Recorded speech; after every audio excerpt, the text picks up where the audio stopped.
Take about five. It'll take about 5 to 10 seconds before the notifications go out. That's what she said. So this here. Oh, I didn't want to do that. Okay. 1 second. I'm nearly there. All right. Okay. So yeah, that's up. That's okay, up. So people, I can't see, but obviously people can hear us. Yeah. If somebody came through, they'd be able to hear us now on Twitch and YouTube. So they're up. But a couple of seconds. So we check this now. We go here at 110th grade. Yeah, it's showing we're live now. No viewers, but we're live now. So yeah. All right. So while that happens, all right. Hey, look, I got ads. Anxiety. Phase 44, a complete AI creation platform. I love the subject for a Sunday. Anxiety. Yeah, I like it. All right, that's up. So then I'll go here. I'm going to go here, auto find and activate. Okay, that's up. All right, let's see who's in. Nobody's in yet. Okay, good. So I'll set this up. And then we'll do this here, and this here. Copy, and then this here, and then this here, and this here. Your internal dialogue is fascinating to me because it's all out there. Live. These are your things, but you say these things. Lovely lamb lunch. Lovely Easter lamb. Lovely Easter lamb. Lovely Lent lamb. Live with lovely Easter. There we go. And then this is pinned, right? That's pinned. Okay, cool. So we're up. Let me make this full chat. All right, there we go. All right. And now we wait. Okay. Fire. And we wait. Yep. Who's going to be the first one to comment? I'm going to guess Julio, Catra, or Cahora, but maybe Brianna. She's been fast a lot. Sandra. So one of those five, definitely. Brianna, Sandra, Catra, it's too early for Space Cowboy, isn't it? It's too early for Space Cowboy. Right. And it's 5 o'clock on a Sunday, so it'll probably be 10 minutes before it even goes out. 4 o'clock when I did the shopping stream, it jumped up really quick. That was like a memoir, impressionist painting. That was. It's grainy as fuck. That was. So, yeah. That's the inside of those big shopping marts. You know, because they have their own networks for the tools that they scan the barcodes with and they do stock with. So that place is awash. Did I? You know what I did? I didn't turn off ads too. So let me turn that off real quick. Okay. I always have to I gotta do that every stream. Okay, but because I always get an ad at the start of your they're always being an ad in the start. I want to put on the amount of time that the ad took, normally about 10 seconds, to get into sync again. Because the ad delays the stream if you're joining it. Hey, Mehmet! Wow, I would not have expected you to be the first one in, brother. How you doing, my friend? What up? Wow, I was completely wrong. We were guessing who was going to be the first person in. What up, Mehmet? Mehmet. How you doing, Mehmet? And I'm here as well, by the way. Lovely lamb lunch is in the casa. Why does that not work? Up. There we go. Oh, there we go. All right, there we go. Mehmet, are you somewhere on the Asian continent, or are you sort of? I'm guessing that India, I believe, right? And Mehmet, you're in India, right? Bangladesh or Sri Lanka or something like that, maybe. Sri Lanka. Lambs in England. I'm in America. We're doing good, my brethren. All right, let's see. What main city are you near, Mehmet? Watch him be like North Dakota. Oh, Turkey. Okay, cool. Okay, I didn't know what I was talking about. Mehmet makes sense. Turkey, actually. Turkey. Angford is capital, isn't it? Turkey. Sorry. I've been to both Dalian and Daliman, actually. What up, Brisk? Daliman and Dali what? I've been to Dalian and Daliman in Turkey. We went about the same time as the coup at the time, the military coup, back in 2016. Yeah, the coup. Nothing to do with me. That's pigeons for you. There we go. Let's do this. We're gonna go. We're gonna go on a trip around the world. Fail around and find out with lovely lamb. Yakub, what up, Camel Goose? Yamas. Yamas. That's Greek, isn't it? For hello or something. I have no idea. You got more than I do. All right, let me trim you up here real quick. Let me trim you up. Oops, that's not you. Wrong thing. Dang it.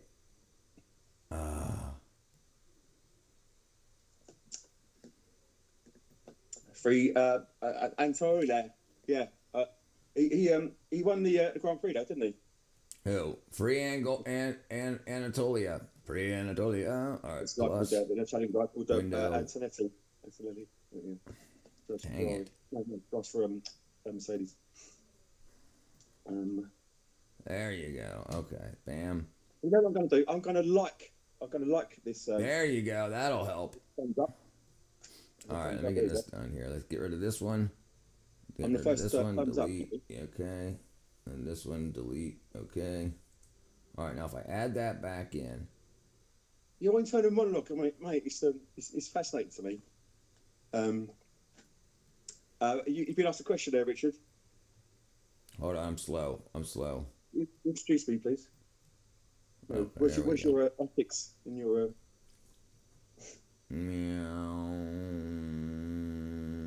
What's the name of this? This is Lovely Lamb Lunch. Lovely now currently as we're gonna call him Lamb, but Lamb. Lovely Easter lunch. But for personalization reasons, we're gonna say Lovely Lamb Lunch. It's like, yeah, it's lamb, yeah. It's like Norman from Cheers. Norm. All right, so that, and then we're gonna do this here, and we're gonna do this here. Nice to meet you, or be of your acquaintance, Mehmet. Look how fun Turkey looks. Okay, there we go. All right, let's see. Turkey for kids. Turkey for kids. That's what it said. Just let you know, Richard Lamb's voice is a little quiet compared to. Okay, hold on 1 second. Yeah, I was saying he seemed quiet. I was saying that earlier. Let me see if I can do anything about here. Volumes. I'm quite bashful anyway. I'm quite retiring and shy. So maybe I don't project myself so much. Is that better? It's probably because you're so far away from your microphone. What? You don't have to do that, but I can turn you up. Is that better? Brisk? Hi there. Hear me now. Let me see. If I was a smarter man, I would have. Richard, don't even go there, man. What's going on? It pains me to say it, but you're quite smart. Pains me to say it though. I try my best, my brother. Not physically, but mentally. Okay, yeah, he's all right. All right. Thank you. Okay, let's get this back over here. There we go. All right. Okay. All right. So now we go back over to here. All right. So again, Richard, this is going to be like a bit of a black, isn't it? A bit of a bit of an improv. Yeah. Turkey is so. But we like if two people can talk bollocks, we can, and I like to I'll own that. Bloody good job as well we do, I think. All right. Hello, Gusha. Who's your favorite actor and your favorite director? Mine. Yes. I mean, that depends what genre. I'm influenced by the French New Wave in the '60s, like Truffaut, Jean-Luc Godard. Jean-Luc Godard? No, Godard. Truffaut. What's it? New Wave stuff. I quite like. You can't deny that Spielberg is all right. He knows his stuff. But I'd say Alan Parker, maybe. Who did the Commitments, and he did obviously Ridley Scott probably. Ridley Scott's great too. Grand Budapest Hotel is my favorite movie. Probably, I don't know if that one, but I quite like actually it's a bit poncy, but I quite like what's his name? Madonna's ex, Guy Ritchie. Guy Ritchie. Yeah, he did like Snatch and like, Lock, Stock and Lock, Two Smoking stock, and Barrels. two smoking barrels. Yeah, because it's very English. I Look thought, who, look who showed English. up. B to B. Yeah, the man, brother, he's in. He's still off the drink, bruv. He's still off the drink. Yeah, hide the You drink. had a terrible turn of events recently, didn't you? Blimey. Yeah. Also, he's not checking his WhatsApp. I've messaged him and he hasn't. He's blanked me. He left me hanging there, bruv. Left me hanging. How dare you? Yeah, exactly. The Grand But Budapest Hotel, 2014. I'm not going to argue with him. He's got guns.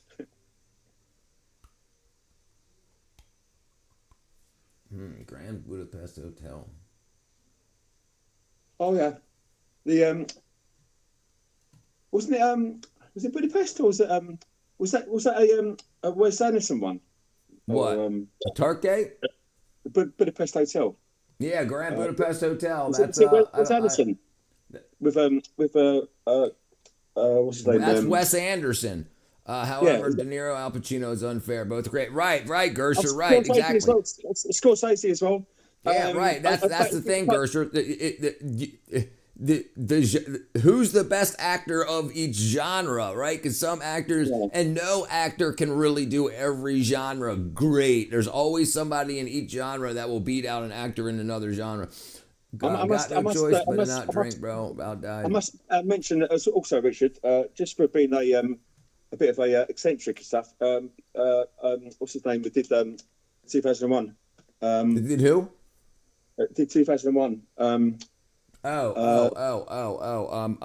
Geez. He also Kubrick. did Stanley Kubrick. Yeah. Yeah, he did 2001 in 1968, a year before the moon landings. But he nailed that. He nailed that sort of that sort of conspiracy theory. Landscape. No, well, I know a lot of the moon landing conspiracies come out of that.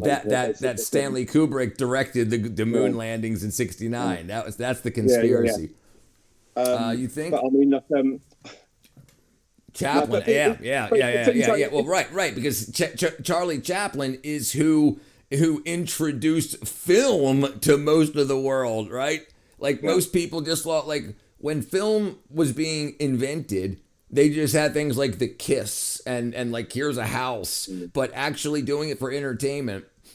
And also Chaplin went from the silence to the talkies, and he did the. You ever seen The Dictator? It's not a comedy. It's a very sort of it's a parody of or not parody, a satire on Nazism pretty much. And he does a fantastic speech at the end. Charlie Chaplin. It's like a really rousing speech he does. I'll have to look it out at some point. They use it on a Paolo Nutini song in the instrumental break actually. But anyway, so Clockwork Orange, Stanley Kubrick. B2B. And there's Full Metal Jacket, which was Stanley Kubrick never left England. He didn't like flying, did he? So he did all Full Metal Jacket. Full Metal Jacket was filmed in East London. And they put a few palm trees and they made it look like right. That's that. Yeah, that's what I would do. I would make Georgia look like anywhere in the world.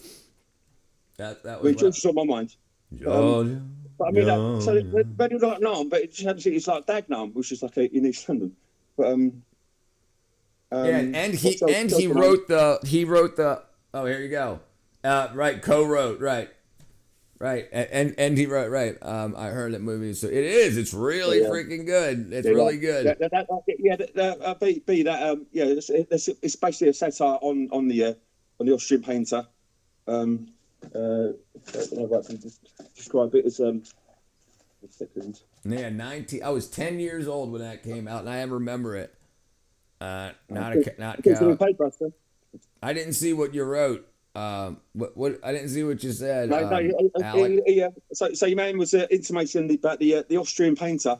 That caused a bit of a fracas in the early 40s, early mid 40s. There's a bit of disagreement. Hollywood, filmed in a Hollywood basement. What's up, Georgie? Charlie Chaplin was great, but to be honest, I'm not talking about silent film. Right. Sure, but you didn't say that either, Gersher. My fraternity Also, made my Richard, pledge cross can I and be a watched Full bit? Metal Jacket while Can I be a bit of a blackout show off drunk. now? Jesus Christ. Can I be a bit of a show off now? There's like a so you know we all accept the technique of montage where it's kind of scenes and stuff like that. That was first really done by a director called Sergei Eisenstein, and in the Sergei Eisenstein. Sergei Eisenstein, and he did a film called Revolution, which was about the Russian Revolution at the time, and he cut between scenes and made the story out of that, and it was the first time montage was really used in that sort of way. And then, of course, you've got Fritz Lang's Metropolis, a classic sort of sci-fi. One of the greatest directors in cinema history. But also, what about you got oh no, that's his Andreas Tartakovsky. I wrote a 300-word essay on Chaplin's life for my sports. I wrote all the research about it. Fourth grade. Wow, fourth grade. This says Andrei Aaron Tartakovsky was considered the greatest directors in cinema history. I never heard of Andrei Tartakovsky. What did he do? He's got his own stamp in Russia. Ivan's Childhood, Golden Lion. I don't know. Yeah, I don't know anything of his work. I like Golden Lion. It's not tough. Also, there's Solaris, Mirror, Stalker, The Sacrifice in '86. He wrote Hamlet. There's a film that was it's filmed in the 30s. No, it didn't show up. It didn't show up, Alec. It didn't show up. It's not in there. H.G. Wells. Hold on one second, Lamb. The only thing I saw, Alec, was you said cowboy, not cowboy. That's the only thing I got from you.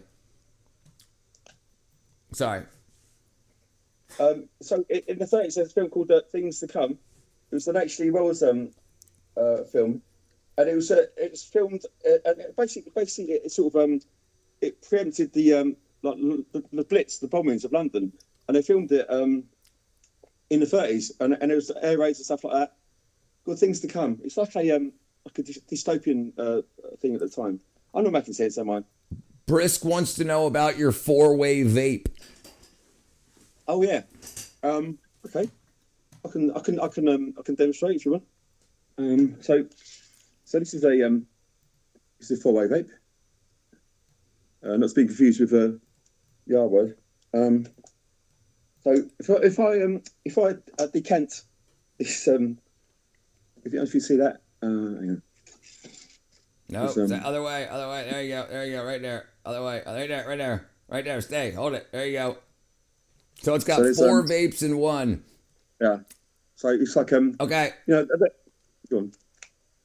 But they're really fiddly, and I anyway.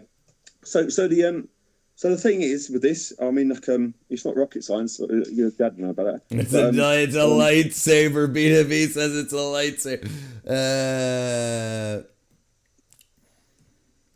I can do like I've got the vape final boss. Use the fork. That's Luke, funny. Use the fork. May the fork be with you. Exactly. And May the 4th. Yeah. That's coming soon. My birthday's on May the 2nd, by the way. If anyone wants to buy me anything. So anyway, that tastes disgusting because it's run out now. It tastes disgusting. Leave it around like that, and then you can move this around. It's like a it's quite practical and. UK has some next level Chinese smoke toys, and it vibrates. No, I do, but fuck that. Check the holy some crap, dude. Okay.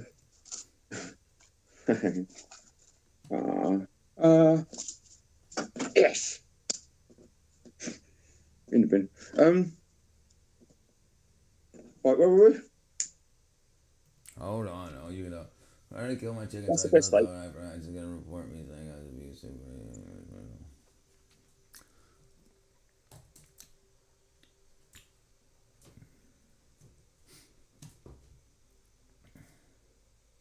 Banana somewhere else, Jaguar. Banana somewhere else.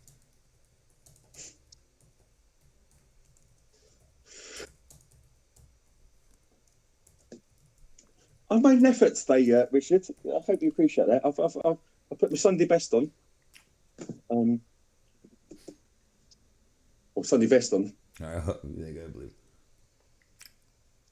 Yeah, I'm brisk. I'm anything but brisk in my addictions. I take the time with it and drink.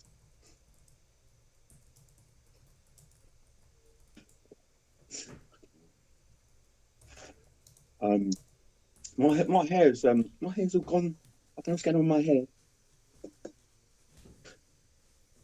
All right. All right, he said, all right, yeah, you're fine. Stop killing each other's shit. I don't want to hear, I muscle memory. I don't believe the freaking. Listen, I'm 49 years old. We used all that same shit 40 years ago. All right, just have fun. Stop killing each other's shit. If you need something spawned for you, let me know. What's up? Enjoy. Vaping and smoking cigarettes is optimal nicotine. I heard vape causes lung. Vaping is nicotine sucks. I agree, 100% right there. Listen to enjoy right here, 100% right here. This right here, 100%. The big problem is with smoking and vaping isn't nicotine.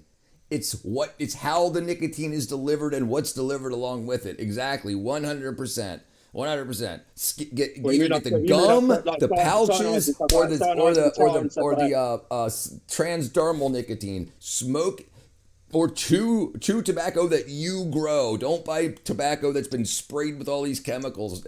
Yeah, absolutely. I agree. Right there. Enjoy knows what they're talking about. 100%. Well, you might whatever you're interested in, Enjoy. We're looking up people's best directors, favorite films. No inhaling Orville Redenbacher gives you popcorn. Like I will do that too. The first person to say correct me in my name. Everyone assumes it's Ice-T. Alan Parker directed. What's up, Allison? The habit of smoking and vaping. Yeah. It's the oral fixation and stuff like that too. The point, listen, nicotine is an anti-parasitic. It can help with a lot of things that have problems. It's got to be used in moderation. But yeah, smoking, smoking is not the way to do it. Snuff is the best way. If you can grow your own snuff, if you can grow your own tobacco, do whatever you want. The problem with smoking is you're killing a company. But the carrot crunching sticks of bloody Atlanta, but you can't do it in this climate, my boy. What? I do have some strawberries outside though. They'll be coming every May time. We do have strawberries outside. Doing good, Allison. Doing good. Who freaking Beetle be freaking smoking? Stop ghosting me. Sorry. It's my fault. I do it a lot. Thank you for being on my side for a change. The guest, not the talent, the guest. There's tobacco farm near my house. Right, so tobacco, listen, people have chewed tobacco for thousands of years. It didn't start rotting people's gums and making people's teeth fall out until they started spraying them with weed killer and bug spray. When you smell a Marlboro and then you smell an American Spirit, it's a huge difference. Marlboros, well, yes, right, that's right. They just want to make money off of you to get to. They don't want to offer you a product. They want to offer you an addiction. I see them harvested every summer. Lamb is the talent. What up, Daniel? Daniel LaRoche. Take Marlboro for example as a brand. I think it's a Philip Morris. Yeah.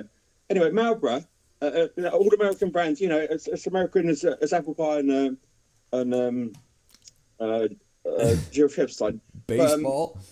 Oops. But Marlboro comes from a place in London. Marlboro. It's a place in London. Right. Yeah, we have Upper Marlboro here in we have it in Maryland. I don't know if there's probably around here too. Yeah. Let me see. City's name Marlboro. I couldn't get on with your soft packs when I was in America. You see me pocket and you did soft packs and stuff. A bunch. You couldn't tabs. Upper Marlboro, Maryland, Marlboro, Vermont, Marlboro Village, Maryland, Marlboro, Ohio, South Carolina, Massachusetts, New Jersey, New York. Yeah, who knows the Miller Fort Morris bullshit? Sometimes those I hear the PM. Marlboro Man was the quintessential American. Because you live near PM. He's a dude, wasn't he? Marlboro Man.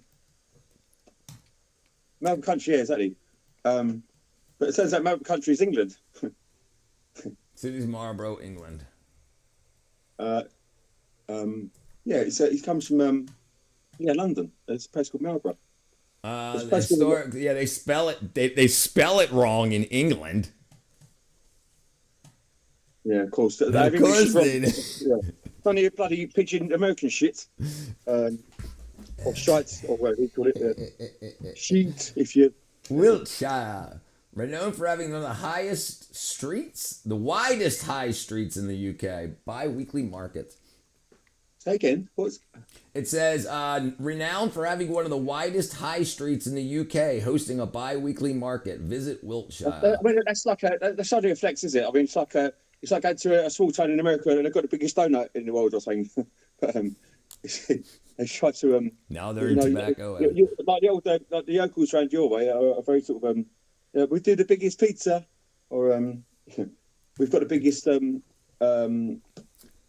of tea. So Brisk, I'm going to tell you, they lowered the nicotine rate in cigarettes in America because in order for people to get enough of the other addictive chemicals into them, if they smoked that many cigarettes, they would get sick from nicotine intoxication. They would start getting dizzy and puke. So they had to lower the amount of nicotine so people would smoke more cigarettes, then get addicted to the cigarettes, chasing the nicotine. So they have way little bit of nicotine, but they sell the nicotine as the chemical. That's one of the sales points, is because nicotine wasn't always a bad thing. Nicotine got a bad name from cigarettes, right? Because cigarettes started killing people because the cyanides can't... Yeah, cyanide, the tar, cyanide, that's the bad stuff. That's right. Cyanides. That's why rich people don't smoke cigarettes. Rich people smoke cigars that haven't been sprayed with tobacco, that haven't been sprayed with weed killer and bug sprays and whatnot, pesticides. It seems though, Richard, that I bought those cigarettes, the cheapest ones in the shop yesterday, and I mean that's what they sweep up off the factory floor to put that together. They also like islands and weird it's shit. It's like a bit of old shag. Yeah, I got you, Sandbag.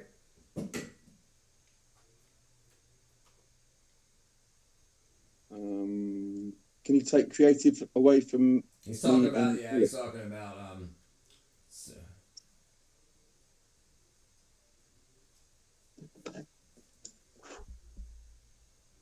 Take one.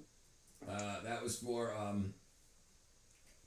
yeah, I got you. All right, you and Alec back into survival. This is Minecraft. I think I'm a squid. Help me! I don't want to be a mollusk. What's wrong, brother? You guys are chill. I love the vibe. Go to subscribe. Thank you. Enjoy, brother. Bam. Thank you, my friend. Thank you, brother. Welcome to the family, my friend. Welcome to get his name up on the board, Richard. You haven't done that for a while, have you? What? Oh, I haven't. Yeah, let's put enjoy on the wall. Hold on one second. Let's see if I can do it. Make it pride of place. I'm gonna lose you for a second, Lamb. Just off the screen, you'll still be here. Hold on one second. Bam. Webkit. Oh, I gotta turn some lights on. Hold on one second. ENJOI.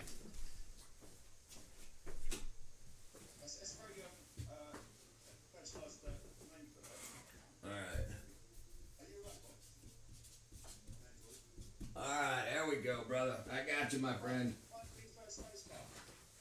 Huh? All right, I got you. Hold on, I'll be back with you 1 second, Lamb. Hold on. Bam, bam. Yeah, I hear you. Have you still got Lamb and Clem up there? Yes, I still do. Yes, it's still up there.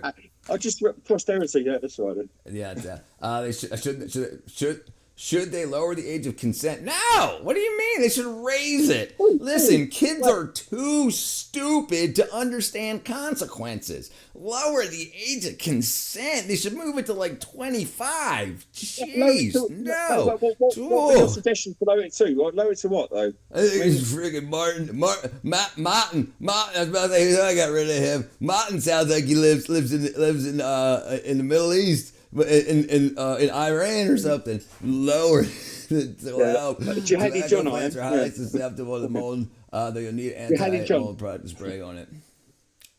Well, this took a great step. Tobacco plants are highly susceptible to mold. You'll need anti. Right. You can use soap water. You can use. There's a lot of things you can use. The problem isn't the tobacco. The problem is when you try to make 700 acres of tobacco product to sell to people. But if each town had their own little farm that had like 1 acre of tobacco, you know, then that would work. That would work out. Like rather than the problem is they try to take huge areas of land, hundreds of acres, and try to, you know, that's not the way farming works. That's the way mass farming works, and it doesn't work. That's why they have to spray so much shit on it.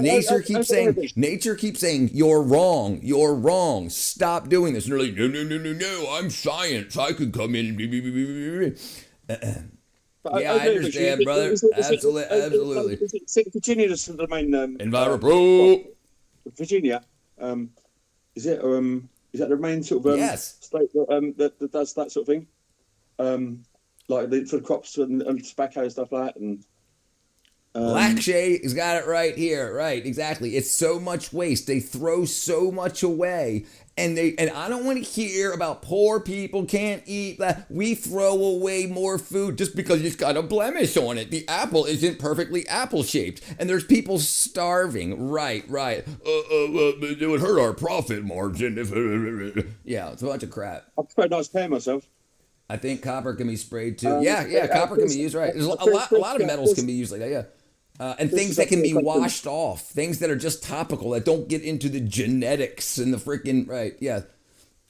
Bruce was asking a question there. Sure, sorry, go ahead for it. Which Premier League team do I support? Which is like you called it soccer over there. We call it football, as it is. Not the none of your namby-pamby American petty that bullshit. Premier League. So I'm not really I don't really follow football. But if I have to choose a team, soccer, it'd be West Ham. Because I grew up in about sort of 5 miles away from at the time it was the bowling ground.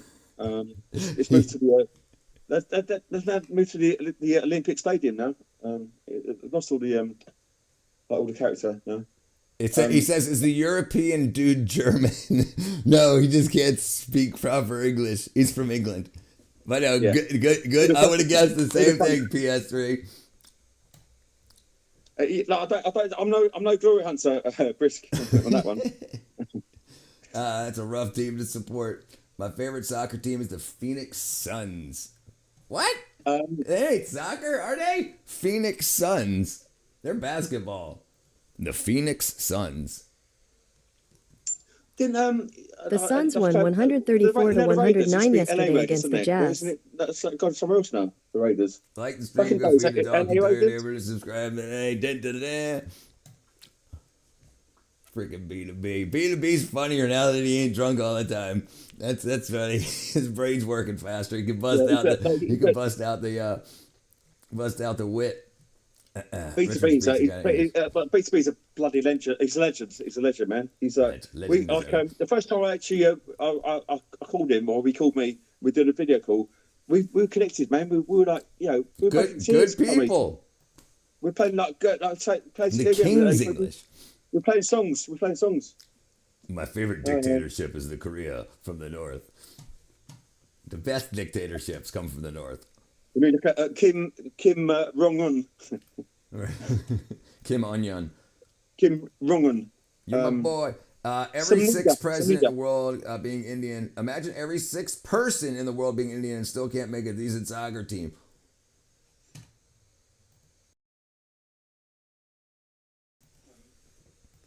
I thought we were going with that. Kim Onion.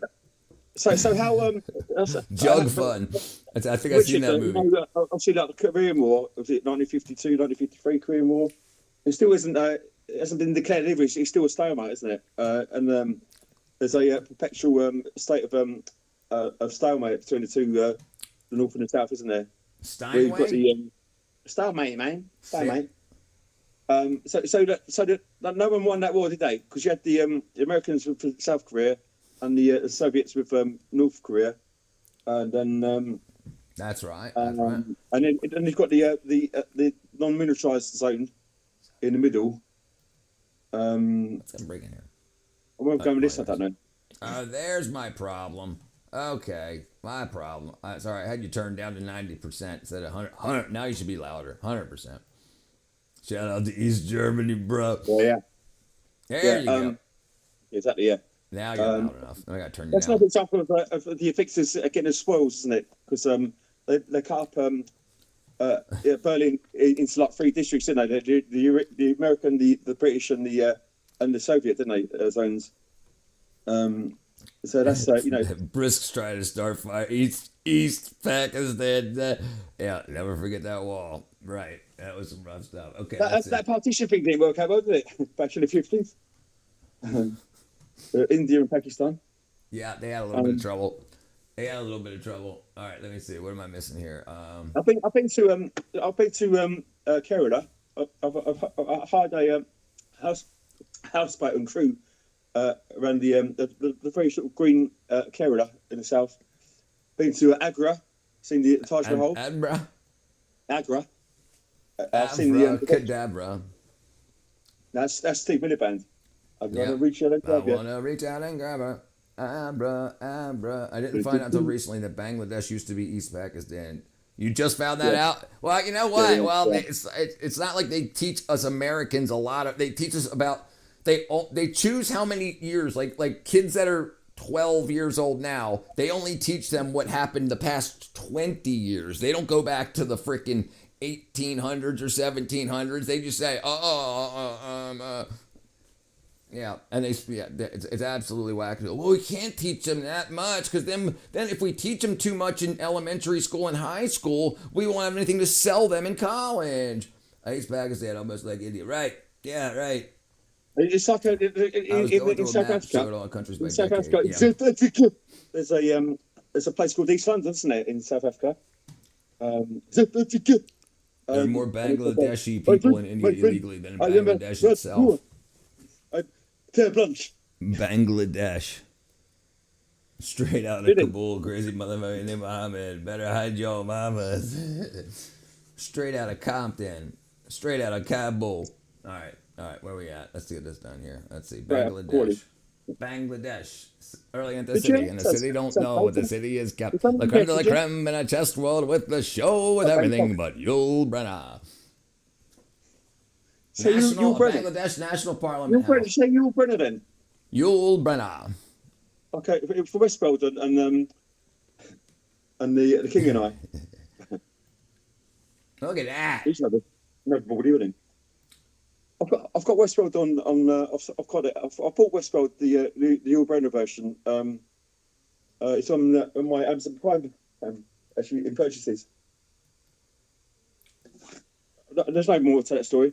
There's no more to that story. Yeah, I couldn't sell that one on. I couldn't sell that one on the Late Show, could I? The Late Show. All right, let's see where we at. Look, I can get there for $1,100, $1,180. Get there. All right, let's get there. Let's make a trip. It sounds right. It sounds a bit sporadic. A bit sort of. Are you sure about this? No, I'm definitely not sure about this. Let's look at Yemen, eh? My daughter's worth 10 goats, 5 chickens, and a water buffalo. Mongolia. Let's go and give it a year. Green Japan. The water buffalo is a deal breaker for me. I give you a llama or some shit. Yeah, I can't call my daughter a water buffalo. Yeah, well, it won't happen.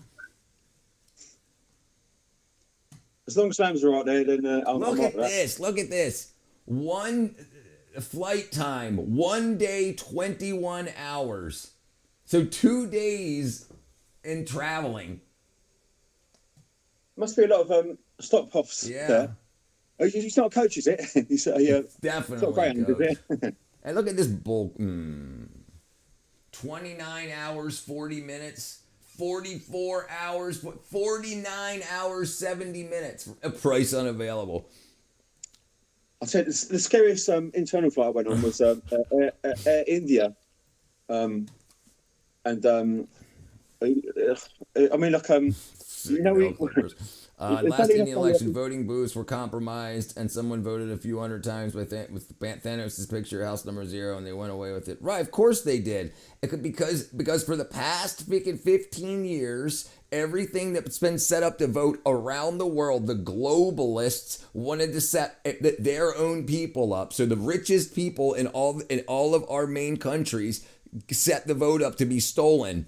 Absolutely, 100%, 100%, no. 100%. I'm going to be a bit controversial here, Richard. Yeah. I don't buy into the big lie thing. You don't mind what? I don't buy into the big lie thing, the 2020 election. Say it one more time. I don't buy into the big lie thing where Biden. You don't mind it? I don't buy into it. Oh, I don't care. No, I'm not talking about presidential elections.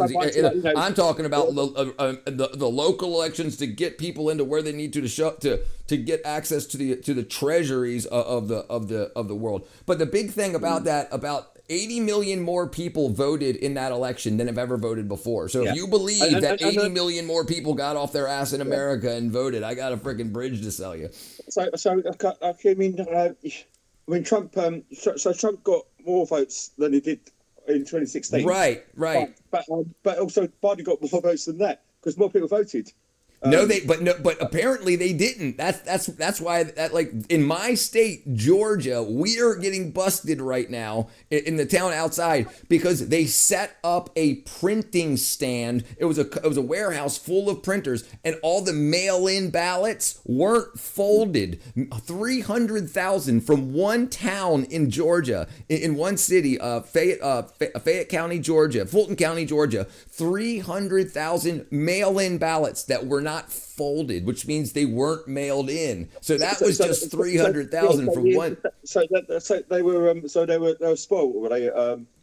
Could I just send them in like an A3 envelope or something? Like bigger, they wouldn't know. Well, they were hoping nothing would get looked into. They were hoping that look, we run the election board.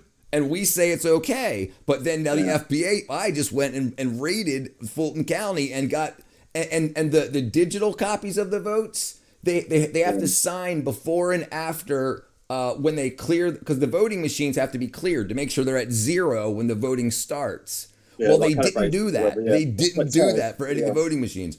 So that's why there were so many extra votes counted than people. Also, people that deceased that are voting and stuff, and people that are dead, basically. My mama voted Democrat, which is strange because she's been dead since 2016. I'm sure it was an accident. Exactly. Now, whether he would have won or not, regardless, but the thing is, and I'm not saying they were all for Joe Biden, so Trump may have lost, but what I'm saying is a bunch of votes got counted for probably Trump and Biden. They probably both bought millions of votes, but more votes were cast than people who voted, right? And so they both probably bought shit tons of votes, but one person bought more. That's what I'm saying. So it's 2020, November 2020, the election, wasn't it? Fair to say, a bit of a difficult year, 2020. And Trump was still trying to get the, at that time, no more now, it's different, but he was trying to get the vaccine through, wasn't he? At that time. He wanted to get the vaccine before the polls went through. Right. And where am I going with this? I don't know. That's right. 6,400 people addressed to the same house, right? And there were buildings. That's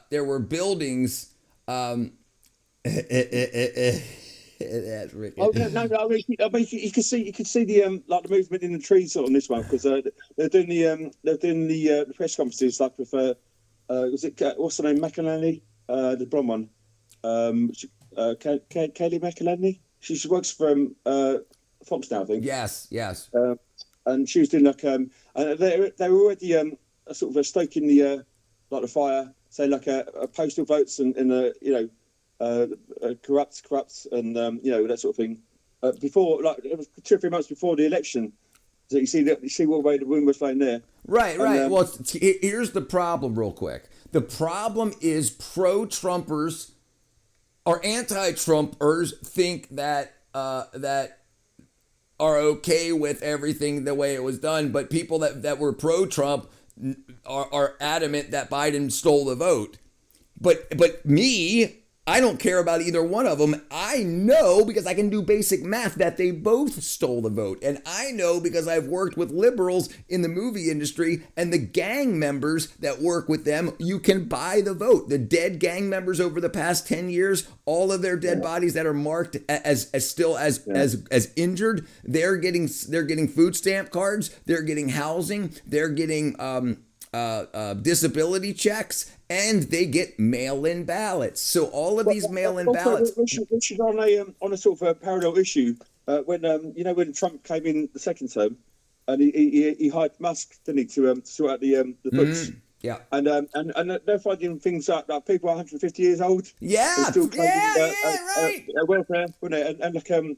And not just one or two. This is like hundreds of thousands of. Right. I mean, that's the big problem. So you've got a discrepancy, anomaly, a discrepancy. Right. So the problem is the vote is for sale. The vote's for sale. It's who's going to pay the most. And so that's got to stop regardless. Because if a bunch of people are like, hey, let's set up the next 10 years to get people who we want in, then in 2030, we're going to buy the vote so we can pass these laws to tell people that the world's going to end if they don't stop using fans at night. So then they got to buy a fan with a timer on it and stuff like that. And they always set stuff. You said about this yesterday. I still can't get my head around the. So the South Korean government was stealing money, and they weren't able to pay. They were supposed to build another power plant or a few, but the money was stolen and redirected just to people to figure out how we'd build a power plant like they've never been built before, and all the money got pocketed. So the amount of power, the amount of coal, and what they had to keep to use the amount of power people needed was running out. So they needed to do load shedding. They needed people to stop using power. So they created a narrative saying that you die if you use a fan at night. It will kill you, to scare everybody to stop using electricity fans at night, so that then they wouldn't get caught by this, because then power wouldn't need to be shut off to certain areas. But Rich, that's the power of propaganda, isn't it? That's exactly right. Power of mass media. Which until fairly recently, like 2000, we all sort of had to buy into, didn't we? Like when we were sort of growing up, 80s, 90s. Yeah. 70s in your case, but but whoever was like a TV, and whatever they wanted to sort of plumb into our brains, that we had to accept, didn't we? But now we've got more of a fragmented, with internet and things like this, right? They called it COVID. So COVID caused the trust that we had for our politicians, to our government, our pharmaceutical companies, our doctors, our healthcare. It's fractured all that because they went too far. Once they realized, okay, the COVID thing's going on, people are listening to every word we say. Now let's sell as much as we can. So you buy stock in a mask company, and then you pay somebody that's a doctor that's on TV all the time to tell people to wear 3 masks at a time. So now you're selling 3 times as many masks as you would have if everybody just bought 1 mask. And you convince people to wear 3, and then they must dispose of them, take them off with rubber gloves because they've got COVID on it, right? So then you're not reusing them. Then you can resell them, and it was a money grab for a lot of people. They took a bad thing, and they made a shit ton of money off of it. But you know what, Richard? The thing that sort of perplexes me. I did at the time, and sometimes I still see it. Do I have your vote? People sitting in a car on their own wearing a mask, and you still do. But they're swimming with a fucking mask on, right? Like the South Korea thing. They know now that the government did that, and people still. But South Korea, though, quite a developed exactly, and exactly. Their broadband's probably a lot better than ours is, they're very sort of they've really gone into the opposites to the North Koreans, I guess. But at least they can eat. But the thing is, the South Koreans back then, they didn't have internet as widely as everybody does now. So why aren't people dying in Florida of using a fan at night? Remember they used to shade balls in Los Angeles to prevent algae growth. They used to copy that in India. Corruption, 95% of the budget, throwing thermocol sheets. Right, brother, right. And think about it. So then you get people from India coming to America with scams that worked in India, and they're just doing it again in America. Hey, this worked over there, but now how easy is it for a non-white to get elected in America by claiming racism? Look, the reason that nobody wants me to win is racism, so then they get more votes for that. It's crazy. How come China never had to favor COVID when that's where it came from? Good question. Well, because they're a different country and we can't sue them. Bro, I've used a fan at night since I was a child. 39, silly nonsense. What up, Gawk Tube? I quite like there's people there's Republicans in the Senate who just say it as it is. There's one. Jim Jeffries is a good one, I think. If he's still there. Yeah. Is it Jim Jeffries? Yeah. And the other guy. Hakeem Jeffries. Jim Jones. Jim. Yeah, there's a bunch. Yep. Yeah, but it's kind of J's anyway. But and the other guy's he's a really good. He's got like a southern drawl. But I can't remember. Are you talking about Kennedy? Now he said you can't cure stupid. No, Senator Kennedy. No, that was 1963. Senator Kennedy. That badly. This guy right here. Jim Jordan, yes, and is it like yeah, he's hilarious. Got like a southern drawl about him. Yeah, he's definitely got a southern drawl. Here, I'll find a video for him real quick. That's him. That's the one. That's him. Yeah, What's that's him.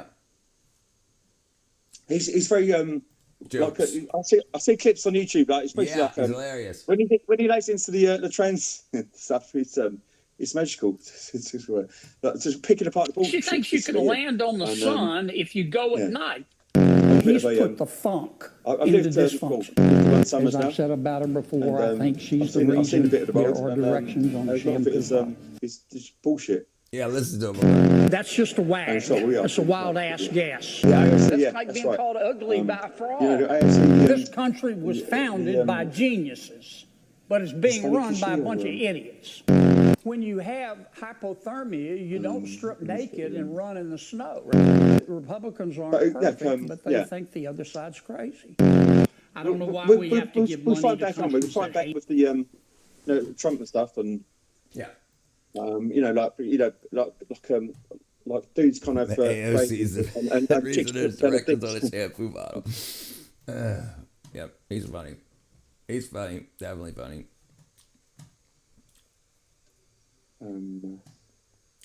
All right, let's see. What's next?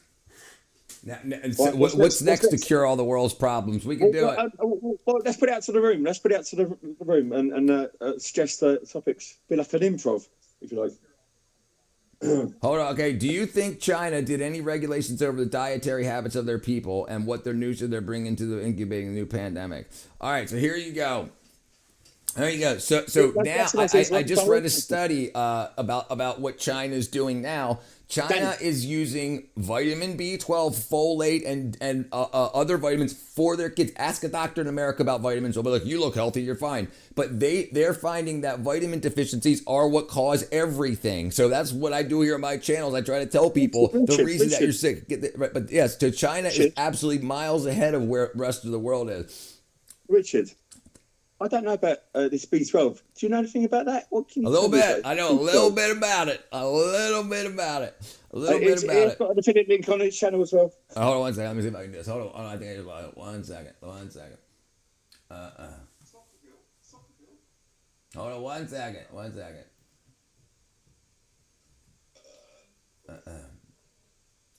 Oops. Hold on.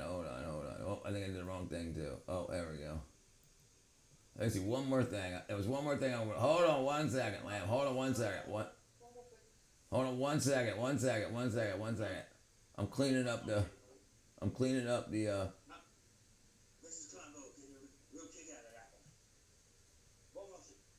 All right, I can't find it. Okay, hold on. There we go. Is that you? That's you. Oh, I could have done that. Okay, there we go. Sorry. All right, hold on. One more second. Hold on, I got the wrong thing here. All right, there we go. Hold on. Bam. There we go. My apologies. Man, they are advanced. I would have never thought of my eating habits and shit. Or eating bats and shit. I would have deleted it, but that's what I see your reaction. That's all right.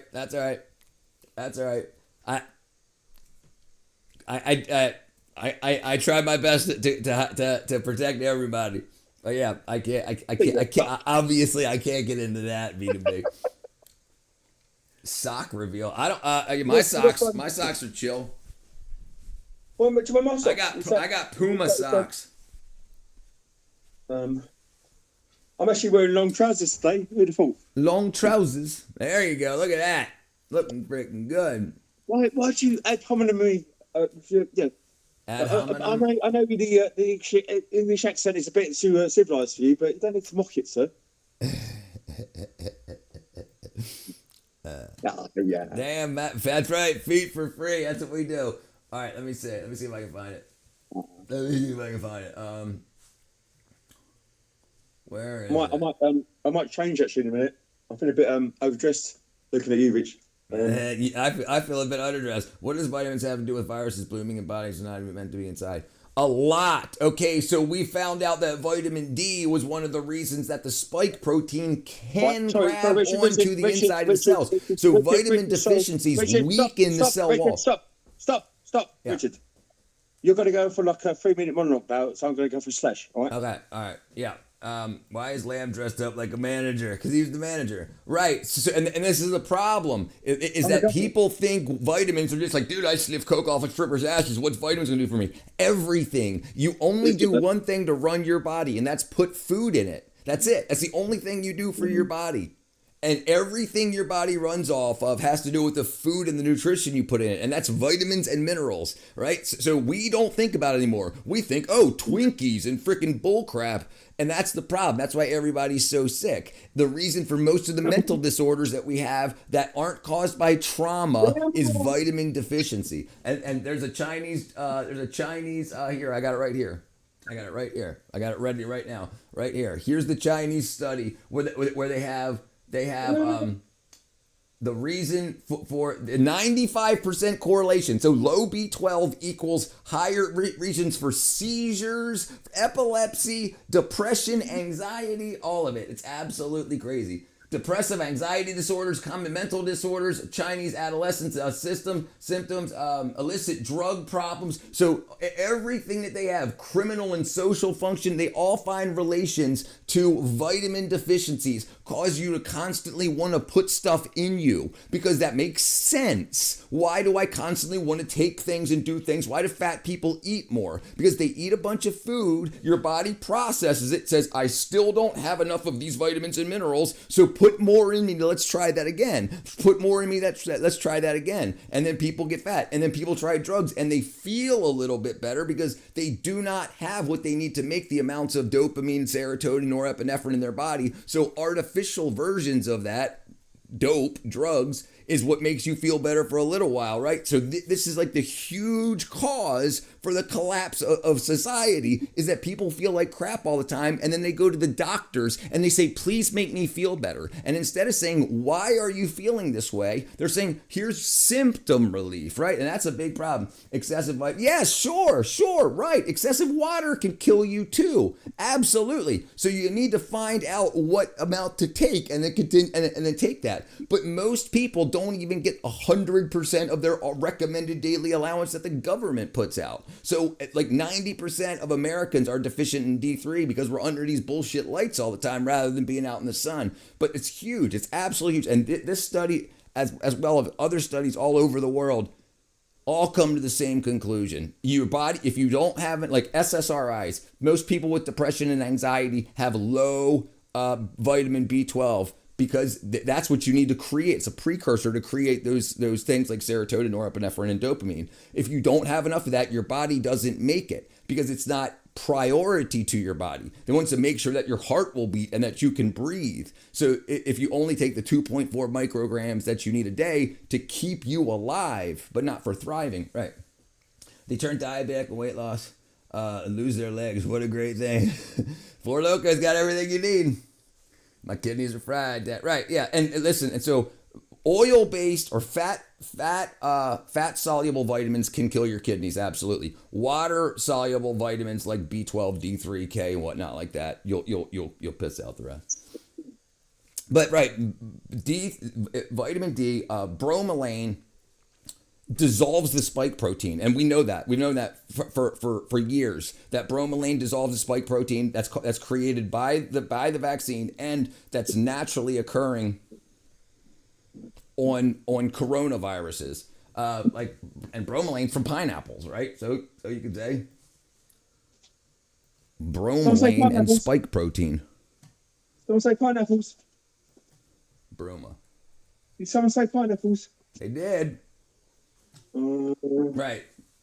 Bromelain, a proteolytic enzyme from pineapple stems, is shown in potential research to break down or cleave the SARS-CoV-2 spike protein, reducing its ability to infect cells. So if you had high levels of bromelain in your system, by supplementing with it or eating a lot of that, it can't take hold. It's something as simple as it's got to be more complicated than that. And it's not. It's not more complicated than that. If the spike protein gets cleaved and dissolved, it can't do what it needs to do. The virus can't do what it needs to do. Right. Some proteins, yes. Yeah, the spike protein, it literally digests it. It literally digests it. It dissolves it, right? And then the body, bromelain, yeah, and it can come out. But so I take bromelain. That's a shirt. Degrade medicine. Studies show that bromelain includes a dose and time-dependent cleavage of the spike proteins. Rendering it non-effective, right? And I know this. I understand that we're just doing a Google freaking AI, but I've spent hundreds of hours looking into everything that I speak about. If I don't know about it, I'll look it up, figure everything out before I bring it to the public. But yeah, I agree 100%. This is very, very interesting stuff. Lamb went to the manager for Roadman real quick. What up, Cat? Yeah, but it's super interesting. But they're talking about what we always get programmed to do. There's an issue. Look to the medical industry for an answer, for something to buy, rather than saying, okay, let's break everything down and figure out how it works, right? And we've known this. We've known because it's not just SARS-CoV-2. It's all coronaviruses that use spike protein to infiltrate other cells. We've known this since the freaking 30s, 40s. Isn't it called a coronavirus because of the like the cell's got like a spike, like a crown? Yes. Yeah, it looks like the sun. The sun's corona. Crown, isn't it? Corona. Hello, my heart. And I'm not telling people just to start taking shit. Like, I'm telling people the information's out there. And we're also taught to be our own medical advocates. Like, to remember to talk to the doctors about what you need and get all the prescriptions and stuff that you need. But be your own advocate for your own diet to yourself. You don't have to go and ask. And if it's not something that's leading, if you've got a doctor's appointment in a week, how much can you learn in that week so you wouldn't need that appointment? That's why when they say you eat pineapple, it eats you back because it literally digests proteins in the top layer of the tongue and mouth. Who is this guy? ND? Coronavirus. Right, sure. But there's levels to it. So like you would need arsenic. Nice shirt. Like you need arsenic. You need a certain amount of arsenic, but it's dose dependent. So a little bit of arsenic is good for you, but a little bit more than that can start killing you, right? Sorry. Like we have arsenic-based proteins in our body. You know what arsenic is? It's when you get nipped on the arse with a razor blade. You get arsenic. Yep, there you go. Right, like you can shave your face and look nice with it, or you can slice your throat with it. Right. But an arsenic, yeah, like a nick. A nick. The legend, Lamb, the living legend. Well, that's debatable. Living. That's been taken to go sometimes. This is lovely lamb lunch, Monk. Monk, we've been. Monk, come on. We've been conversing, son. That's right. We've been talking. Monk's the guy I was telling you about from Brazil when we were talking about pricing earlier today. I love your series. I'm trying. We're trying. Go ahead, Lamb. All right.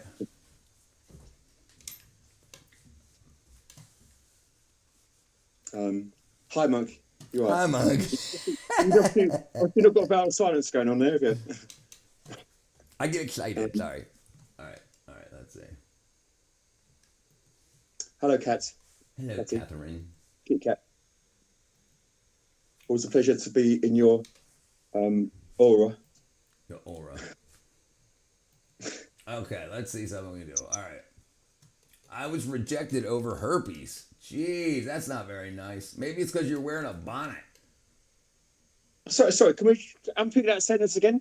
I was rejected over herpes. Yeah, that's what it says. That's what it says. Why is that controversial? I don't know. It just popped up on the screen here. I don't know what's going on. Remember, people have me search for a lot of stuff, so I get a very interesting. Fluoride is also too hyped. It will kill too much, like it will kill you instantly or something. The concentration of fluoride in toothpaste is so less than I require for it. Right. No, I agree with that also. But the problem is fluoride also only works topically. It doesn't work from inside your body out. The issue in America is we don't. One dose, the dose of fluoride that's okay in toothpaste is a pea-sized amount, and most people use way too much toothpaste. No one reads their toothpaste to see how much they're supposed to use. It's a pea-sized amount, so people use too much toothpaste, too much fluoride, and they drink it in their water, so they're getting way too much. We should like. But yeah, it won't kill you dead, right? An electric toothbrush now has a pea-sized brush to fit it on, so that sort of tells you what's going on. Right. Lamb should come out of the closet. Cowboy. Sorry, I thought you were talking about his new shirt. Sorry. Is that a garden pea or a Marifat pea? That's a good, right. Get off your house and drink your milk. How much toothpaste to use? Was that the it wasn't the toothpaste, but the water thing? Was that the Erin Brockovich thing? Was it fluoride? For most adults or children 3 and older, a pea-sized amount is recommended. Children under 3 should only use a tiny smear the size of a grain of rice. And how many times people use a whole toothbrush for? And the advertising for toothpaste shows a nice, big, huge squirt 6 times the amount that you should use for brushing, and 3 times a day. No, it's crap. Aren't you supposed to swallow it? You shouldn't. You're not supposed to swallow it, but a lot of people do. And the problem is, it's very easy to do so for kids. I filter my water. I use fluoride-free toothpaste, and I go to a holistic dentist who doesn't select fluoride treatment. I thought Colgate was a Colgate. Better for my pineal gland. I don't recall. It's a village around here. 4 miles away called Colgate. It's big for aesthetic reasons. I'm fighting for airtime here, aren't I? What happened? I'm fighting for airtime, aren't I? Again. Fight for airtime? All right. We've both got quite gobby, haven't we? And we overlap sometimes. Well, you overlap a lot.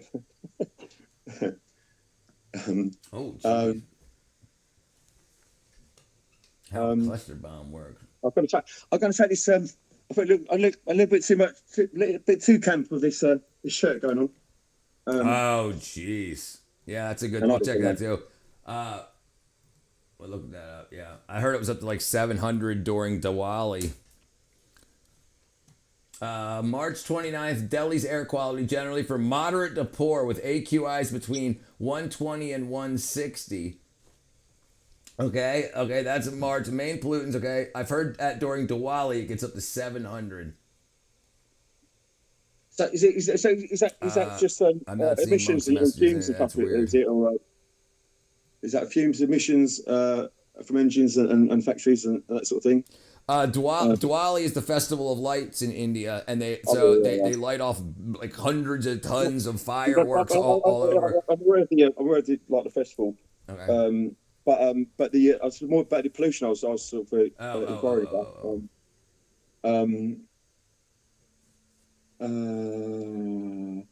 Again, like, I'm gonna have occasional satellite delay moments of myself because I've been up for 2 days.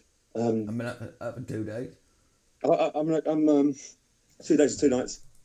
I'm 38 short of Jesus on that one.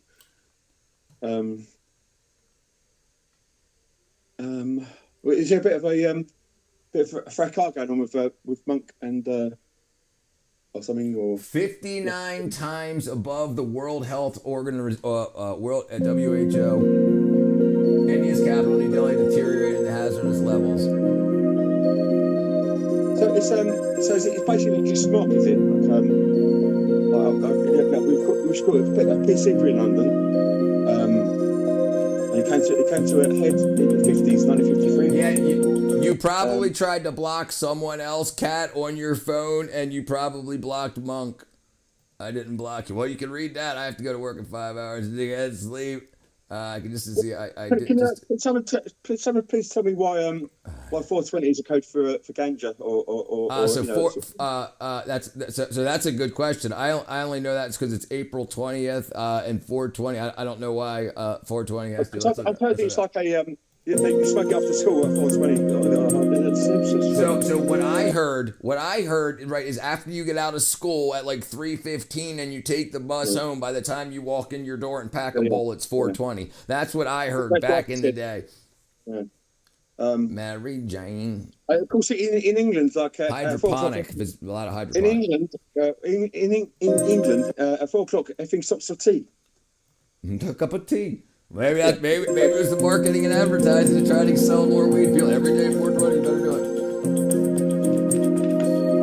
59 times above the world elder.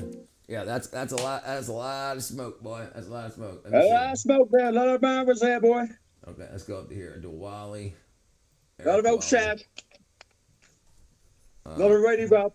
A lot of old Virginia. No Virginia's around here. I'll tell you that. Yeah, AQI 700 to 727 in following Diwali 2025. The most polluted city globally. Severe smog by widespread firecracker use.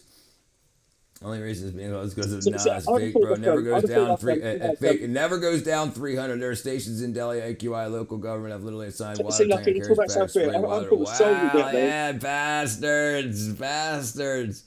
No, but I thought Seoul would have been up there, South Korea, and maybe like Tokyo as well, because they used to wear masks in the street anyway, didn't they? When they're commuting and stuff. Yeah. Bullet trains and stuff. Yeah, I believe that too. Lack. I believe that absolutely. You can't trust governments. They're absolutely. But they want to sell hundreds of millions of fireworks, so they spray mists of water to clean the area around the sensors, so that it says, "Oh, don't worry, we can do it again next year and everything's fine." While they're inside buildings with heavily HEPA filtered air and whatnot. Yeah, they just want they because they've got stock in fireworks companies and whatnot. Good night, husband. And if I remember, I love coffee. Those potassium bombs. What's the first one? What's the bombs we were looking at earlier? What's that? The also bombs we were looking at earlier, the really nasty ones, the ones that incendiary, and they is it phosphorus? Phosphorus, white phosphorus. Yep. Yeah, it's still firing those around like fireworks, but yeah. What are your thoughts on coffee? Monk wants to know. Coffee. You fuck coffee. Well, I've got so I'm no snob.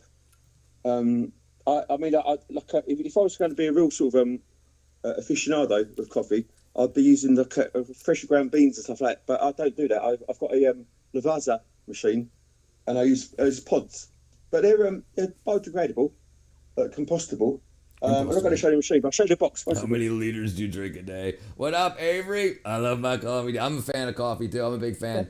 Still no P.O. box. I'm taking a shot in the dark, brother. I got a P.O. box. I'm going to get... But oddly enough, that you came in here today. So yesterday, we talked... So tomorrow, I'm going out. I got to pick up a spray paint. I got to get a P.O. box, and I got to get... a spray paint P.O. box and a Four Loko because people throw in donations. So I got to do it. So Avery, I'll have one tomorrow. I'll have a number for you tomorrow, brother. It's a show and tell, B.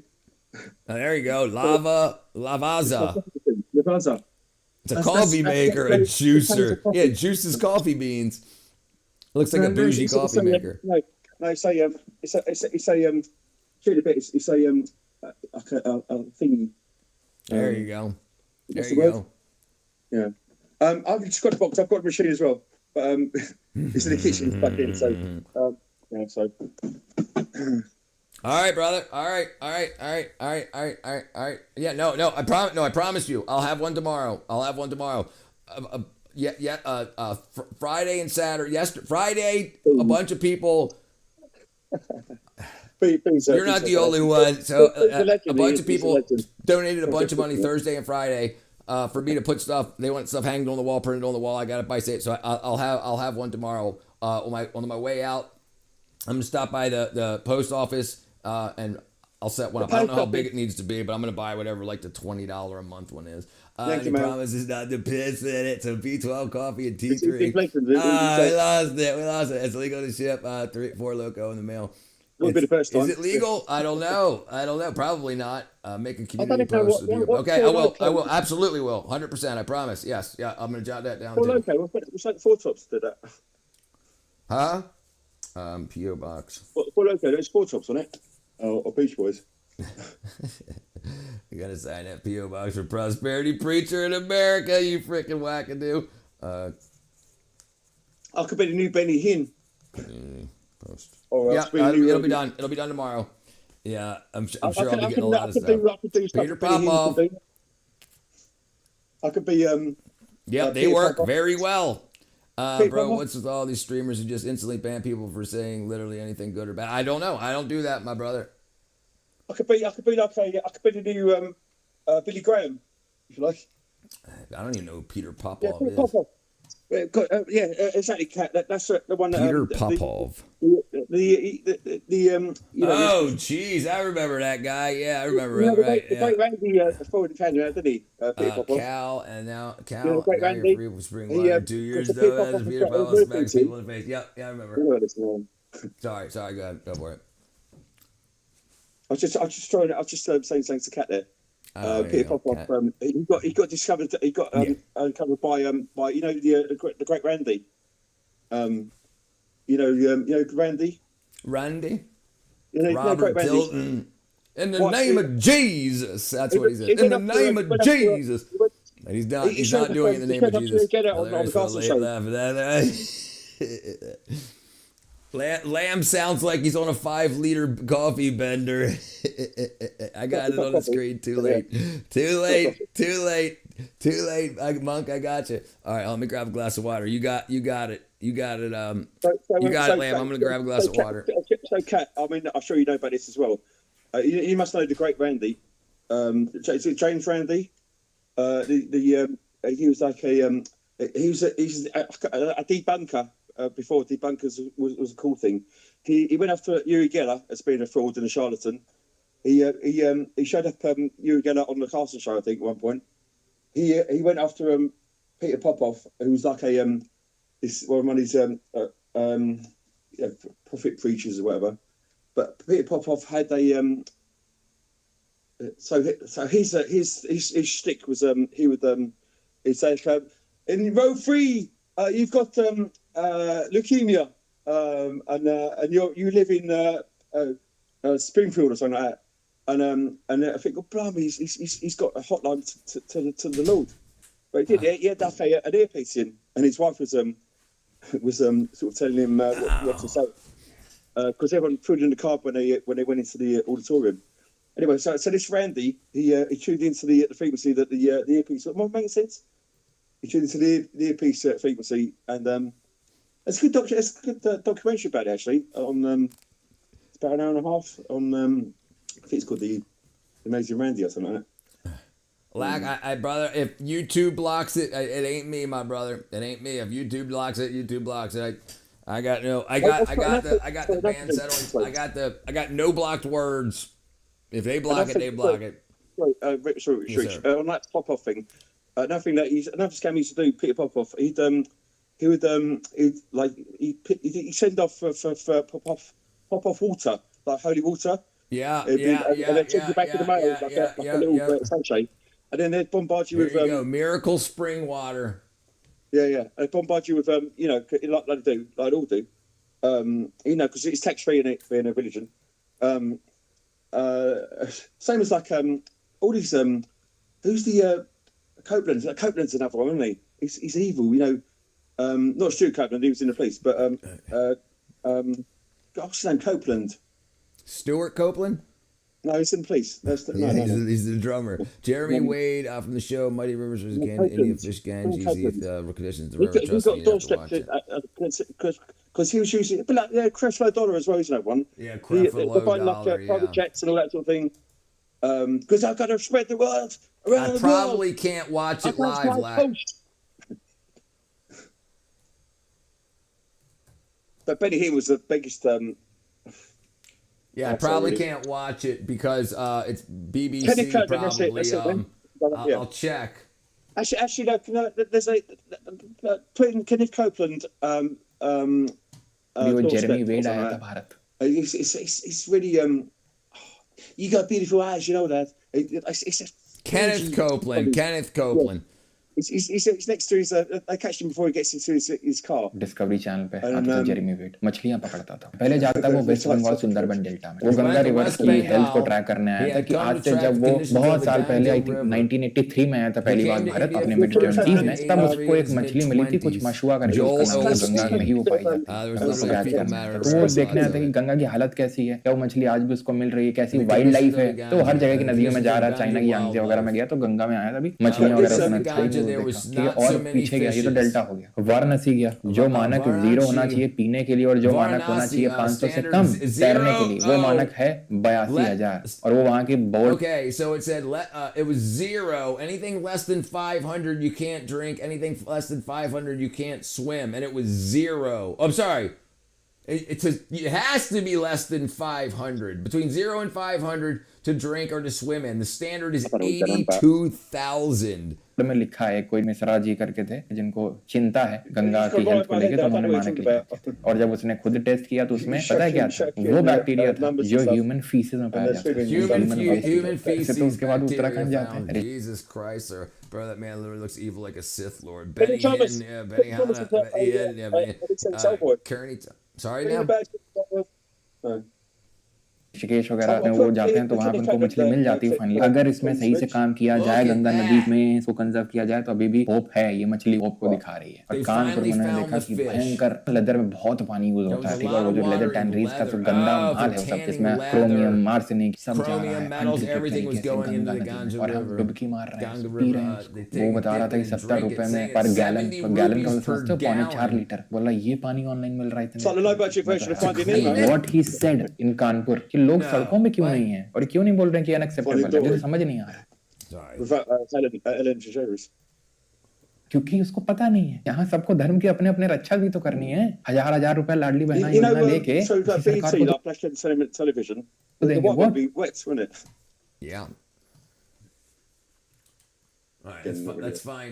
Let's find something else on it. Let's find. I don't want to freaking pound here on the Indians. Just because, I mean, but literally, the problem is the Indian government tries to hide their dirty freaking underwear. It's like every government does. Like, oh, don't look over here; it's a complete shithole in freaking Detroit. But look how beautiful the freaking the Grand Canyon is, huh? Most of the Indians are going to get scalped. They're selling water. They're selling the water at high rates in the name of holy water. They're eating the dogs. They're eating the animals. They're eating the dogs. They're eating the cats. Holy shit. I could write through that nice. Holy shit. That makes sense. It's holy water with shit in it. Holy shit. That's the outtakes from Batman.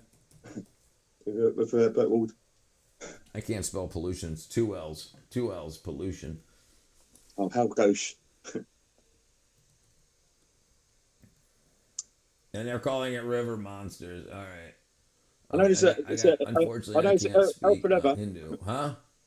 L for leather as well. What happened? L for leather.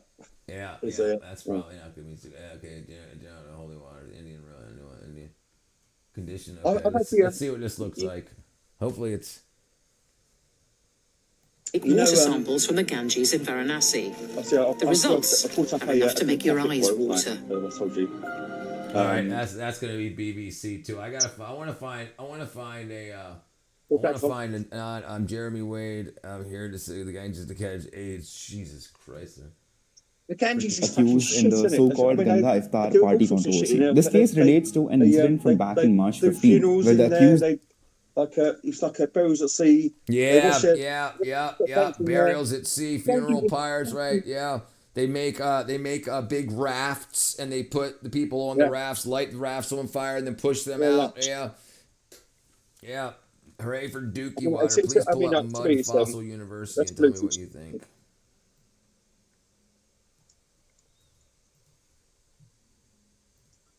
What's Georgie suggesting there? He's saying look up Mud Fossil University. Mud Fossil YouTube channel by Robertsburg promoting unconventional theories that rocks, mountains, and large geological formations are petrified soft tissue remains of giant ancient creatures. These claims contradict mainstream geology and paleontology. And I'll tell you what is very interesting. Himalayan sea salt. If you ever see the mines they pull it out of, it looks like if it was a human muscle scaled up to like hundreds of feet per muscle. Watch this. It looks like I can see where these theories and hypotheses come from. What's up, brother? Hippocrates, long time no see. Literally how that was a human waste of water, hundreds of millions of bags a day, right? Yeah. Let's look this up here. I bought my ex one Christmas a Himalayan salt lamp. Wu-Tang. Which this ain't it. Which used to like so you'd have a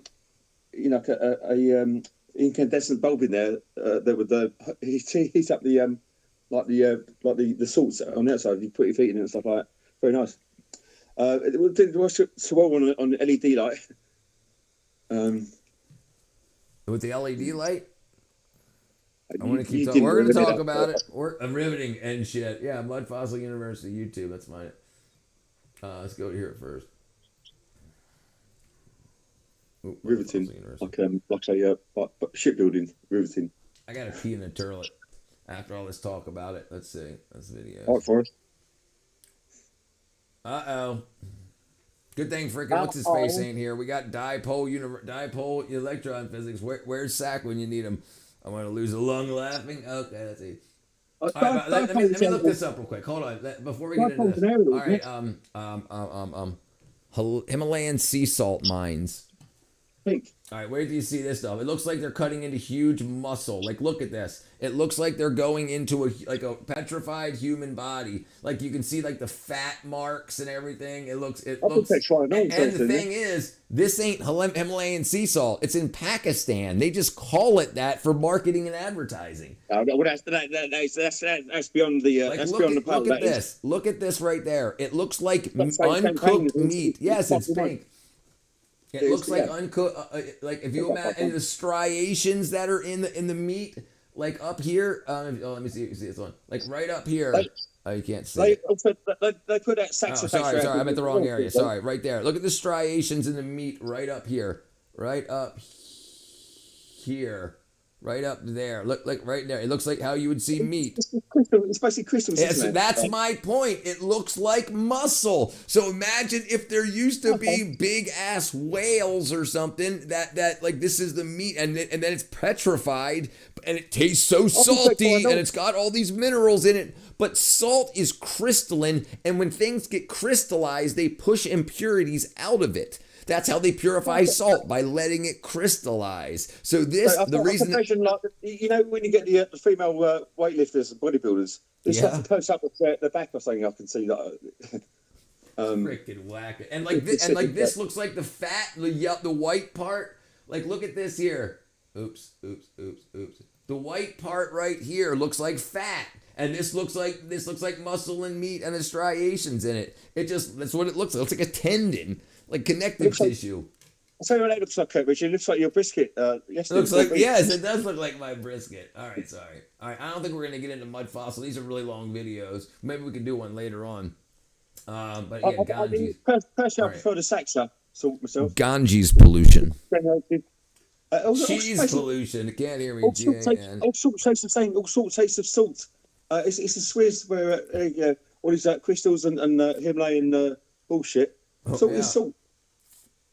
That's what I say. Wow, and now they want $3 billion to try to clean it up. How well do you think that's going to work? $3 billion. So you convince some politicians, I'll give you 20%. Just get the money. Just like, get the money. Yeah. It's corruption. It's corruption like a, was it corruption? What's the saying? Corruption. Corruption corrupts ultimately, or something like that. Anyway, that's how Lagos is run. That's how Nigeria is run, pretty much on backhanders and sweeteners and stuff. Yeah. This is the Financial Times. So this is some bullshit, right? So they'll get into this, and then they'll say if we only had $3 billion. The Financial Times is picking up big paper, by the way. Pilgrims brings pots of holy water. Himalayan sea salt is marked up so much the government is trying to fight iodine deficiency in India by advertising iodine fortified salt, and people are completely to buy premium pink salt. Right? It's bullshit. Right? Listen, I know it's bullshit too. No, we're not. I've seen enough freaking bride parades. I don't need to see people trying to swing their ding-a-lings in front of kids. I mean, do that, sister. I got a bathroom. You don't lose your sister. The Ganges. It's a name that resonates through the millennia in legend and history, a symbol of Indian civilization. The river does not just provide food and water to the millions who farm or fish in North India and Bangladesh. It's also worshipped as a goddess. From its source in a Himalayan glacier to its swampy delta 2,500 kilometers away in the Bay of Bengal, the Ganges is sacred to Hindus, a fount of blessings and purification, a place to live, ask me anything, and I'll tell you before he gets back. Ask me anything. Here on the pristine upper reaches of the Ramganga, one of its tributaries, it's easy to imagine the gods and heroes of old frolicking in the river's pure waters, or drinking their fill after a day's hunting. It's a haven for cholera. Are the haunt of tigers, elephants, otters, and fish eagles. The water is so clear, you can see the golden and silver marcia swimming in the river. Lamb, I didn't know you messaged but it's a shock to see the river after it reaches the North Indian plain. Downstream of Moradabad and its million people, the same Ramganga is a filthy sewer. Human waste and industrial effluent from paper mills, sugar plants and other industries pour into the river. Then there's the hazardous waste and the crude recycling of electronic products. It's illegal and I don't see other Indian government fix river in the next 5 No. If you fix it, you don't need money to fix it. I enjoy that. If you fix it, you don't need money to fix it.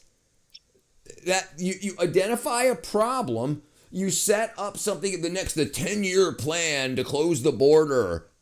And we might need $700 billion. And then somebody says, I'll close it right now, and it's closed. No, that's how government works. Then you set up your buddies from college. They start nonprofits and they start companies. Now, then your politicians feed them money. So now you set up a $100 million company or $3 billion that an Indian government says that they need to clean the Ganges. But the government's not going to do the work. The government's going to hire a company to do the work. So one of your buddies starts a Ganges cleaning company. They get the $3 billion contract. Then when you're out of office, guess where you're going? You're going to go work for them for $1 million a day. $1 million a year, whatever it is. And that's how government works. It injects something there. Yes, they drink it. It's a little bit off topic, but it's related. Saying that, certain words that are funny, like haddock, or but Ganges is a funny word, isn't it? Ganges is a good word. It's like I'm having a shower. I'll clean my Ganges. Yes, Lamb's got a job. I don't know if he wants to say what it is, but I got a job too, and you're watching. They put big ass snapping turtles in the Ganges to eat the corpses, literal corpses. They dump sewage straight into the river. What's going on? What's going on? Sorry, brother. Shall I say what my job is? Go for it. I am. Yeah, I gotta say it. Yes, he's got a job. I help people to become. I enable people to become the best possible version of themselves. There you go. It's a bit of a flex. I do a bit of stand-up comedy on the side. Stand-up comedy. He stands up, people laugh at him. Yeah. Normally done at night, but if you venture out by day and join the foundry. Let me see something real quick. I want to see something. Comments are turned off. Look at this. Look at this. The comments are turned off from 11 years ago. It's only got 85,000 views. on the Financial Times. So this is purposely not being pushed. 11 years ago, they were talking about how dirty it is. The government listen. If it gets clean, you can't get money to clean it. If you fix cancer, you can't get money to fix cancer. When you say help people become the best version of themselves, you mean he's doing that like a life coach? Kind of, but not really. He works in mental health. Hinduism, they think if we burn people after they die, then they pour their remains in the Ganges, they get mukti. Workers swirling their ash into the river to recover tiny pieces of brass. One local dentist has joined a group of campaigners trying to save the river. Do people actually buy views? Look at this. So always happens over on Twitch. This guy's trying to say, get top viewers online here, blah, blah, blah, blah, blah, dot online. Like, it's just like buy viewers, buy viewers, buy viewers. I guess because a lot of people realize that most streamers, like 95 to 99%, buy views. They think that I'm going to buy views. Like, I don't give a shit if I only got freaking 3 people on Twitch. It's like absolutely crazy. You missed something, go back 20 seconds. See it swimming in the river. Can I explain to Kat what I do? But it's a shock. I won't take too much of your airtime. Go for it, brother. I don't care. I said if you don't want to get doxxed, don't. If you can be looked up by what you do, don't do it. I can't dox. Go for it. Do whatever you want.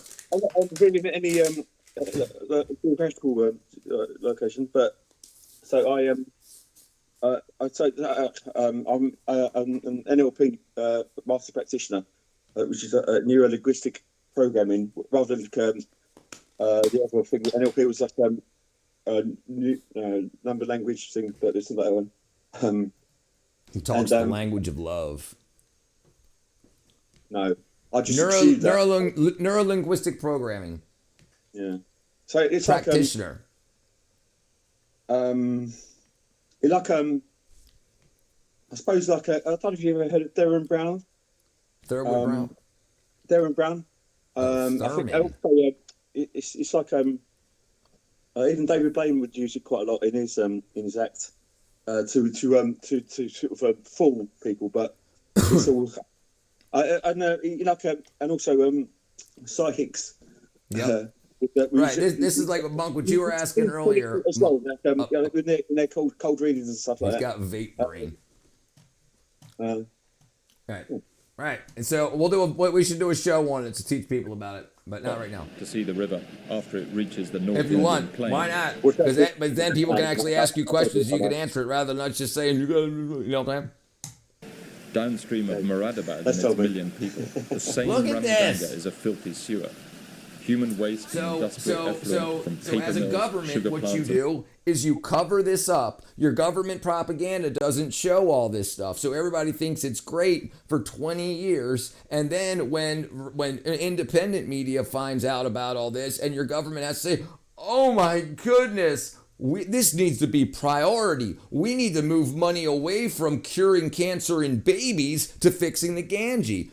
You know, and then that's the way politics works. You find a problem and you say, how can we profit as much off this?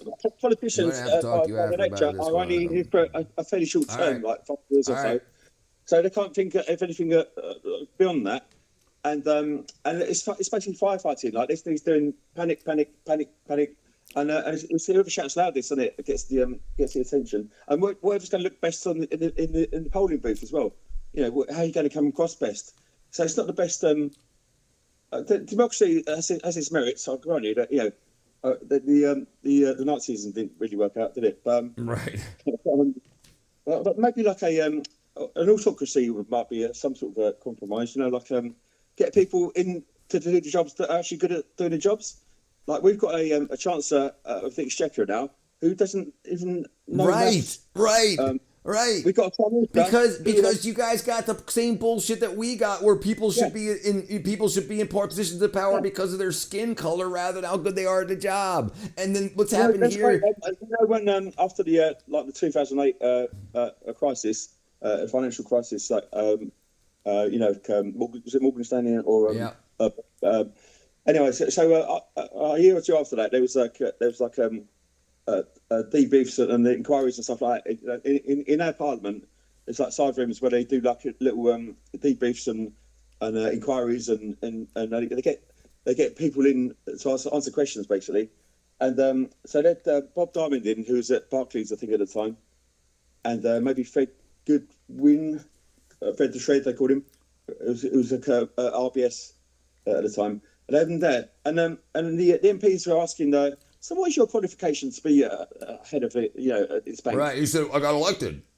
I'm thinking like, well, what's your qualification to be asking these questions? Right. All right, so let's see. So whoever's going to donate to clean the river, right. That's exactly. The people that donate get a tax deduction, get a tax write-off, and the people that gets donated to get a paycheck, and nothing gets done. Oh, well, we're going to do a 10-year plan to check the frickin' cow poop concentrations over the next, and then we'll come up with a plan when we get the next $100 billion. No, it's all bullshit. It's all bullshit. You put a bunch of people with guns around the edge and you say, don't pollute the river. All right, hold on, let's keep going. And other industries pour into the river. Then there's the hazardous waste from the crude recycling of electronic products. It's illegal and normally done at night. It's illegal. Venture out by day and join the foundry workers swirling their ash into the river to recover tiny pieces of brass. One local dentist has joined a group of campaigners trying to save the river. Yes, a lot of people pooping in the river. फिर साफ हो गया और फिर इसमें मैं तो नहीं नहा पाऊँ शायद बूढ़ा हो जाऊँ लेकिन मेरे बच्चे जरूर नहाएंगे इसके अंदर आकर Narendra Modi, a devout Hindu, chose the ancient city of Varanasi on the Ganges as his parliamentary seat in the election that swept him to power.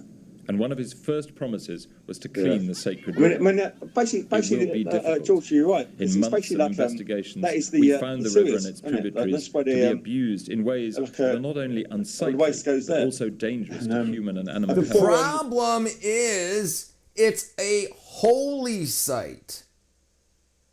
And people have very rough lives, and at the end of their rope, they're hoping and praying that dipping their body and washing their body in there will help them get better and get a better. That's what they're hoping. They're using it like Catholics use holy water. Like say, okay, I'm doing what the gods want. That's what they're hoping for. But the problem is too many people don't give a shit about it. So the people that are going there to worship are getting poisoned. So on my travels in my lifetime, I've been to a place called Lourdes, which is like there's a shrine there. Apparently there was an apparition with Our Lady, or whose lady? I don't know. The Lady of the Lake. Not R. Kelly. Our Lady. R. Kelly. and then a miraculous sort of a stream or a spa or whatever. Spouted out and if you buy into the placebo, this has got it's basically it's an emotional placebo. That's exactly what it is. Wealth is an accumulation of resources that can be used in a society. It works every day for a bigger number and enjoy your life. It depends. So in some places, wealth is owning a bunch of cows. In some places, it's a lot of dollar bills. In some places, it's a lot of minerals. Yeah, so it depends what the society works on. Asking that since he's stoned. What's going on, Ertz? Dams divert most of the flow in the upper Ganges for irrigation, leaving stretches of the river bereft of water in the dry season. The great cities pour in their untreated human sewage and add a dry spot for the night and out the rain. That'd be wealth. People that are looking at the long term, family is wealth because they know that their DNA will progress into the future. So having a great big family is considered wealth. But so societally in their bubble, in their society, that's what it is. The more kids you can have and the bigger the family you can have is wealth. But some people use money as wealth, that resource, and they think that they just live for the now. So people that live for the now, wealth to them is money. People that live for the future, that family is their wealth. But you also need resources to make that well through. Many people don't have proper washroom and go shit by the river. I see myself. I'm always disgusted. And listen, there's another problem in India, right? Because how many millions of dollars did India raise to put in toilets? And they had like 24 million toilets installed, but most of them never had water run to them or anything. India's government buys 24 million toilets. I mean, I've been to some literally some toilets in India. Even actually Turkey had a few holes in the ground when I was there. It's a different culture. In 2014, they actually made it to exceed 24 million to construct 100 million household toilets. Okay, but here's the problem. They put toilets in people's houses and just bolted them to the floor. They didn't have drains, they didn't have water supplies or anything. So it was for propaganda because they didn't teach people. They don't teach kids how to poop in a toilet and stuff like they do in other countries. Like potty training. So they just did stuff to show people so they could go be like, look, this toilet's in this person's house and we put it in here with the government. But they don't know how to use it or what to use it because for generations. So that's the problem. I woke up if you woke up, I think you're right. I agree. When we put last time, you never fail to get taught lessons. You should have stood making me hungry. Instead of encouragement and praise, isn't it? If you get it right, then well done, and make a big production out of it. And if you didn't do it, you bow with one. No, I'm joking. That's a joke. But talking shit. Yeah, exactly. Yeah. And they'll pay you 1,000 rupees to report a dirty toilet. So now they have people that go around because they're getting it from the government. So they set their own people up to go find hundreds of thousands of toilets a day, and they make a ton of money. So it's money being transferred from the coffers to their private. Yes, right. It's bullshit. That's my point. Them a picture of an unclean or a dirty If you send toilet. them a picture. Well, this is known as the Clean Toilet Picture Challenge, and it's going on till June of 2026. Where if you're traveling on any of the national highways and you go to a toilet at the toll booths which is maintained by NHAI and you find them to be dirty, take out your phone, click a picture using the Rajmarg Yatra app. So the picture is going to be geotagged as well as time-stamped. They are going to verify if the toilet is actually... Right. There's a problem with the toilet in Turkey, but they're looking into it. Right. Education is the key. This is why politics needs to stay out of education. Because when politics gets a hold of education, they make voters for the people that are... So like when the liberals ran education, they turned everybody into liberals. When the conservatives run education, they turn everybody into conservatives. But what's the best for all the people? And that's the problem. They don't care because they want to... Listen, politicians have a short time in politics to make themselves rich for the rest of their lives. It's their chance. It's their lottery ticket. Yeah, I can't fathom why someone wants to go into politics if it wasn't for some sort of self-enrichment or right. But they say like, I did it. I want to make a difference and that sort of thing. Just do it. This guy here, who's his name is Peter Mandelson. He was the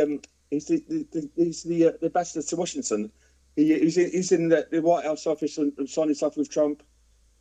He turned out he was big mates with Jeffrey Epstein, and go figure. And after so he's in the government for a long time. He could say it's about 3 or 4 times fired, and after the it's in 2008 when they talk about the bailouts and stuff like that, and there's big sort of a bailout of like several £billion to this or that, to they're too big to fail sort of thing. Right. And so this Peter Mandelson was in the meeting discussing this in the government, and it shows on his email.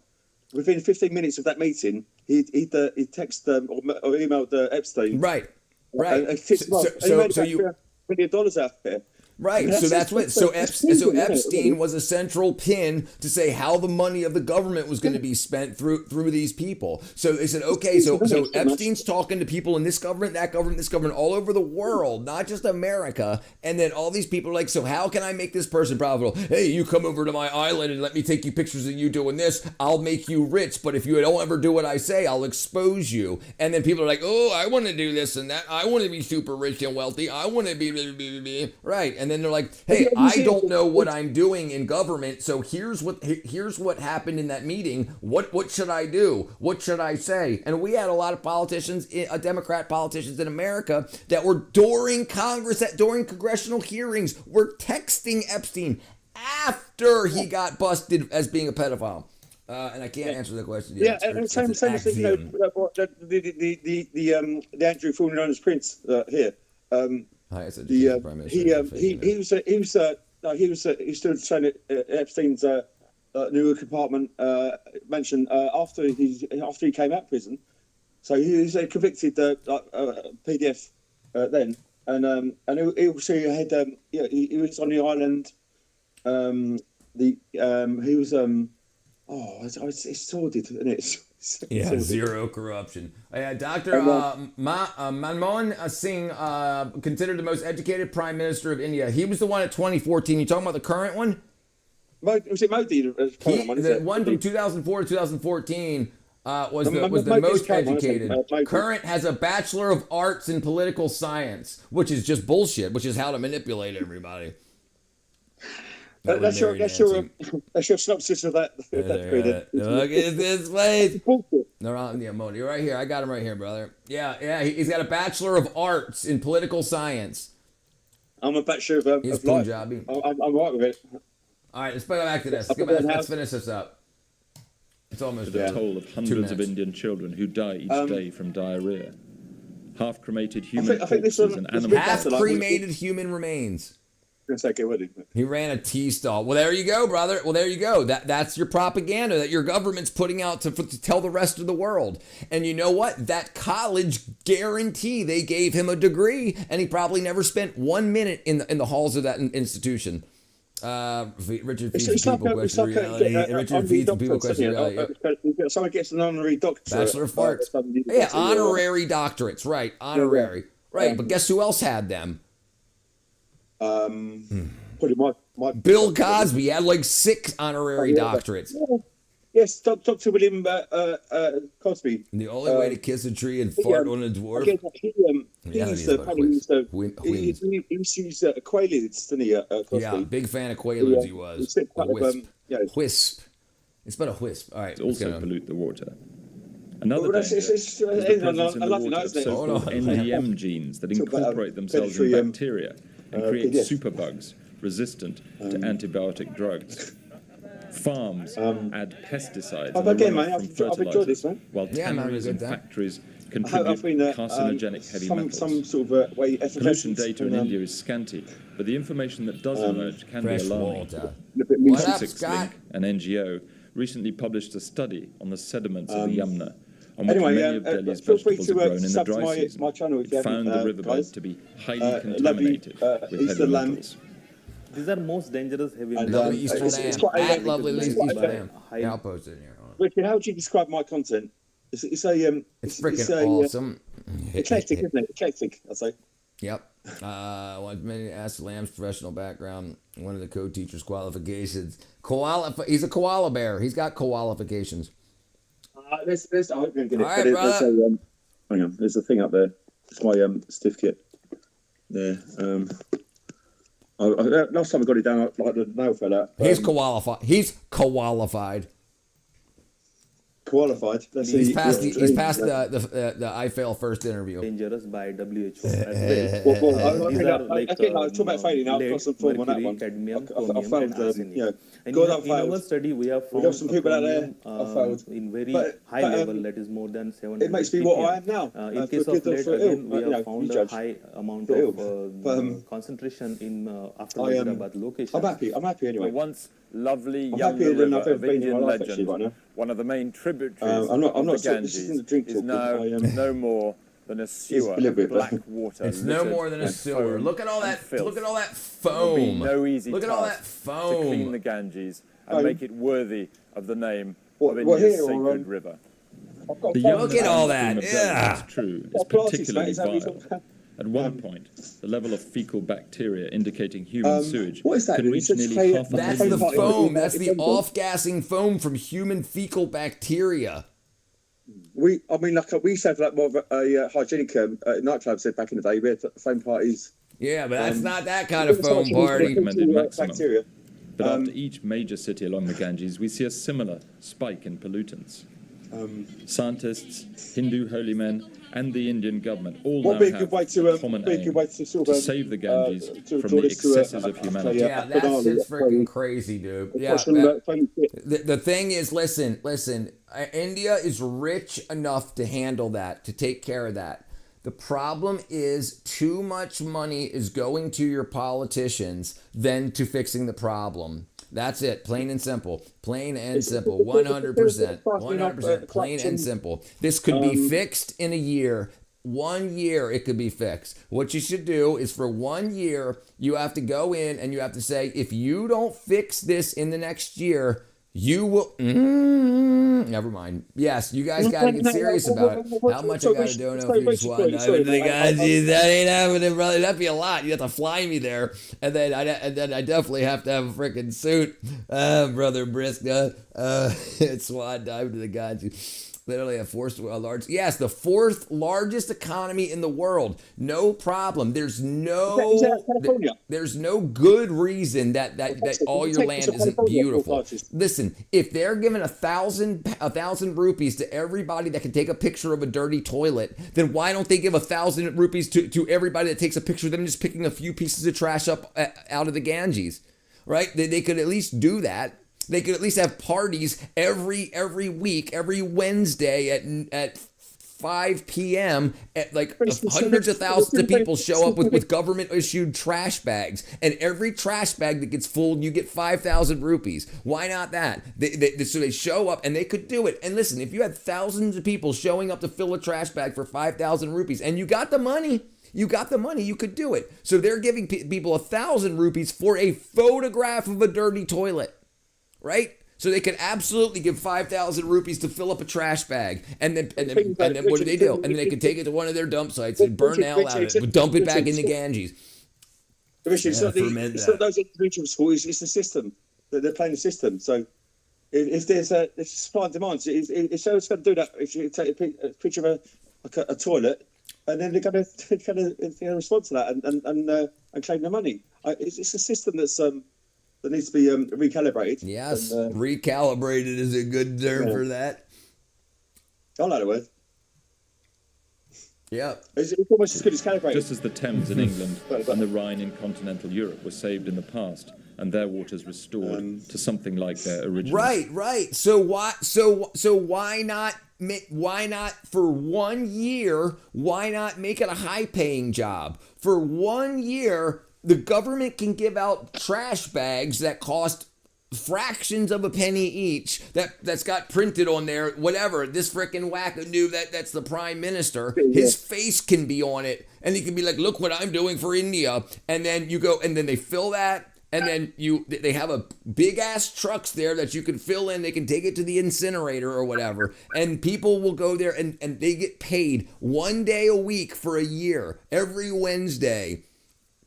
At 5 o'clock. And they could do it. Look, I just came up with the idea now. So all those rag pickers that are trying to make pennies finding plastic and brass and stuff, they could get paid for just freaking trash. And that place would be clean as hell. And they know this. But then there wouldn't be a problem. I could start at this, looking around at this vista, at this house right now. It's like it's like a landfill, pretty much. Like, you're not seeing the worst of it. But if you can see what I can see. It's not great. Well, B2B, sorry, Lamb. B2B, they are giving out money. The thing I just watched here, they're giving out 1,000 rupees to take a picture of a dirty toilet. You take a picture on the app and you get 1,000 rupees. Unclean, and if they find it to be unclean, they will give you 1,000 rupees in your FASTag balance, which you can then use to pay your tolls as well as parking wherever FASTag is used. Now, this is a great way for the Indian government and its agencies to actually decentralize, reporting and auditing structures and actually incentivizing general public to report whether government authorities are actually not. And Richard's going to promise to not talk for a minute, if so. Well, if you let me finish a topic, bitch snatcher. Yeah, go for it. It's all yours.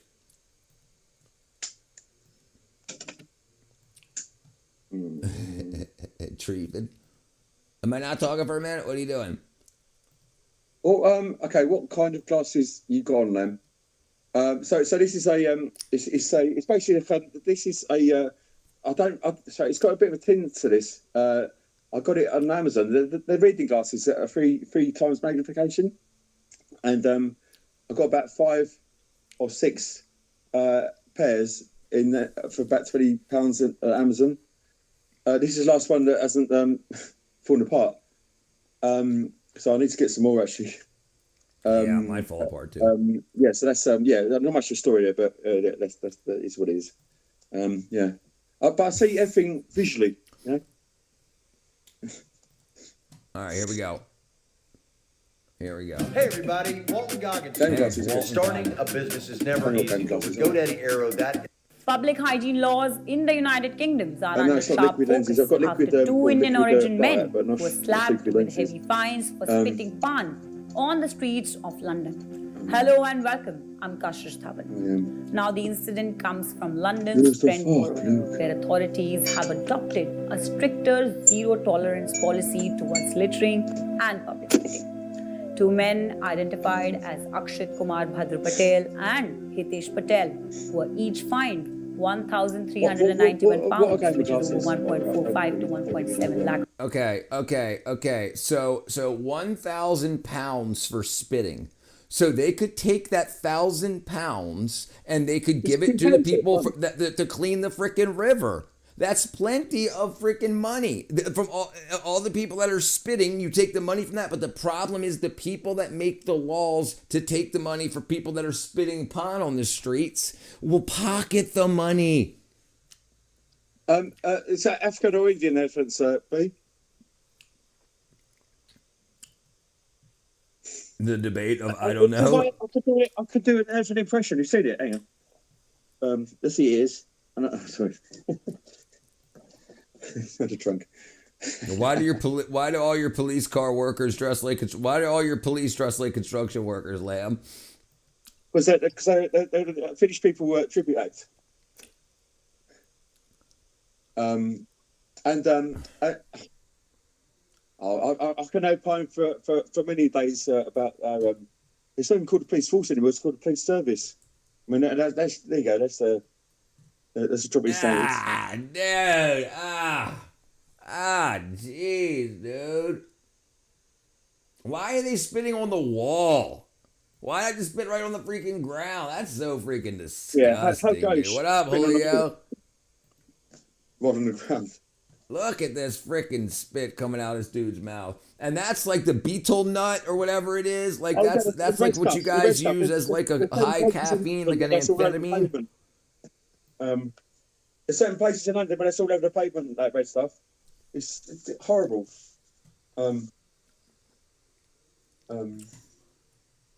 Yeah, it's not. It's disgusting. Yeah, good word, Julia. Well, bad word, but well said.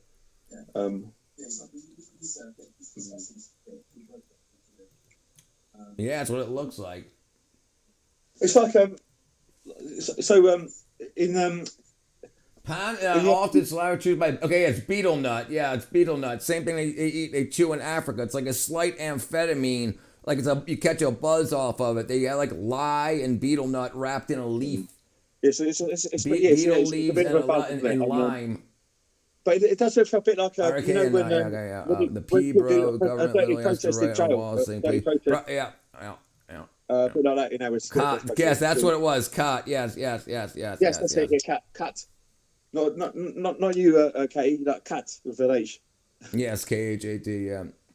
Not your cousin. Heard of that, huh? Yeah, I've heard of that. Yeah, absolutely. Yeah, they eat a lot in Africa, a lot in East Africa.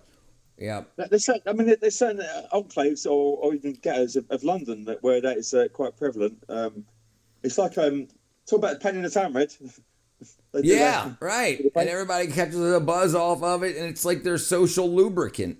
It's like instead of drinking alcohol and whatnot, they chew that and they get a mouth all super red. I mean, personally, I yes, don't they take chew any, on it. Yeah, I don't take any sort of stimulant or anything myself, so I don't. Yeah, an amphetamine-like plant, right? I think it's from the same family as like kratom. Lube for the win. Kratom. It was in Red Dwarf, wasn't it? Kratom.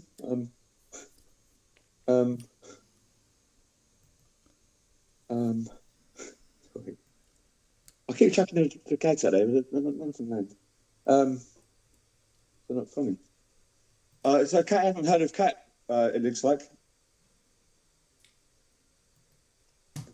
Let's see that again. He opens the Gemini app and asks for the best tires for his car. Wow, ads on Google Shorts, on YouTube Shorts.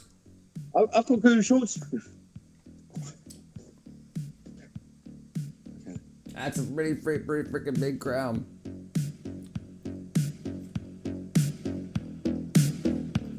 You know what? The Empire built that as well. You know, we built that infrastructure. UK. Bro, okay, that's good, bro. Pretty generate. Not much dopamine.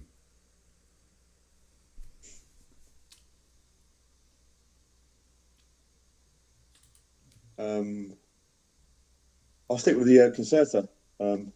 Yeah. And the look booth. at all the, gee, look at them hanging on the side of the train. Yeah. Jeez. I mean, that's have you seen the? Is it in Tokyo where they pushed people onto the subway train? They spit Beetle nut on those trains. Jeez, dude. So it's a bunch of addicts, is what it is. It's a bunch of people that they want their buzz and they don't care what they do to the people and the surroundings around them. Like, look at that, dude. Huh? Good Austin. I mean, that's what it is. Yeah. It's a different culture. It's a different. Look at that. Jeez. You'd think they would build another train track and another. They got the money. They got the money. Fast life. And listen, and even if they didn't have the money, you could ask another country. Another country could say, hey, we could build another train line right next to this one and we'll take the profits. And they'd be like, okay. So everybody else gets more, there's much more. And then, yeah, absolutely, they could. There would be plenty of investors they can get, no problem. Yes, very high population density, right. And the problem is they've known for 40 years what the population outlooks, projections were going to be. They've known this. They've absolutely known this for decades, what the population projections were going to be. So they could have set up the infrastructure for that population, and they didn't do it because they stole the money. Also, that infrastructure was put in place by the British. By the way, the British, the Raj, and the Empire, but the sun never sets. These freaking guys on top of the train. I say we send India a bunch of Google Play cards. They'll figure it out. That's what they need, brother. A bunch of Google Play cards. They're probably sending them right back to us. Right. It says right here, bad design. But Richard, the street of flood here. That's just freaking absolute. But listen, do they give you guys anti-parasitics there? Do you guys do parasite cleanses every 3 months? Do you guys do? I know. Monk. You guys do that. You guys do that in Brazil. I know you guys do parasite cleanses at least twice a year. But do they? I mean, because I imagine the parasitic load in India is huge. I mean, if you're swimming in poop water, you're guaranteed to have parasites. Well, I mean, a fair bit of check cholera on your bingo card, didn't you, or something like that? Or yes, right. Yeah, twice a year in Brazil. I do it 3 times a year, every 4 months. So it ends up being like 3 times a year. Boom, boom, boom, boom, boom, boom, boom, boom, boom. But most people in America have never even heard of a parasitic cleanse. Everywhere else in the world that cares about their people, there's parasite cleanses. Yeah, they give us middle fingers straight up the butt. Yeah, gotcha. Yep. Yeah, yeah, and I bet you that would take care of most of your guys' issues. Side issue here. Sorry, a side issue. It's Benzos. Yeah. You know when you see like women have these long nails and that. How do they wipe their ass? They don't. They're stinky as hell. They don't wipe their ass. They don't. Do you ever smelled those women? It's horrible. Just sitting next to them on a freaking train or the bus. Yeah, it's horrible. They stink. It's like putting a DeVille or something. They don't wipe their ass. Well, that's I just take a shower once a week. Yeah. All right, what's freaking Julio got here? Hold on 1 second, Lamb. It's gonna be 1 second. Boom. Boom. Well, I think I just lost Julio's thing. Okay, never mind. Julio did have something. Yeah. Okay.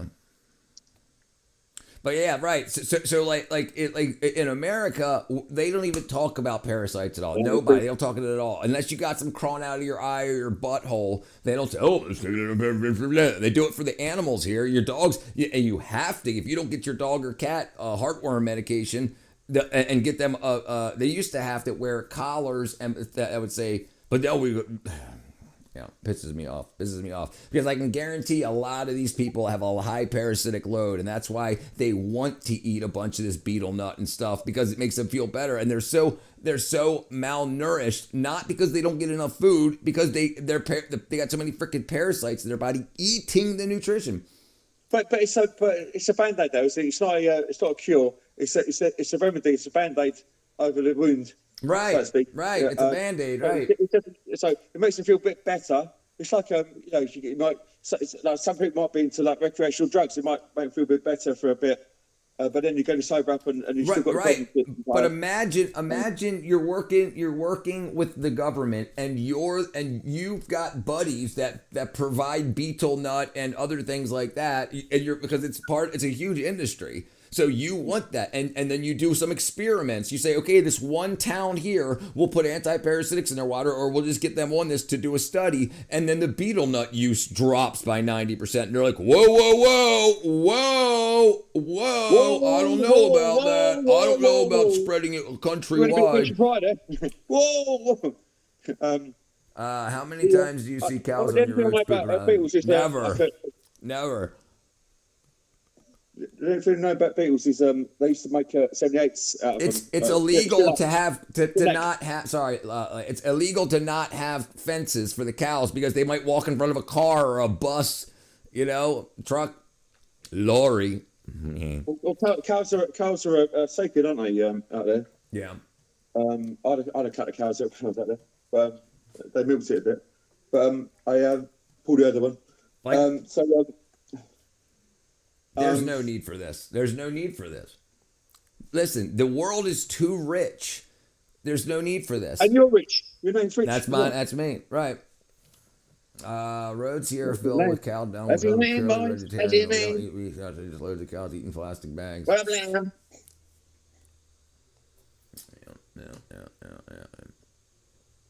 That's freaking so crazy. That's so crazy. Look at freaking lamb's freaking legs, boy. Lamb legs, lamb chops. You want to see my leg? We just saw them. Uh-oh. Yeah. Lamb legs. These are runner's legs. Y'all don't eat beef, but yes, right, Russ. And the thing is, when you eat beef, if you've got gut parasites, they'll bond onto the beef and they'll leave your body with that. So that's even another way that you're not getting parasites out of your body. And that's crazy too. I'll search cows on Indian roads. You know what? Cows on roads in India. I can wear burgundy, and I'm right with that. I'm comfortable with my sexuality.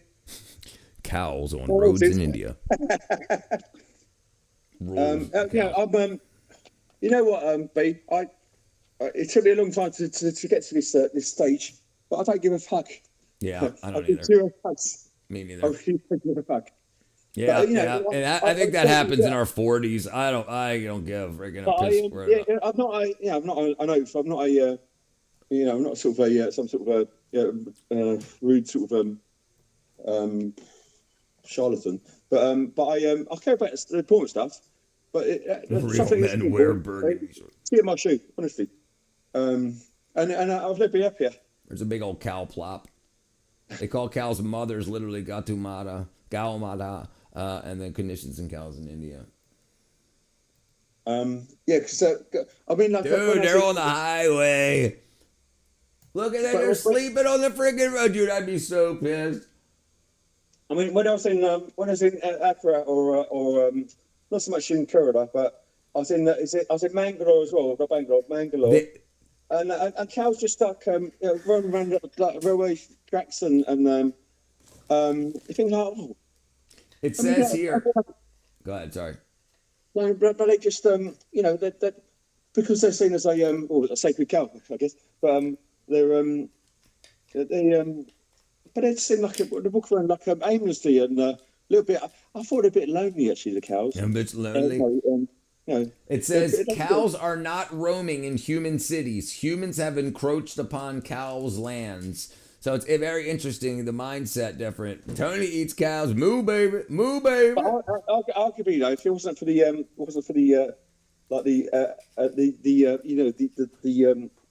abattoir industry, there wouldn't be so many cows anyway. So same as chickens or the lamb. And the lamb.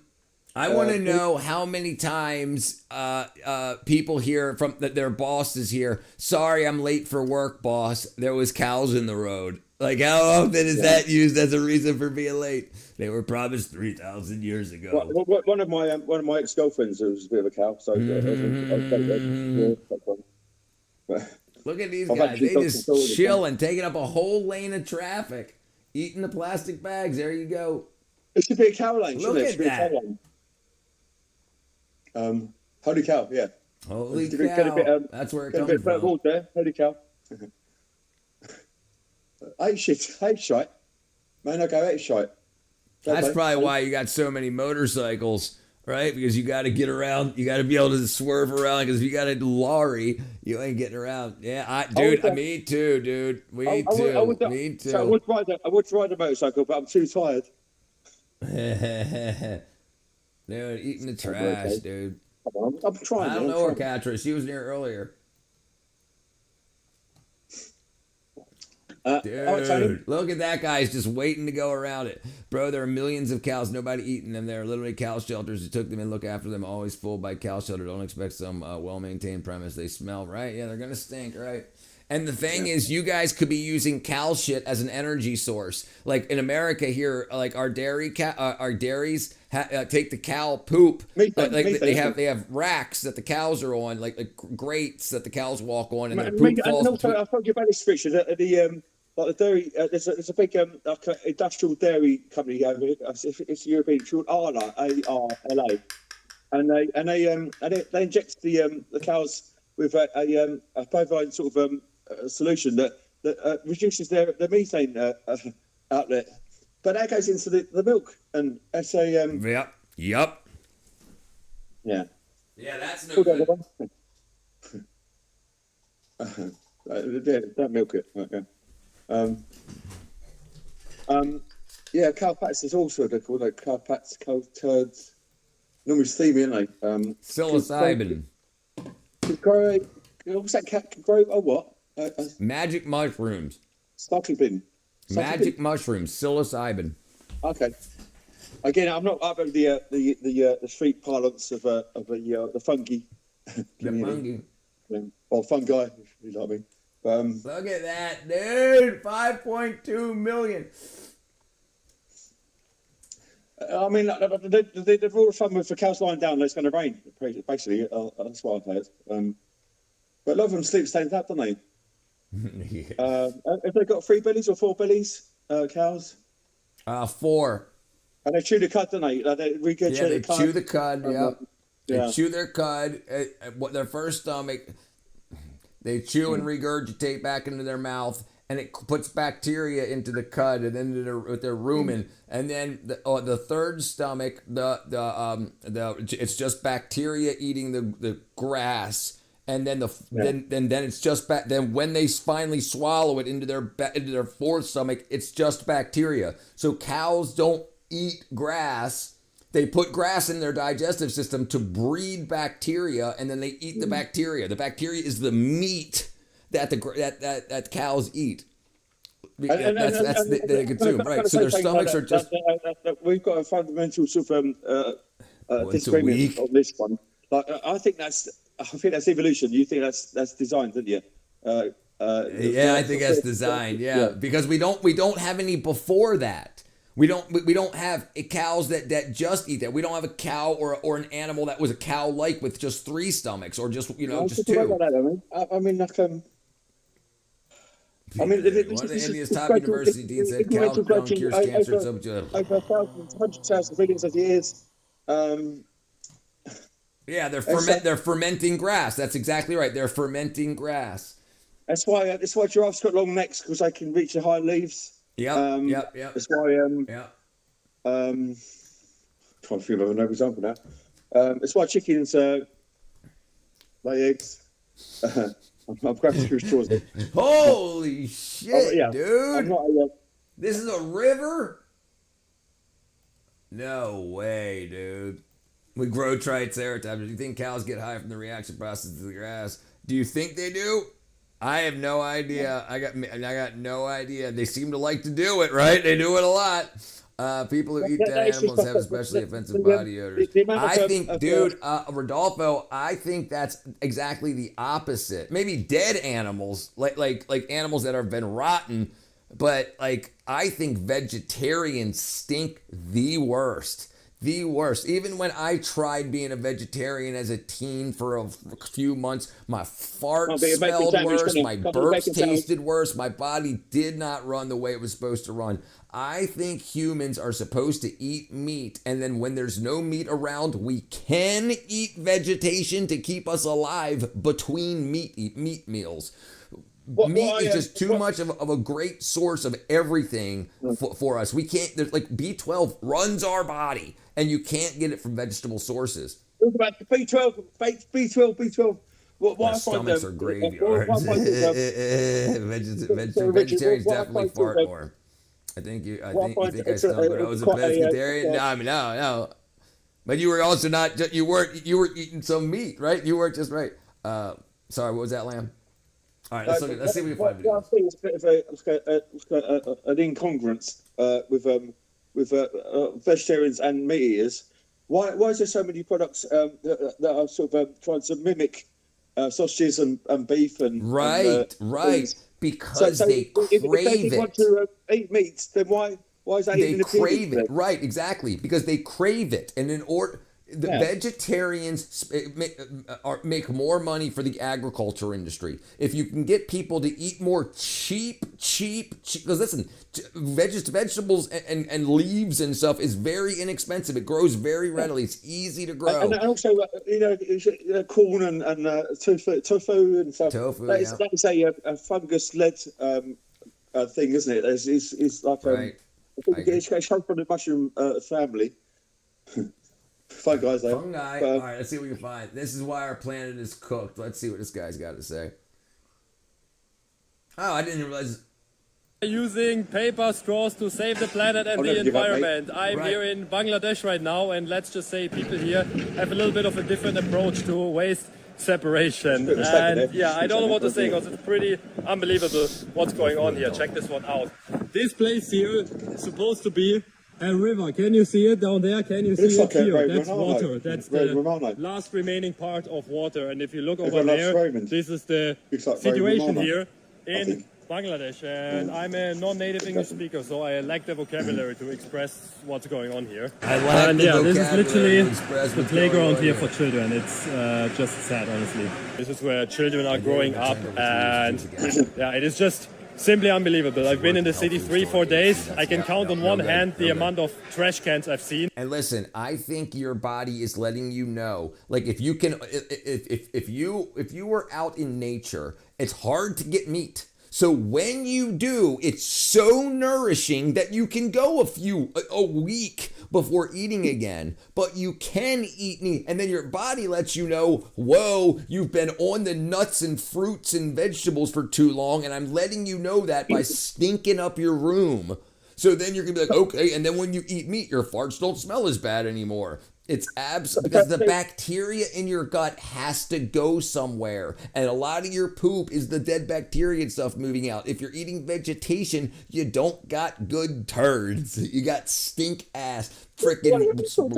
You don't got good turds. You got a bit southern there. If you got a bit Jerry Hall, you don't got good turds. You don't got good turds. What am I looking up? Bangladesh bus race. You can't say stupid.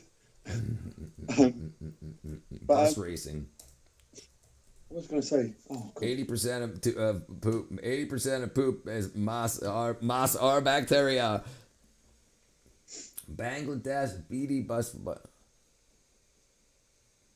Holy crap! You gotta be kidding me.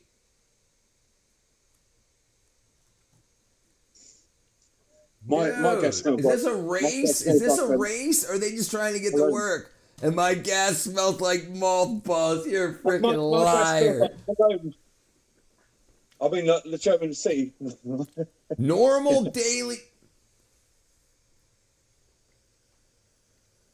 daily buses with passengers. I get more gas from drinking soda than eating beans. I don't listen. I do not have. I'm here with an open microphone right here. Okay, at 8, 10, 12 hours a day, and you guys would hear me fart. I don't mute the mic. I can burp in front of you. I fart 100 times less a day than I used to before I concentrated on getting proper health, proper nutrition. You're starting them. Is that what you're doing? Huh? It's like like when you've got a new relationship going on, you don't fart in front of them for a bit. Right. No, I don't care. I'll fart in front of you guys.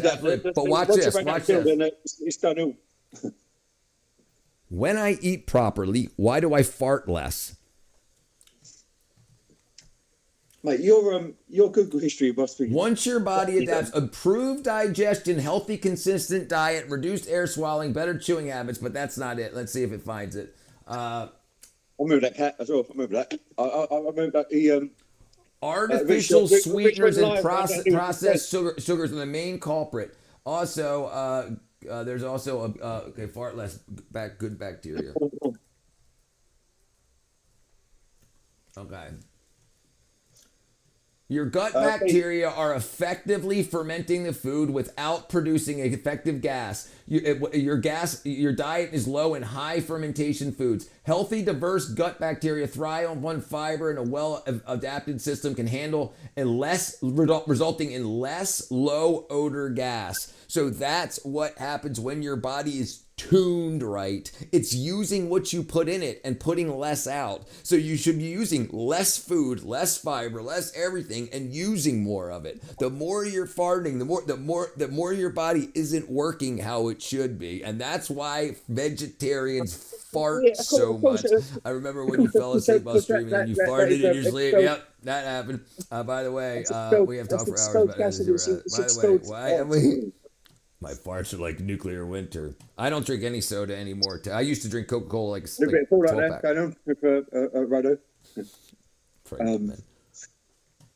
Why do Bangladesh have the deadliest buses? I can believe that as well. I mean, it's a low bar. It's a lot of competition. I've mentioned like Nigeria and places like that. Probably have the public transport system isn't. Isn't what it should be.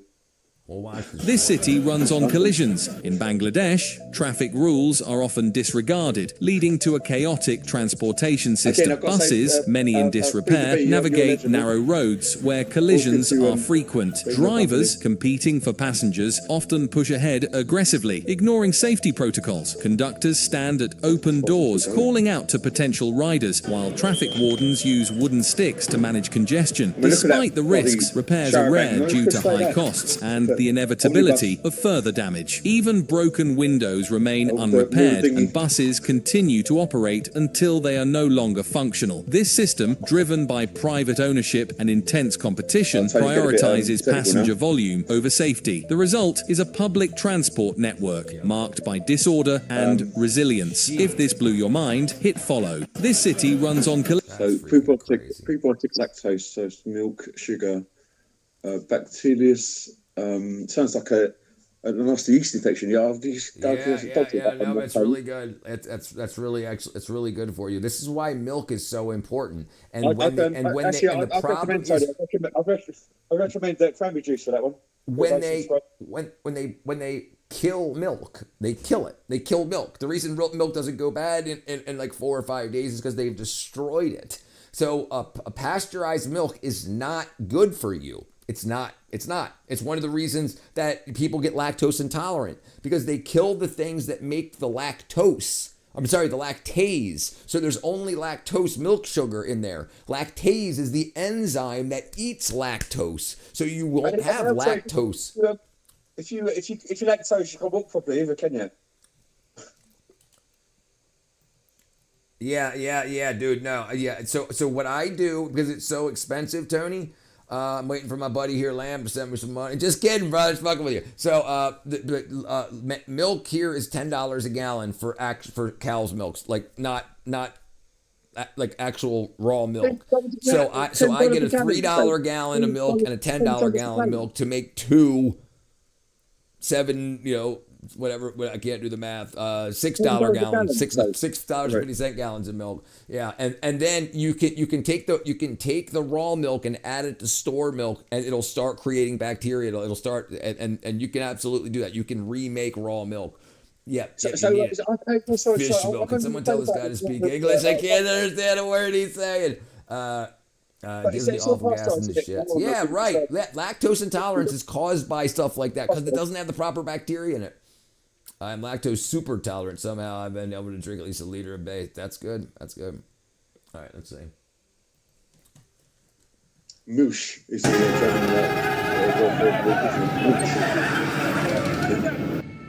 These Bangladeshi buses look beat as hell for a surprisingly sinister reason. It's not just because of the scraping and bashing. I mean, that's an issue. It doesn't help.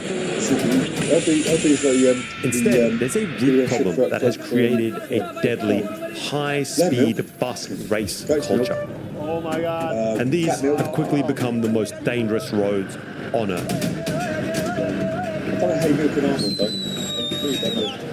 Today, we're taking an average bus ride through Bangladeshi streets and counting the near misses. That dude, he looked like he was high as a kite. Hey, we're taking an average bus ride.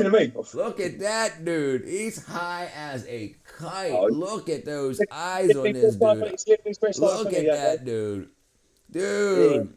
Lactate no longer helps me, so I leave milk alone. Long neck shirt as well. Look at it. He's living his best life. Look at him. He's nuts.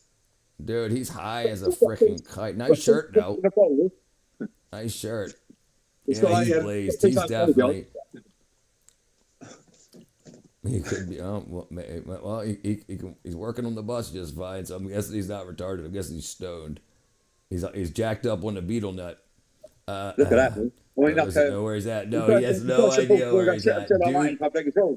Dude, okay, so look at the difference here, okay? The guy that's driving actually has a look on his face like he knows what's going on. Or maybe he's a rider, I don't know, but it looks like he's holding onto the steering wheel. This guy is freaking 80, he's done. He's blazed, he's freaking... He's got notes like you, though. He's got a Roman nose like you have. He does. He's got, at least he's got a good nose. He's got something going for him. Proud, though. Proud. Roman nose. Right, but look at that. You've got to admire that sort of. You've got to admire that. He got to that Bangladeshi street. I admire that. I think that's. I think he's worked hard for that, and it's paid off. He's might be. And counting the near misses, the crashes, and just generally trying not to die. Respect. 100 kilometers an hour. You might think it would take more than just one bus ride in Bangladesh for a near-death experience. You would be wrong. And by the end of this video, you're going to understand why drivers are choosing to race these 20-ton death machines on public roads, what happens when things go wrong, and why this is very unlikely standards, to change if you like, or expectations of polite society. Welcome to Self-advocacy, Dhaka. This place is not just a bus station, it's this 24/7 I remember getting a cab, I got a cab from, we got a cab from from Bangalore to Agra, 20-ton death machines. And the and they have how many fuck knows if a license, a sort of person, but I don't know if they have a license. But is it the same as stuff in Saigon? You know, all the Honda 50s and that going around. It's like it's just like almost like a surreal sort of experience. Am I talking still? Is anyone listening? No one's listening. I was listening, that's why I turned it down. Let's go. We were watching the video. Okay, man. Guys, this bus stop is kind of crazy. There's so many buses when you get the drone in the air. It's just kind of wild. It's just all in and around this big underpass. There's noise everywhere. There's chickens, there's geese. You got to be careful. So many rivers to cross. 20,000 buses, all of them racing, smashing, and generally trying, well, not to die. But guys, you don't treat a 20-ton vehicle like a goddamn bumper car without leaving some serious scars. Guys, look at this shit. That thing is just beat to hell. It is beat to hell like this, not because it's bumping around in city traffic, because these drivers literally race between locations. And at full speed, they're smashing into each other. Because there is not 1 inch of this bus that is not completely beat to hell. What's that? I'm gonna go, man. Okay, brother. I'm gonna love you and leave you. Love me and leave me. You're my brother from another mother. And all right, Lamb, brother. Hit me up on the WhatsApp when you wake up. I'm not sure when I'm going to be waking up or falling asleep. But, all right, man. Everyone, love you, Big Dare, Cat, John Jones, and all other lovely people. All right, brother. Thank you, man. Okay. Bye. All right, let me see what I broke here. Bang, bang. Okay. Now I can fix it here. Bam. Yeah, they're driving like freaking animals, that's for sure. Can you translate? Nope. It is completely hammered. And it's not some kind of crazy Mad Max vehicle. Actually, it is. Yeah, I was about to say, don't lie.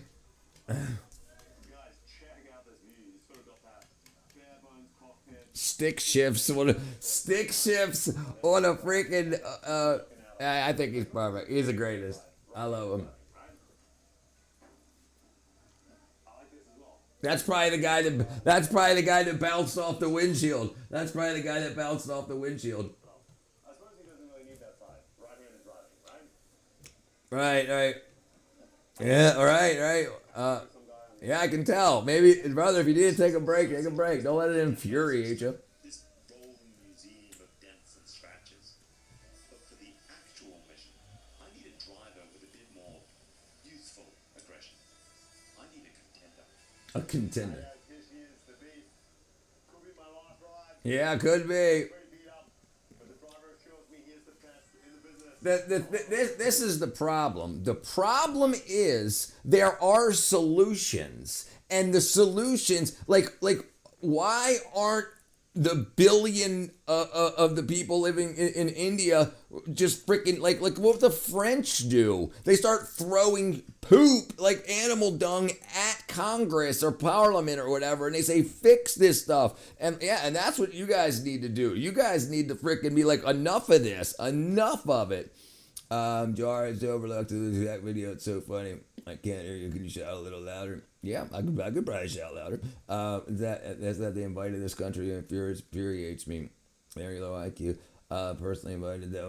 Right. Who invited them? The guys that you voted for, John? You know, who invited them? Who invited them? And the problem is they invited people that are dumb enough to vote for them. That's the problem. And then they create an environment that says if you vote another way, conservative, we'll all have to leave, so please don't. And then so many people are so anti-Trump that they vote for their own demise, and that's on them. That's on them. I can move I can move to Georgia. I left Maryland, right? I left that. I came to a purple state, and everything's much better down here than it was in Maryland. Baltimore City's crazy. I invited them to your country. Said, "Don't invade here. We're gonna send them to Brazil. Everybody, we're gonna send."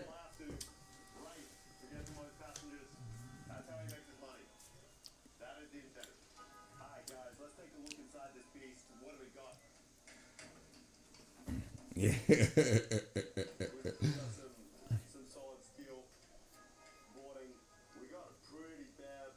Yeah. Yeah. Oh yeah, there's some nice holes. That looks fun. The control panel and my rigged up action camera. There is no speedo anymore. Who needs it? I was just like hiding behind there. Oh yeah, there's a speedo.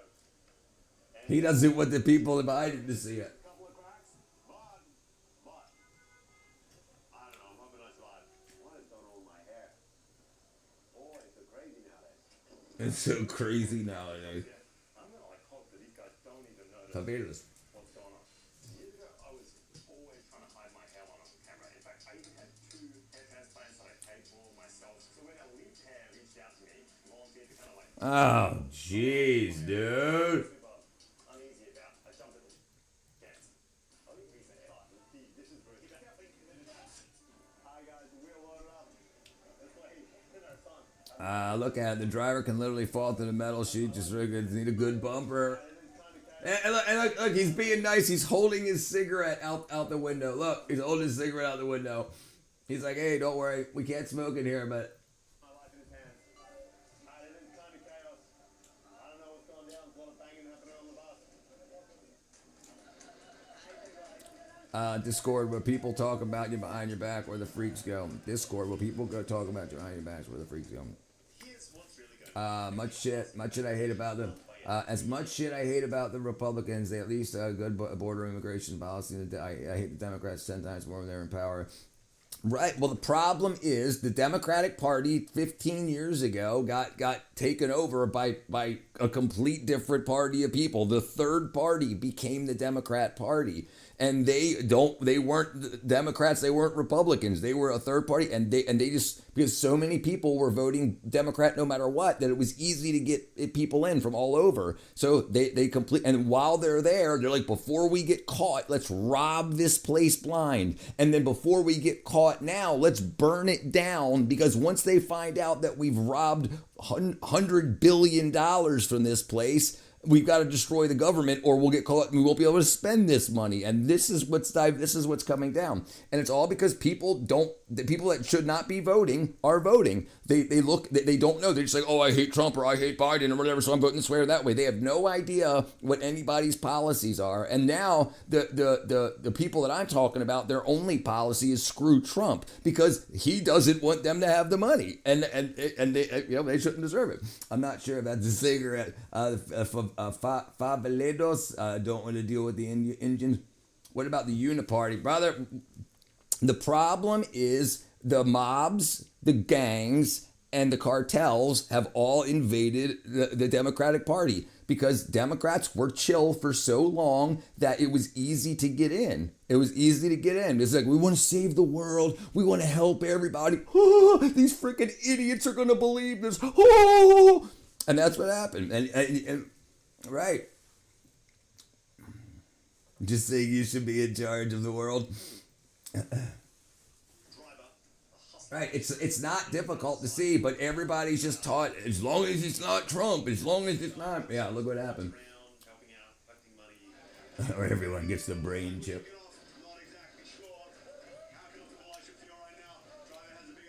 Right, and people don't even know that. Like, do you know there's people being arrested right now for slavery?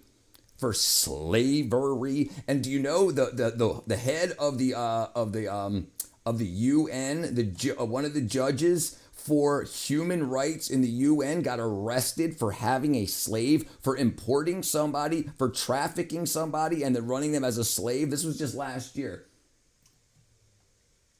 UN judge arrested for slavery.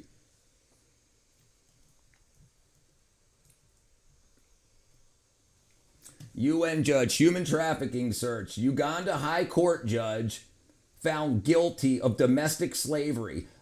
George, an Oxford law student, High Court judge, Oxford law student, jailed for modern slavery offenses, despite her background in human rights protection. So what they say they're going to do is what they want, or what they say they're going to help is actually what they're going to do, and they don't want to be caught for. So if I want a bunch of slaves, I'll run to help slaves and for human rights while I abuse this, but no one will expect me, the judge of human rights, right? And everybody's just like, oh, they want to help the trans people. Help them do what? Lose their money? Right, absolutely. They don't want to help anybody. Remember, they put people to war. They don't care if you die, if they can get money from you. No, the poor freaking gay people and the trans people and the poor, yeah, they don't care about none of you people.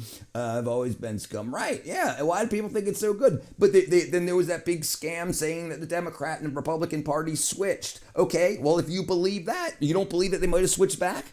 Right, and this is the thing, and nobody, but. Oh, well, that just, the Democrat point was deporting people as you cook, clean, bigger. Well, Obama deported 3.1 million people, and Trump's only deported like 700,000. I'm from New York City, born and raised Democrat, turned in 18 times to vote President Reagan's second term under him.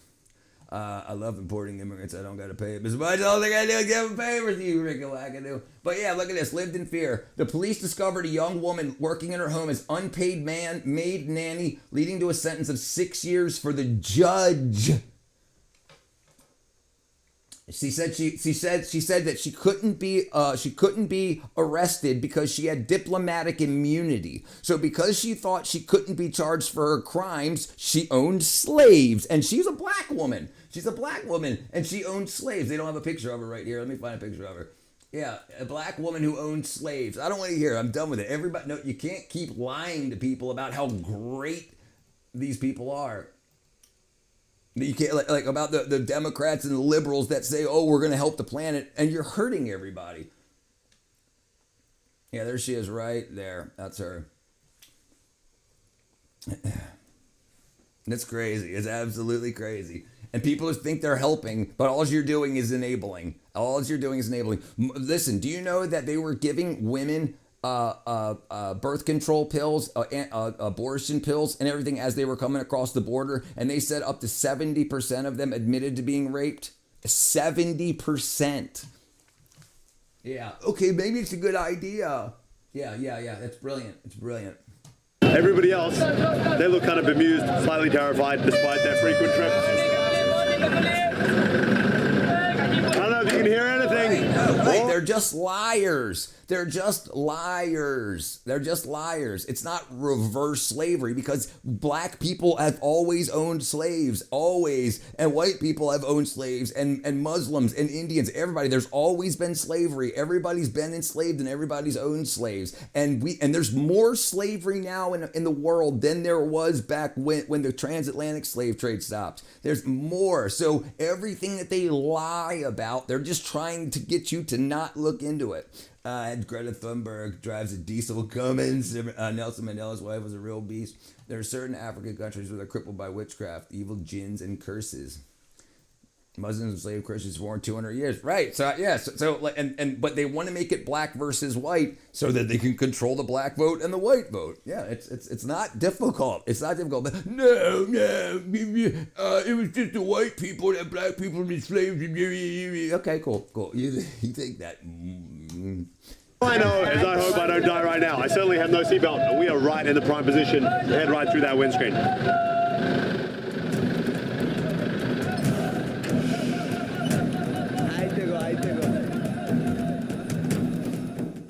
So in the city like this, there's a lot of traffic, so it's not too fast. Necklacing? But at times it picks up, and you don't need too much speed, as we just saw, to get pretty nicked up. These guys aren't just co-workers, they're a unit, a team, they're brothers. They live on the bus, they sleep together, they eat together. They live on this bus, basically. Yeah, the staffs, all the bus staffs, they sleep at night inside the bus. Sleep in the buses. Wow. Oh my God.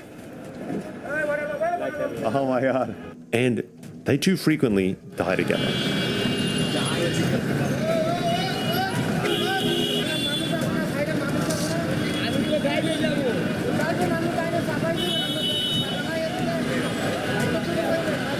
And the general gist of why these guys are driving in so fast. America, if that happened, you would be getting insurance information, go back and forth, and somebody would get some money. This dude here would have a neck injury and he'd get a couple grand, right?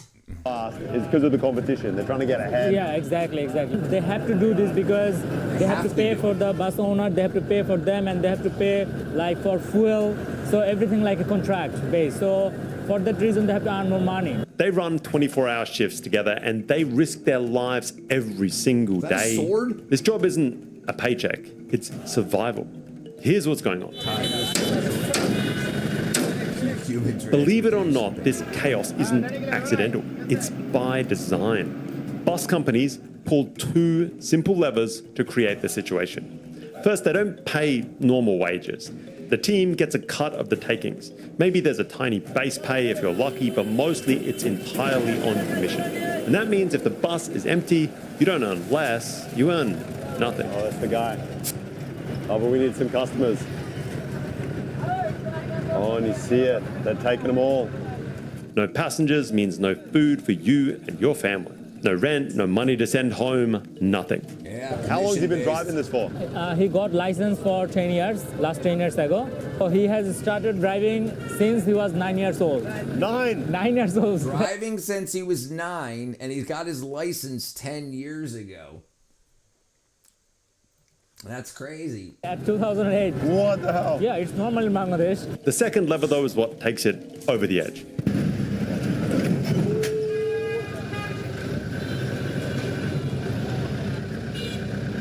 We just smacked into another bus at like a bus stop, and at this point, that feels like almost normal. It's kind of crazy how quickly you kind of like acclimatize to this stuff. Just wild. It compounds with the first lever and things just get kind of disastrous. Bus companies then release multiple buses on the same route at the same time. That's right, there's no spacing, there's no timetable, no enforcing gaps like you would in the West. It's not like they're every 30 minutes. They're just kind of random, but whenever they let them go, it's 2 or 3 buses rolling out together. And because you're running the same route, at every stop, whoever arrives first is going to take everything. Not most of the passengers, but all of them. They're all going to funnel into that first bus. Once the first bus arrives, there's nothing left. The second bus maybe gets some scraps. The third bus gets nothing. Oh my God. And when your pay is already razor thin, that loss isn't abstract. That's food off your family's table. So the buses, they move faster. All right, here we go, guys. That is the bus we're trying to get past. Drivers push, they tailgate, inches off bumpers, or just like not at all, they just bash into each other. They overtake blind, they swerve to block each other.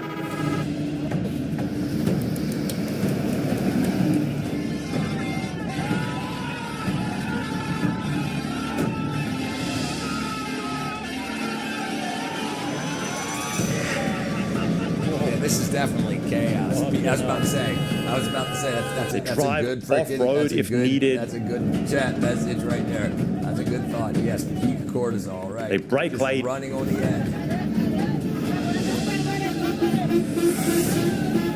Look at that one. That must be brand new. He had a scratch on it. And they do anything to get in front and to stay in front of the pack.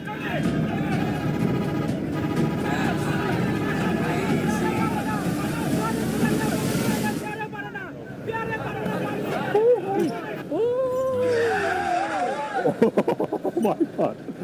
Holy shit. And they probably get to know each other over the years, so you know that truck driver and he knows you, that bus driver, and he knows you, so you see him and you're like, hey, that's the guy that cut me off in 1964. I'm going to freaking bash up his paint. God, man, that was crazy. That bus is not going to let us pass. Like, he is swept all over the place. Not let us get past. I swear to God, I thought I was about to go straight through that window. Yeah, that was wild. Noise pollution, visual pollution, water pollution. Hey guys, I just saw my life flash before my eyes. That was crazy. Passenger in that bus. Again, if one bus tries to pass the other one. I tell you what, if I go to Bangladesh, I'm probably not going to Bangladesh, probably. I would love to go to India, absolutely. There's lots of places in India I want to visit, but Bangladesh doesn't seem kick-ass to me. It doesn't seem kick-ass. Listen. Every country, every state, every city has the beauty and the dark underbelly. I would rather see the beauty and be ignorant to this. Look at the guys out there having fun and making money. Yeah, 20 cans of Coca-Cola to bring the cortisol down. You need something, right? You need something. That's probably where that spit on the wall comes from. They're just like... He's literally just going to swerve in front of it. Like, they're not going to let that happen because... People lose the feeling that they can die. Like they feel invincible. And it seems like this is what a result of that is. I mean, I've really got to look into that beetle nut stuff because I've definitely heard about freaking 20 years ago. But to see what the actual buzz is like, is it like their meth? I'd rather buy my own scooter if I went there. So that's what I was going to say, but I don't even want to be on the road. What are you going to do? Just get hit by a bus? You know, it's like they don't seem to care. They don't seem to care. What up, Thomas? I know that feeling. Yeah, India. Yeah. Comes before the paranoia, the fear among the passengers. Said, brother, I bet you they're acclimated. I bet you they're they're just like, man, I got to get to work. Hurry up. Next drug production class is Beetle. Like, yep, that's what we're going to find next, brother. You're taking money, taking food out of his family's life. It's not because they love danger. It's not because they're adrenaline junkies. I do think that supposedly it's like they say it's like a mix between beer and cigarettes. I mean, that's what I like years and years ago. We'll finish this up real quick, and then we'll look that up over time. You sort of need to. And it's become this kind of twisted version of the Formula One situation, where you have one team that's meant to sort of come together to be united, but instead they create direct competition between their own drivers.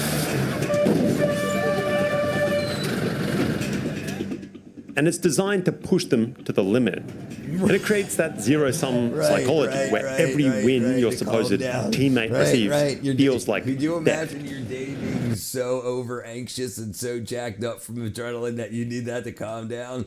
I have some experience on this. I didn't see you there. And just like in Formula One, the resentment, it compounds. Yeah, that's what I'm saying. They know each other. You're competing with guys just like you, guys who are just as desperate. Is that coal smoke? It looks like diesel, like poorly combusted diesel. Yeah, coming up to it. Right, yeah, they fall asleep. Yeah, the lamb's no angel. He's a lamb. He's no angel. Every stop, every blocked overtake, every time another bus eats while yours goes home empty, that goes in the memory bank. And there is no way you're letting them beat you next time. Right, next time, right. You're going to remember that guy.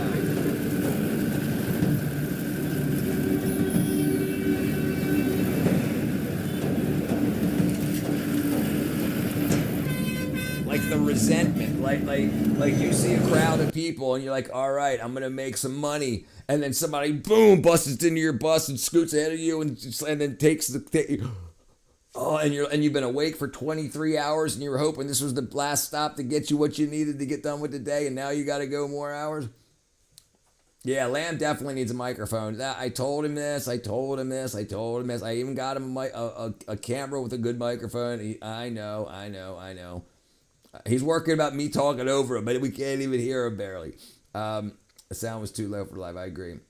All right, you found me a video. Thanks for the feedback. All right, I agree. Yeah.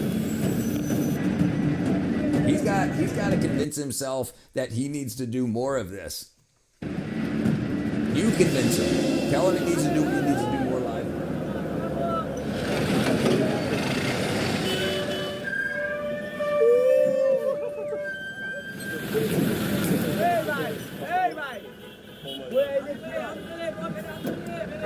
Hi, we're past. Hi guys, we've made it past. We managed to cut that guy off. We're now ahead. I don't know what happens now. Maybe he tries to pass us again.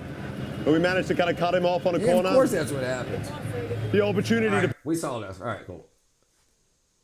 We saw the chaos. All right, let's see what we do here. Damn.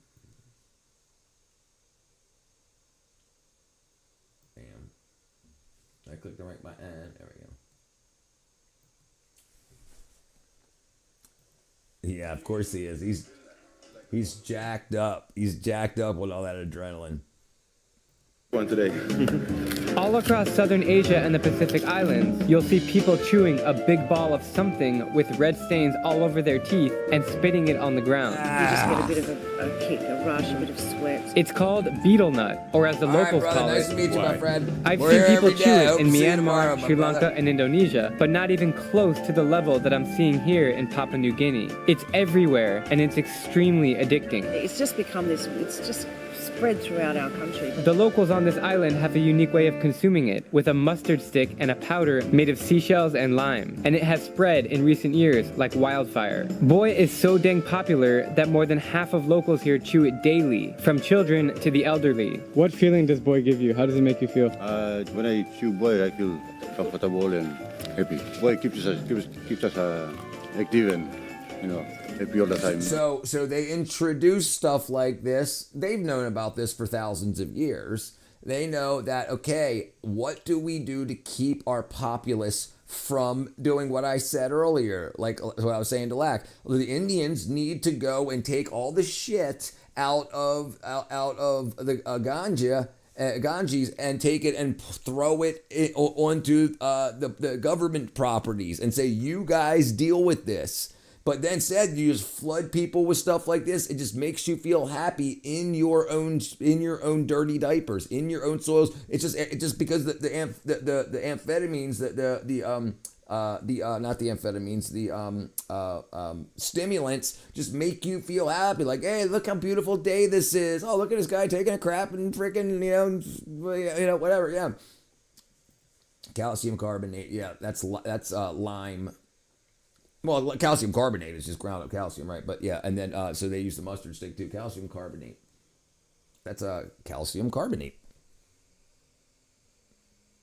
Calcium carbonate. It's found worldwide rocks limestone. Yep. It's also used as an antacid, right? That's what's in Tums. Tums is calcium carbonate. Remember the Boondocks saying so calcium carbonate. Antacid, some people that used to anyway, they would take that as a booster. It helps the absorption of drugs to the stomach. So I guess that's exactly why I do it. It probably helps to absorb through the mouth. Remember when Boondock Saints would rock up preferred to the cue ball? That's sick. That's what I kept hearing. It might be difficult not to be swept up in that culture. Yeah, right. Why? Right. And you do it since you're a kid. You see your parents doing it, just like cigarettes. It's the same thing. Smaller molecule. There you go. And it helps absorption. Let's close some of this stuff down.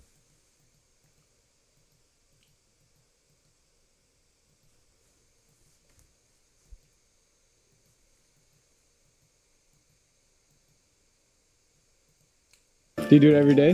Yeah. How many times a day? How many different seeds? Maybe 5 or... It gives you a good day. It gives you a good day. Energy, give you strength, stimulate your blood to, maybe talk too much. If there's no betel nut, you keep your mouth shut all day. The epidemic is if there's causing no oral betel cancer nut, numbers there'll be a to sad day. That's what he just said. So this is their artificial buzz. This is what makes them okay with living how they live. So when you go into other communities in America that's flooded with a bunch of other things in America, this is what you do. You make sure as a government, when you're stealing money and robbing everybody blind, how do you keep everybody okay with it?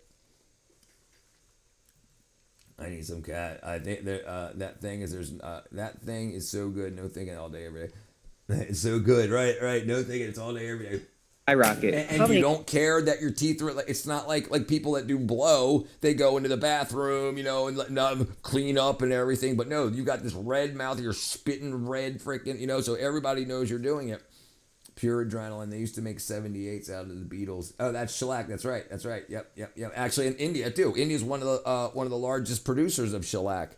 And they a lot of candies are coated with shellac to make it shiny. So because sugar isn't shiny when it bounces off each other, it gets dented up and it looks powdery. And that's that's good. I think I had the thing in pills. Man, that's good. I had that thing in pills. Oh, did you? What? You had it? Had what? Shellac? Oh, cation ions. New Guinea has the highest rates of mouth cancer in the world. Betel nut comes from the seed of the areca palm. Its main ingredient. What's causing the mouth cancer? Is it actually the compounds that's in here? Is it the lye that they're taking along with that, or how that lye is processed?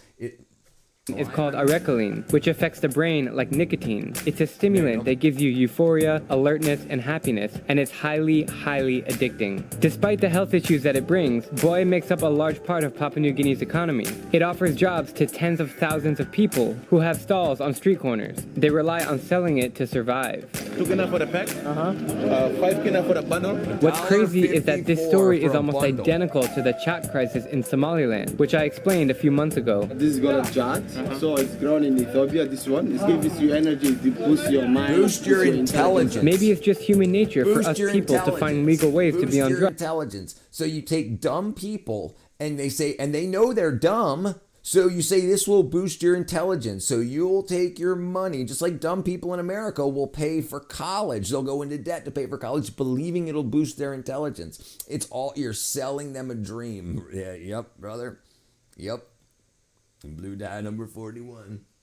Love potion number 9. Drugs to make our days more productive. It's really bizarre. To me, I don't ever see a solution to these drug epidemics. People rely on them not only to make their days pass by easier, but to put money in their pockets to survive. A lot of money, that is. What we're gonna about to do is chew the betel nut. It's a process where you mix the inner part here, the fruit, with the mustard seed, and this is called lime. It's seashells crushed with limestone. Seashells from the ocean? Yeah, seashells from the ocean crushed with limestone. So basically what happens is you gotta mix them all in your mouth together, and then you get a chemical reaction. Maybe if he would have taken some of that, he would have known seashells are from the ocean.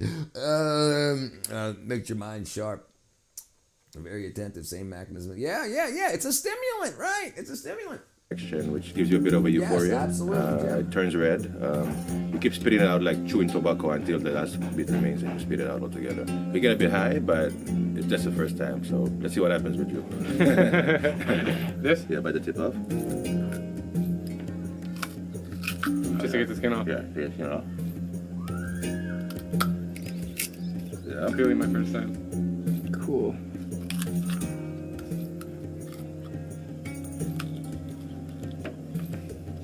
Crush it. So this is it. This is the boy. Okay. Now you put the whole thing in your mouth. This is betel nut. So you're gonna feel a bit of some juices coming out. You get the mustard seed, the mustard fruit, the seed. You just dip it in the lime, then you put it right. But you don't wanna burn your gum. So it does burn. So you put it right where the fruit is, right? That's good. Mm-hmm. So this is lye. This is lye, so this is going to burn. It's an acid. It's a base, not an acid. It's a base, and you're having. It's just like how it'll burn your skin. The thing is about katu is that increases the Go ahead. That's pretty good. Yes, absolutely. Just walk away, go. And then you just let it build in your mouth. Let it sit there on the side. Just keep chewing. Don't swallow it. Mm-hmm. It tastes like shit. Mm-hmm. It starts getting red a bit like that. It's supposed to get dark red if there was more. You might get sweaty. I feel it already, man. You feel it, huh? It's a bit dizziness, huh? Yeah. It's not considered a drug here. It's not labeled as any of that. It's just it's a palm tree that grows, and it's the fruit that we get from. It's a cousin of the palm tree. But that's good, bro. Definitely feel a bit dizzy, sweaty. It has a weird taste, man. I can't explain it. But it's because the mustard is quite strong. So the mustard helps kind of counteract the taste of the betel nut. Because if you eat the betel nut alone, I don't eat the betel nut alone because that makes me vomit. I hate the taste of betel nut alone. You have to mix it with mustard. But I mix it with mustard, it tastes better, like kind of neutralizes it. I'm Debunking, and if you like my travel videos, please click subscribe and join me as I plan to visit every country in the world. What?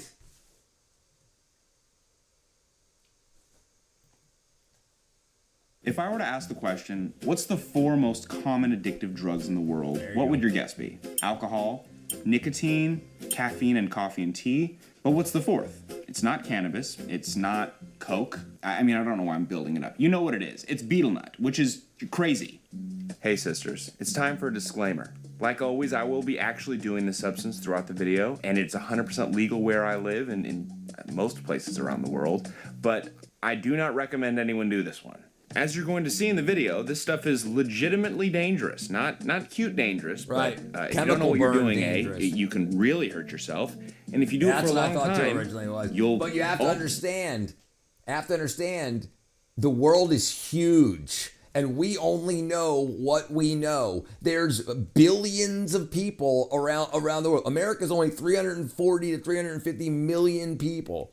And there's billions of people around the world that don't have internet. And they're just chewing freaking wackadoo stuff, right? And we got no idea. So that means that other parts of the world that don't have TV cameras, every once in a while, somebody goes and says, wow, why is everybody spitting red? Oh, it's this. Millions of people do it, right? Yeah, I've seen it. I've seen it. What are my thoughts on it? It's not a good idea. And I think a lot, let's just say I was in the music industry and the movie industry. We'll leave that right there. But yes, I think it's a bad idea for most people, especially young, because a lot of times with Coke comes people, they're trying to reverse alcohol. You go to the bar, you drink too much. Somebody's like, here you go, dude, you're a little stumbly, blah, blah, blah. And then you're like, okay. So then you spend more money on alcohol and more money. And so it's great marketing for people that want to sell it to you. But it's a big, big, big problem.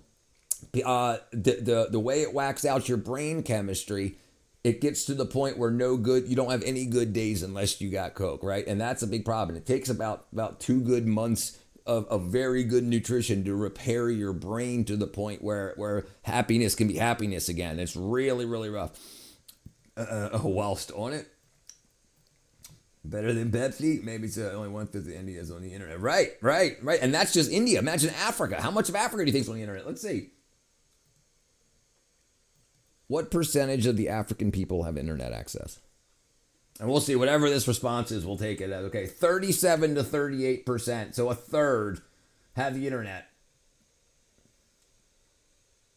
The global average is 68%. The largest. And this is done in Africa a lot, in East Africa. Cot and betel nut. Yeah, I remember calling bump during Cargio's taken above. James Cameron was told to offer the crew Coke on his first movie, and it was accepted. Heart rate 190.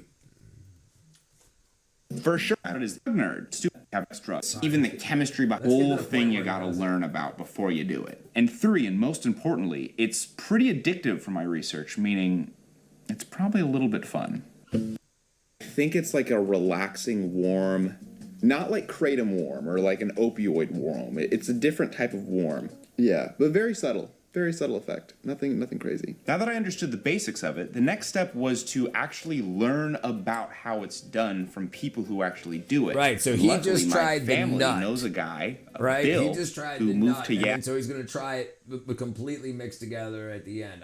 I actually saw this before.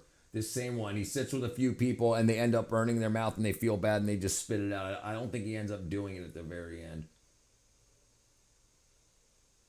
I saw this, how long, this is a year ago. I definitely saw it. Definitely, let me see if I can find it. Here it is. Let's just watch it from here. Yap, married someone from Yap, and lived the last 40 years doing betel nut in Yap. Okay, what can we do for you? I wanted to ask some questions about, for one, how did you do it? Did you get the fresh nut? Did you do a dried nut? Did you use? Yes. It's not a kick-ass way to get through life. It's, and the problem is, if you're already not where you want to be financially in life, and you already have, like, if you still need to trade time for money. Like, if you've already got all your assets, and every day you wake up, there's hundreds of dollars or thousands of dollars in your account. Like, even if you don't work for a month, then okay, fine. But if you need to work tomorrow to make the bills by the end of the week, don't start playing with that, because you'll start spending less time working and more time spending, and then next thing you know, you'll be in a hole. I tell myself I can function okay on it, but it's a tight, right, and not many people are very good at that. Just look around, right? Some people are not very good on that. You feel only paranoid, right? And that's the thing, because your body no longer has the chemistry to counteract the paranoia. It's actually being unhealthy. Your body's out of whack. So when you start doing it, you're at the healthiest you're going to be on it, right? Your body's got plenty of vitamins and minerals and whatnot that it needs to make the neurotransmitters to cancel out that. But then after a couple of freaking, however you want them, many times you want them, anyway, it gets to the point where it's just paranoia because you don't have what you need in your body to produce the rest of the chemistry. You're unhealthy. Your body can't make more dopamine and whatnot. So it's just taking what's artificial, and then it's just all paranoia. And that's when you know you need to take a break and you need to freaking take your vitamin. Yeah, that's a big problem too, right? Because that's what people do a lot. So then a lot of people, the reason they become alcoholics is because they want to do blow and they won't do it without drinking. So they're like, okay, well, I got some blow and pot, so let me get a couple drinks in me. And then after the second drink, you're like, you know, and that's a big problem too. I see it all over the place. I used to take half a milligram of cloud band moment. Gear, drinks, and smoke. Unholy trinity. Now, in yap, you chew the fresh nuts. So you chew it, and then you have a pepper leaf and put lime on it. Most people use tobacco as well, but it's fresh. Do you cut the betel nut in half or the areca nut in half and then put the lime? Okay, it depends. If the betel nut's really big, you would cut it in half and just chew half of it. If you're like me, where the lime really easily burns you, I split it in half and put the lime inside the nut and then wrap that up.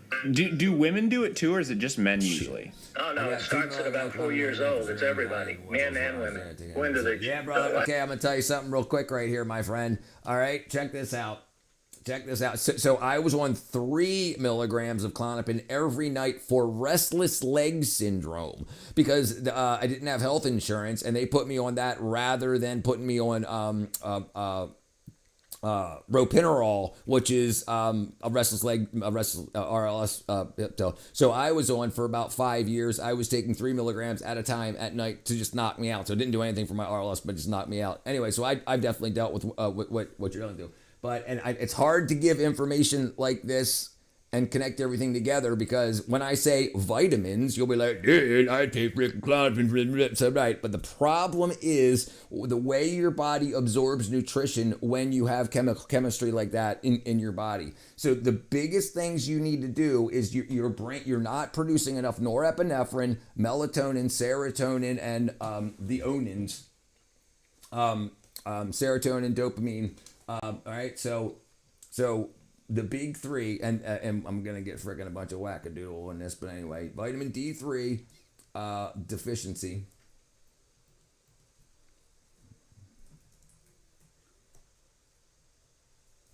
And benzodiazepines. Okay. All right, so there's gonna be 3 here. Benzodiazepines artificially lower the vitamin D3 in your body. So while they're in your body, they're lowering them. And now I'm gonna show you something real quick, Thomas. All right, tell me if these are your withdrawal symptoms. All right.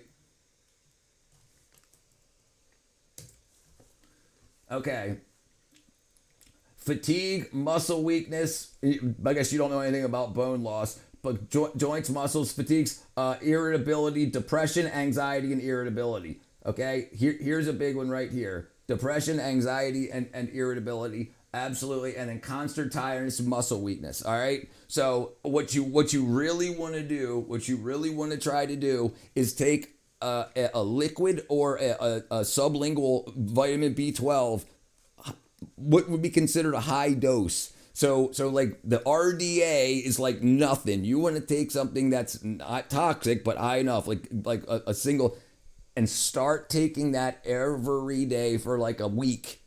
And then just whatever, find a high dose, like 250 micrograms, and then take that every day, just a single tablet. You know, find the highest dose you can find. That's a single tablet, high dose. I use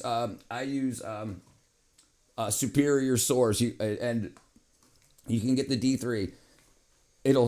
You'll see that the reason for a lot of the effects from the withdrawal is that it depletes the vitamin D in your body. So you basically, your withdrawals are also a lot of your withdrawals you're feeling aren't just because you don't have that in your body anymore. The benzo, it's because what the benzos do to your nutrition, your vitamin profile. It brings down your natural absorption does it artificially. Mine's severe sweating, nausea, sometimes diarrhea, crippling depression, and anxiety. Because crippling depression and anxiety is low D3 a lot, and this right here, B12 deficiency and benzos. Okay. Okay. All right. Okay. High dose. Conversely, B12 deficiency can cause neurological and psychological symptoms, catatonia, and you should be treated with B12 if you're being treated with benzodiazepines. So it doesn't do anything to vitamin B12, but here's what happens when you're low. And if you're low in D3, then you don't have the other stuff. You don't have the calcium ions that you need, the calcium molecules in your body that you need to create this. Okay. Okay. Numbness, tingling, memory loss, mental changes, depression, absorption issues is how it's caused. Okay, memory loss, confusion, depression, irritability, and dementia, B12 deficiency, and diarrhea. Okay, B12 deficiency can cause chronic diarrhea. So if you're not getting enough B12, if you're not eating meats and stuff like that to get enough, and even if you are and you have a problem absorbing it, these are what the withdrawals to a lot of things are. So yes, they come along with it, but why? Why do benzos withdrawal cause this? What's happening in the body that causes these withdrawal symptoms? And this is what's going on. This is what's going on, most likely. But if you're not taking, like I take high dose. If you go to my website, it's linked in there. It says vitamins. It's in there. You can get it from Amazon. All right. It's exactly what I take. Exactly what I take.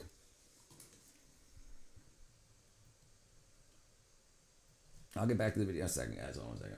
110thgrade.com.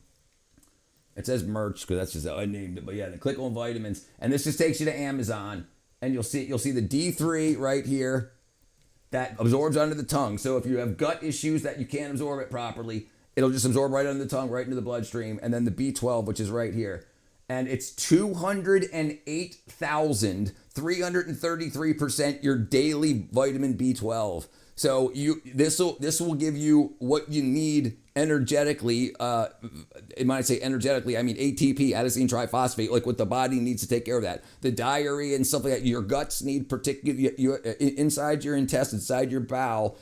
You have these receptors that need to be properly not adjudicated. I can't remember the term. Yeah, they need to be filled. The receptors need to be filled in order so your bowels are undulating properly, the way that the bowel slows down to move things through slowly to absorb water out of it. If there's too much open space, like opiates happen a lot too. If you had an opioid issue, natural opioids is how your body changes the speed that poop moves through your intestines.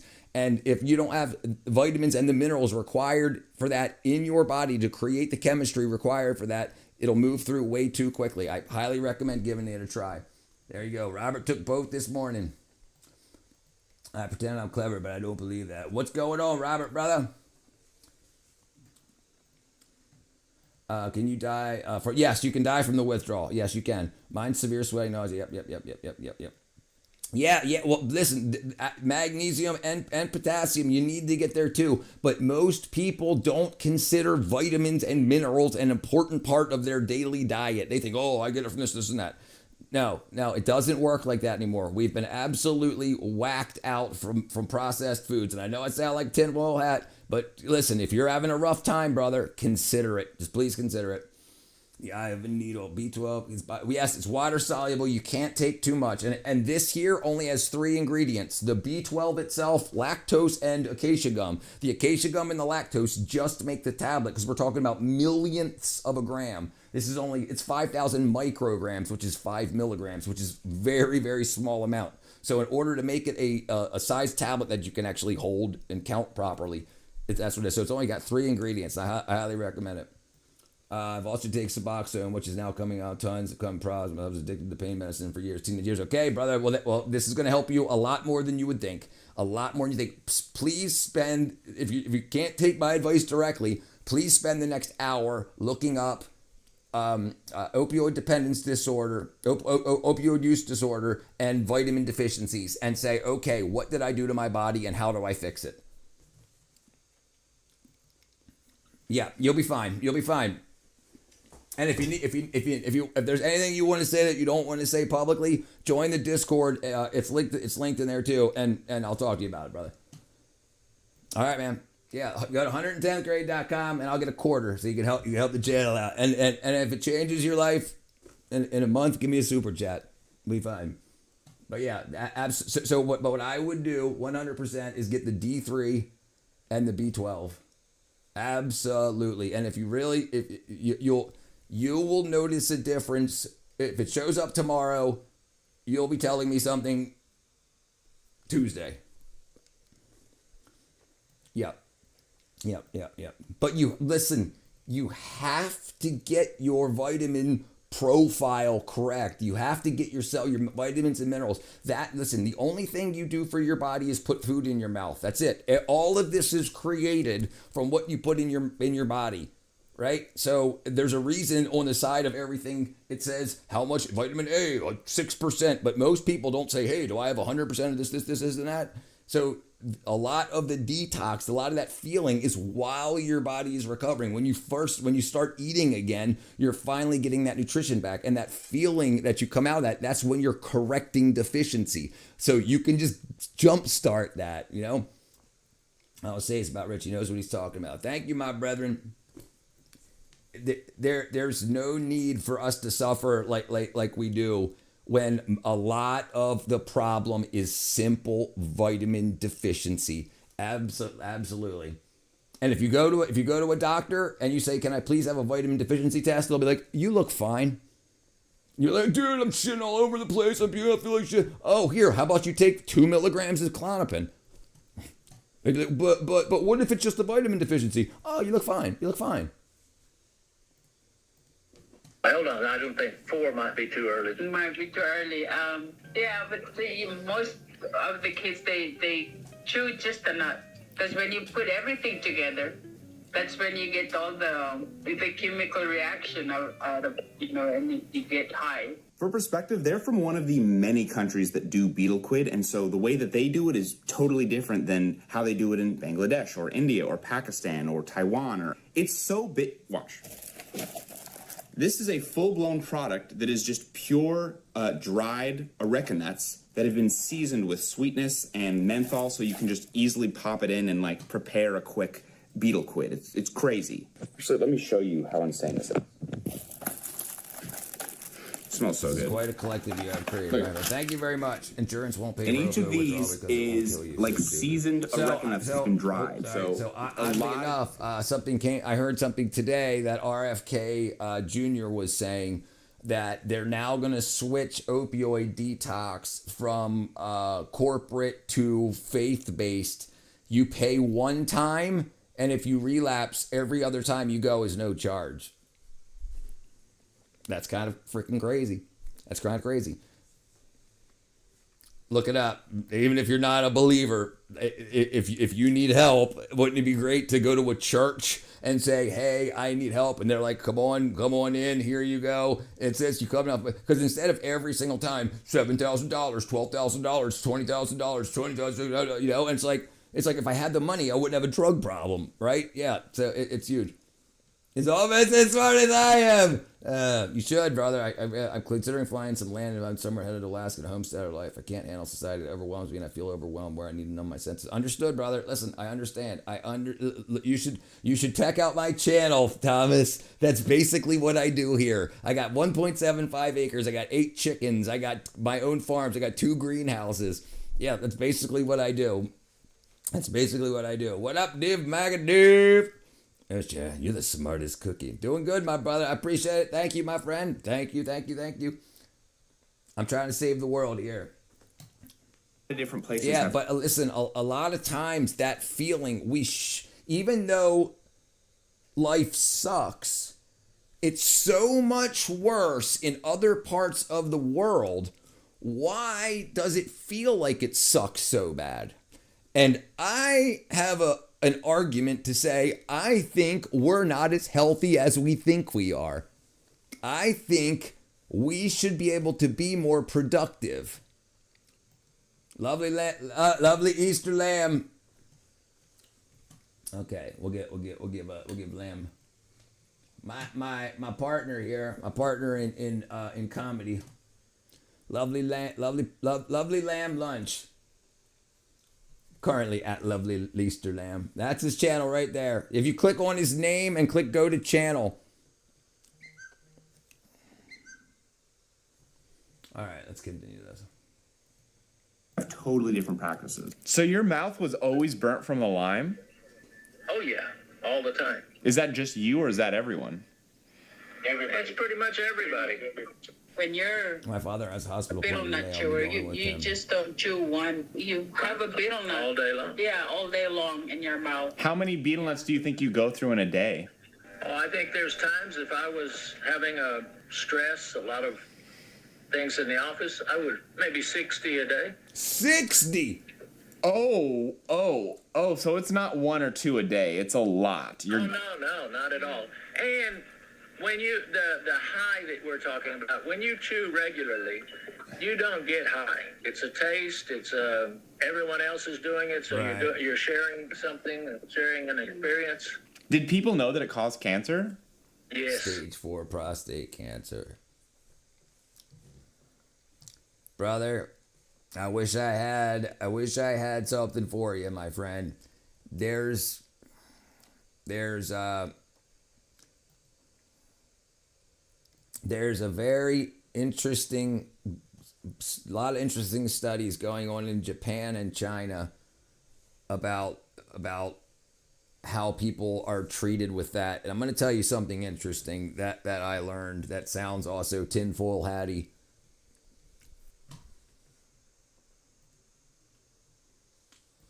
Prostate cancer misdiagnosis and parasites. Toxoplasmosis gondii is a parasitic infection. It's a parasite that basically lingers around in cat poop. So if you've had cats in your life and you clean cat litter and whatnot, you pretty much guaranteed to have some sort of parasite. There are tens of thousands of different types of parasites. I have chickens and I have a cat, so I use a parasite cleanse. My mother, my father does. I do. My brother does. And like Monk here. Monk lives in Brazil, and they do parasite cleanses twice a year. And the Amish do parasite cleanses 4 times every 3 months. So you know, a lot of people do that. You don't hear about a lot of anyway. Parasitic infections, Toxoplasmosis gondii, can cause inflammation of the prostate, mimicking or potentially promoting cancer growth, which may lead to diagnostic confusion. The thing is, chemo works for both because it gets your body so close to dead that the parasites, you can kill the parasites off also. If it's exacerbated by parasitic infection. Toxoplasmosis gondii, some studies say up to 80% of the planet has active infection because so many people play with cats and so few people do parasite cleanses. I'm saying talk to his oncologist and say, hey, if you have cats or anything like that, brother, say, it's possibly parasites inside the prostate. Yes, exactly. Parasites. Yes, absolutely. Yeah. America doesn't talk about it. They say we're too clean and we took care of parasites in the freaking 1930s or whatever. Yep, a lot of people don't, but they're so popularized and we all get a lot of things. Listen, women's breast lumps can often be parasitic sacs, parasitic cysts that just loads of parasite eggs, and it feels like a lump in your body, in your breast, and and then if they cut into it, a biopsy, it can spread them. I'm not saying breast cancer is parasites. I'm saying it can be both or either. And if you can easily get a parasite detox, then why not do it anyway? What if you just have some normal wackadoo? They're eating your nutrition anyway. They're only getting food from what you put in your mouth. So if your body could go towards fighting other stuff, why not just get that knocked out of the way? Catastrophic. But anyway, sorry about that. I'm just saying it's definitely worth a try. Everything's worth a try. Everything's worth a try. Yeah. Now, but it's like everybody, you know, it'll happen to the other guy. It won't happen to me. Yeah, cancer. What makes betel quid such a complicated conversation is that it's been used in Asia for thousands of years. There's records of, in Philippines, a guy having stained teeth that potentially from doing betel quid from 5,000 years ago. It is an ancient, very cultural practice that it means a lot to a lot of people, but it is very carcinogenic. And luckily, it's not a mystery how it's carcinogenic. There's actually been a lot of studies that we know exactly how it causes cancer, so let's go over some of them. To start with the role of lime on your health, lime, if you do it every day in your mouth, will take away your taste. It makes your mouth just completely messed up from all of just the... It's a harsh chemical. Right. And I found one study that claimed that actually lime can increase oxidative stress on the DNA in your mouth, therefore increasing your chances of cancer. Another study from Papua New Guinea found... Again real quick. Sorry.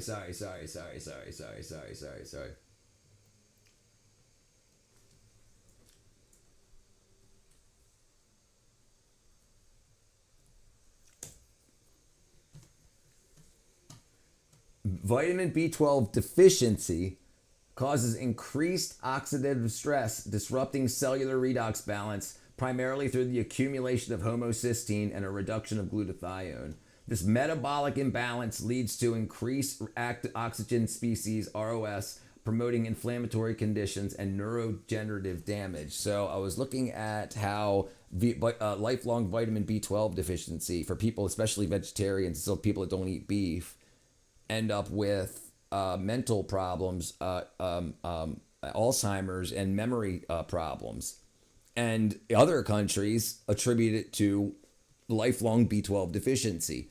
So the diets that we have, especially diets that contain I lost it. Stuff that lets you mix water and oil together, emulsifiers. The emulsifiers in a lot of the foods that we eat to make them have a better mouthfeel work as a detergent on our gut. And it can wash away this lining in our gut that is a protective lining. And all of this other crap that should be going into the toilet is absorbing into the body. And and also other vitamins and stuff that should be absorbing through go right into the toilet also. So our diets aren't giving us what we need from it. This is one of the reasons we have such high obesity rates, because you're eating a lot of food and then your body's saying, I didn't get what I need from that. Let's do that again. Oh, I didn't get what I needed from that. Let's do that again. Oops, I did, and then boom, boom, boom, boom, boom, boom, boom, boom. Yeah, it's a lot of alkaline. He took Alan from 2.5 Men. He looks like Alan from 2.5 Men. UK, they're using ivermectin, which is pharmaceutical for parasites. Yep. Yeah, and fenbendazole. Ivermectin and fenbendazole. If you look them up, both of them absolutely are used for a lot of cancers and albinism. Look for it. Yeah, so melatonin, right? Your body doesn't make a lot of it, and then okay. So we'll go right back to this: B12 deficiency and melatonin. B12 deficiency can disrupt sleep-wake cycle, often causing insomnia or low melatonin levels, as B12 is essential for melatonin synthesis. If your body doesn't have enough B12, the low amounts of B12 are just used to keep you alive. They won't make other things like melatonin and stuff like that that's required, and serotonin and dopamine, norepinephrine, etc. So you need more than just the RDA of things like B12 and D3. You need an excess. You need an excess so your body can get plenty and then put the rest out as waste. Yes, that's exactly what it does. It fries your brain. No, lemon is acid. Lime is basic. So it's exactly the opposite. But destructive, yeah. But lemon juice and fenbendazole are both over the counter in Brazil. Yeah, they are here too. If you're getting it for an animal, you can go get them. You can get both of them at Tractor Supply. You know, this is why during COVID they were like, "Why are you eating horse paste?" that there's a certain type of oral cancer very common there, and it's very much correlated to the exact place where people put the lime in their mouth. And that's just the lime. Wait till we get to the areca nut. I read a lot of studies and there's a lot of information out there, but let's just go through some of the things that they found that the areca nut, the ingredients, can do to your body. Enhanced DNA strand rates. Screens? Oh, I thought you meant Windows screens. You mean, right. Yes. Cell phone, tablet, computer screen, right? That's like, what the frickin' hell do they got to do? I was like, that'd be some interesting data to look at. Cell growth suppression, decrease of mitochondrial activity, increased HPRT mutations, DNA protein cross-linking, cell cycle arrest, tissue hypoxia, which promotes malignant transformation, liver cirrhosis, reduction in beneficial bacteria in the oral microbiome, leading to an oral inflammation and oxidative stress, increase in harmful bacteria such as that. There's one study that literally tested everything. They had the auricoline extract. They had it in water and alcohol. They had an isolate. They injected into liver cells. They injected it in vitro in all these different types of cells to make sure that, what's causing the cancer? And just pretty much in every case, it causes cancer. It's really bad. Weirdly enough, betel leaf might be ever so slightly anti-carcinogenic, so yeah. So you might be thinking, Meta, then why are you doing this episode? Well, I actually already had cancer as a child, so pretty sure cancer is kind of like chickenpox. Right, can't get it again. Right. Kind of immune, so. Yeah, don't look outside at night. That's a joke. I did actually have cancer, but that's not how cancer works. I'm pretty sure I have a higher chance of getting cancer now. I'm just stupid. That's why I'm doing this video. But now that we have all the information, I think it's time to give this stuff. If you really want to look into the vid, this is what you need to do. This is what you need to do. Everything that's alive in you that shouldn't be alive in you is a parasite. You can change the definitions and do all you want, but it's a virus, but it's a bacteria, but okay, it's not supposed to be in there, right? And it's trying to take over, right? It's a parasite. That's how it works. You can add more science on top of everything and create more products, but it's very simple. Our body works by, it's created itself to work properly. Anything else that goes in there that shouldn't be in there can cause problems, and then you need a way to get it out or to help the body get it out. That's why I take melatonin at night, so I can look at screens. The good college I just pushed my screen out of my window. No problem. We still don't have the betel leaf, but that's for the finale of the video. This is cousin Dilly Willy. What's going on? This is not a betel leaf, by the way. This is a random leaf I found, but It's gonna make a difference. it might. That's part of science. You're supposed to cut it like that? This is one of the ways. There's a lot of different ways to do it, depending on the culture. Oh. It's done by 600 million people. 600 million people.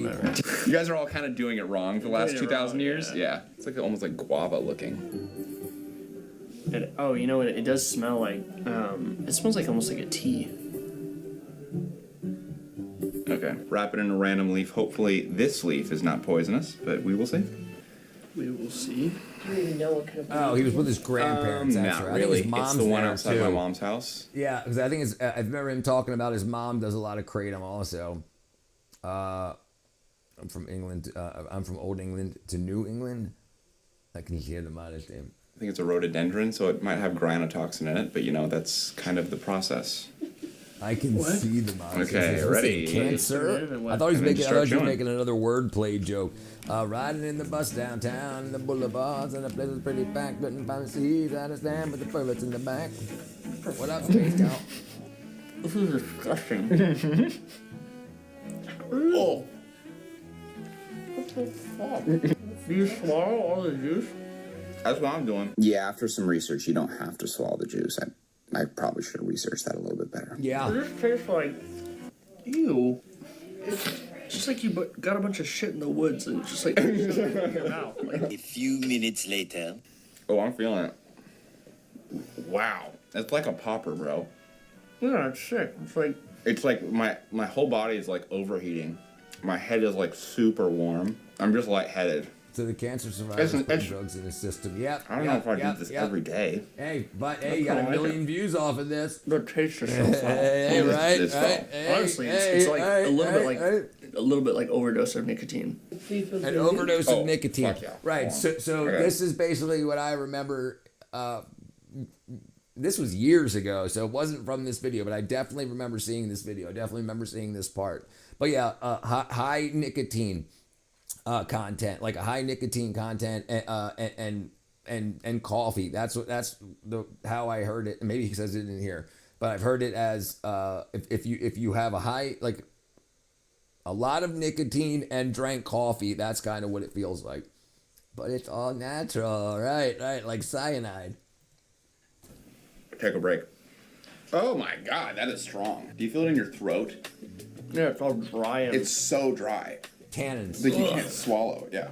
Probably could have been avoided if we didn't swallow, but you know, that's why you do research. Ooh, it's feeling even nicer now. Wow, now I feel it in the body. The body feels like it's like euphoric. Like I'm like, it's like really good tobacco. Like a really good. I can nicotine. see how this is like nicotine. I can see how this is a. This is kind of nice. It jazzed me up before, but now it's really relaxing me. Why does it turn your teeth black? Dylan's question puzzled me for a while because a telltale sign of someone who does betel nut every day is that they have blackened or red-brown teeth. It's very evident. And anytime someone is doing betel nut, their mouth turns like almost a bloody red with this like red fluid. But we were having none of that even though we were getting very high. So I was wondering, was maybe the nuts that I was using old? Maybe some ingredient I was missing, right? Production helped the brain. Right. No, listen, I know a lot about it. I'm going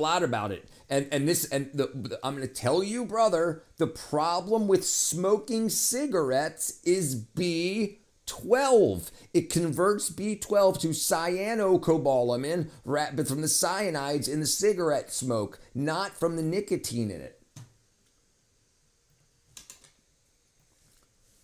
B12 and cigarettes.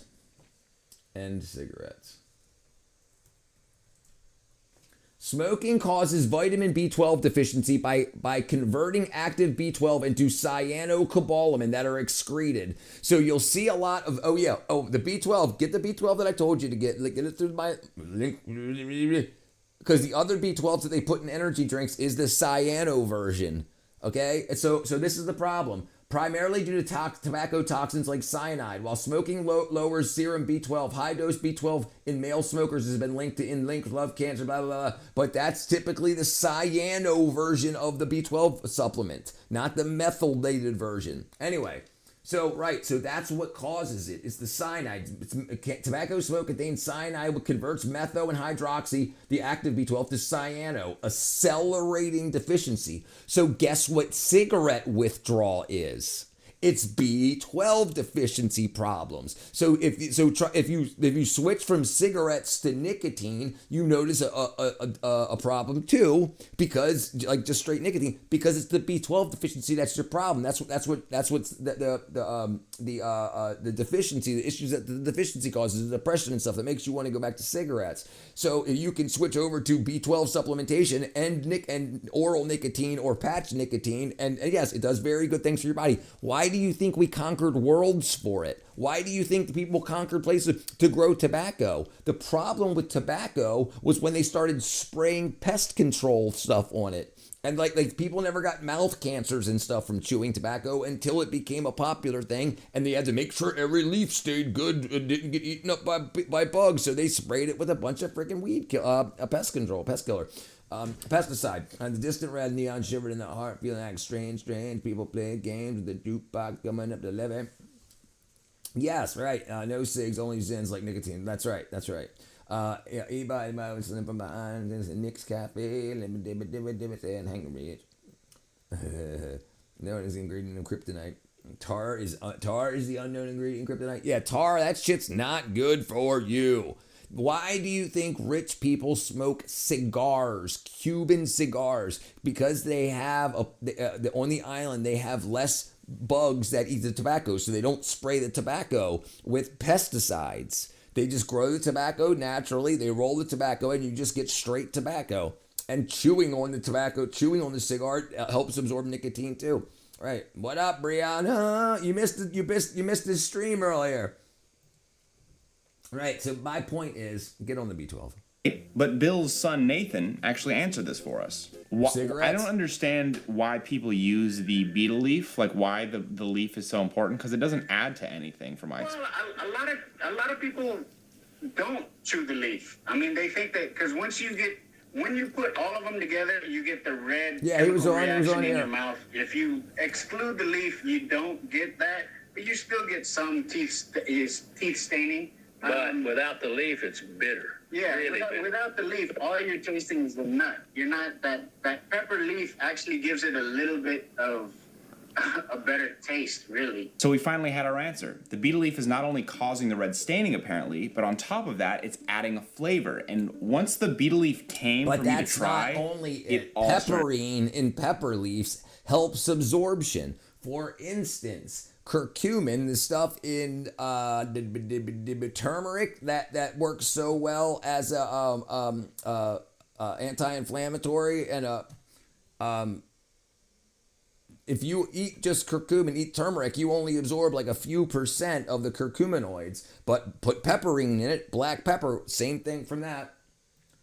Curcumin and pepperine. Combining curcumin, the active compound in turmeric, and black pepper increases its bioavailability by 2,000%. So that's like this they've figured it out by thousands of years of just eating a nut with itself, and then hey, I'm gonna mix it with this other thing, and then eventually they're like, wow. And this is what it goes. Just enough that's in a leaf helps to the absorption. How many times do you guys sleep a day? Me, once. Less than once. I sleep once a day, but I work night shift, so barely up now. Dude, I slept 10 p.m. Like 10:30 to 10:30. Yeah, I sleep a bunch. When I wake up, I'm very productive throughout the day. But when I want to go to bed, I go to bed. And listen, I could never do that until I got my body straight. I could never do that. I became a drunk because I used to drink myself to sleep every night because I couldn't sleep. Yes, Goob. Sorry, Lamb. I wish I was internet famous. I didn't have to work. I wish I was internet famous. To make sense for me. I got a big bag of... Are you fat? Are you fat? If someone called you fat and you're not fat, then that was very rude of them. If someone called you fat because they want you to be healthier, then they might have said it in a gentler way. But I noticed a big difference with supplement that pepper. Yes, huge. No, then they're just trying to hurt your feelings, Goob, and stay away from people like that. Stick with the lamb. Peppermint. Yeah, pepper. It's huge. I like here. I can go grab a bottle, or I can just show you here on my website. We got some freaking awesome right here. Actually, never mind. It's not in here. Where'd it go? I want to go grab the bottle real quick. I guess I should put it on my website.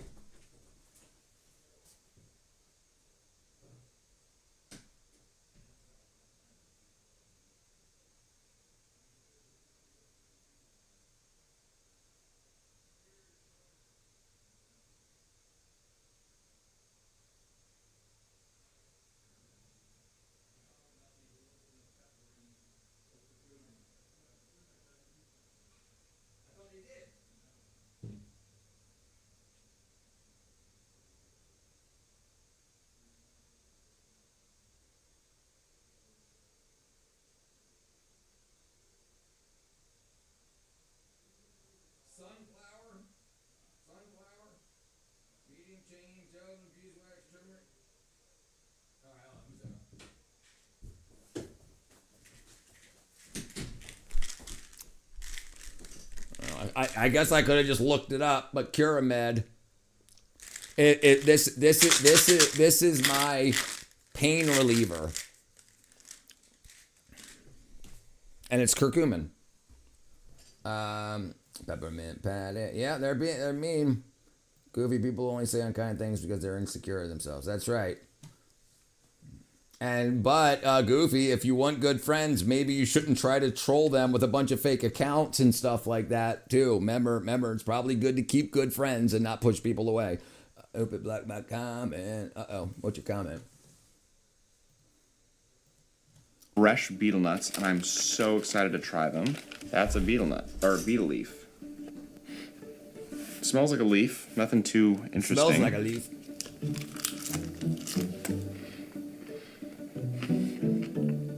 Peppery. Oh. Oh my god. Oh my god. Oh my god, that's so... Whoa. Betel leaf has a few very interesting compounds in it, but one of them is eugenol, which is found in cinnamon, cloves, and bay leaf, which is that real spicy woof, and you can very much taste it when you eat one. That, and I was not expecting Catherine, that. Holy actual shit. factual, she's a fan That of it too. does not taste like a leaf. Yeah, so you have to listen. If you're going to experiment with those compounds, stay away from the N extracts, the 7-OH and the freaking I can't remember the other name, the new one, but try your best to stay with the powdered leaf. It works very well. It works very well, but I know a lot of people like more than 40 that have spent thousands and thousands of dollars on rehab from 7-OH and what the MK one is. Yeah, it ain't. Yeah. The stuff that they put, that's the stuff like in the feel free stuff like that. I've never done any of that. I mean, I was out of it before that. Yeah, dude, Thomas, you definitely need to get freaking your body back together. Yeah, that's no bueno. That's no bueno, my brother. I'll help you out, my friend.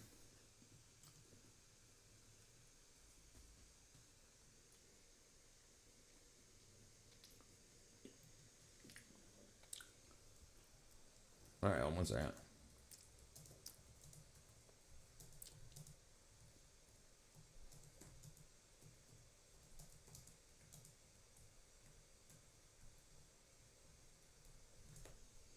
Okay, let me see. Silly spaghetti.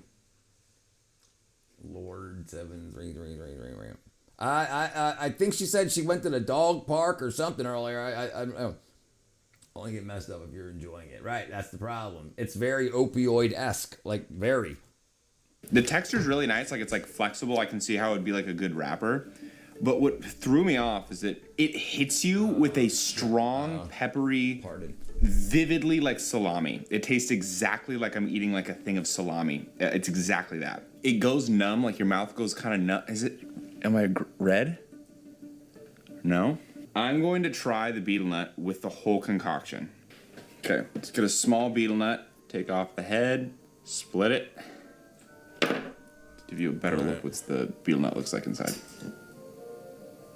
Split this off. Ooh, I'm getting the hang of this shit. Okay, hold on. Let's also get one of these.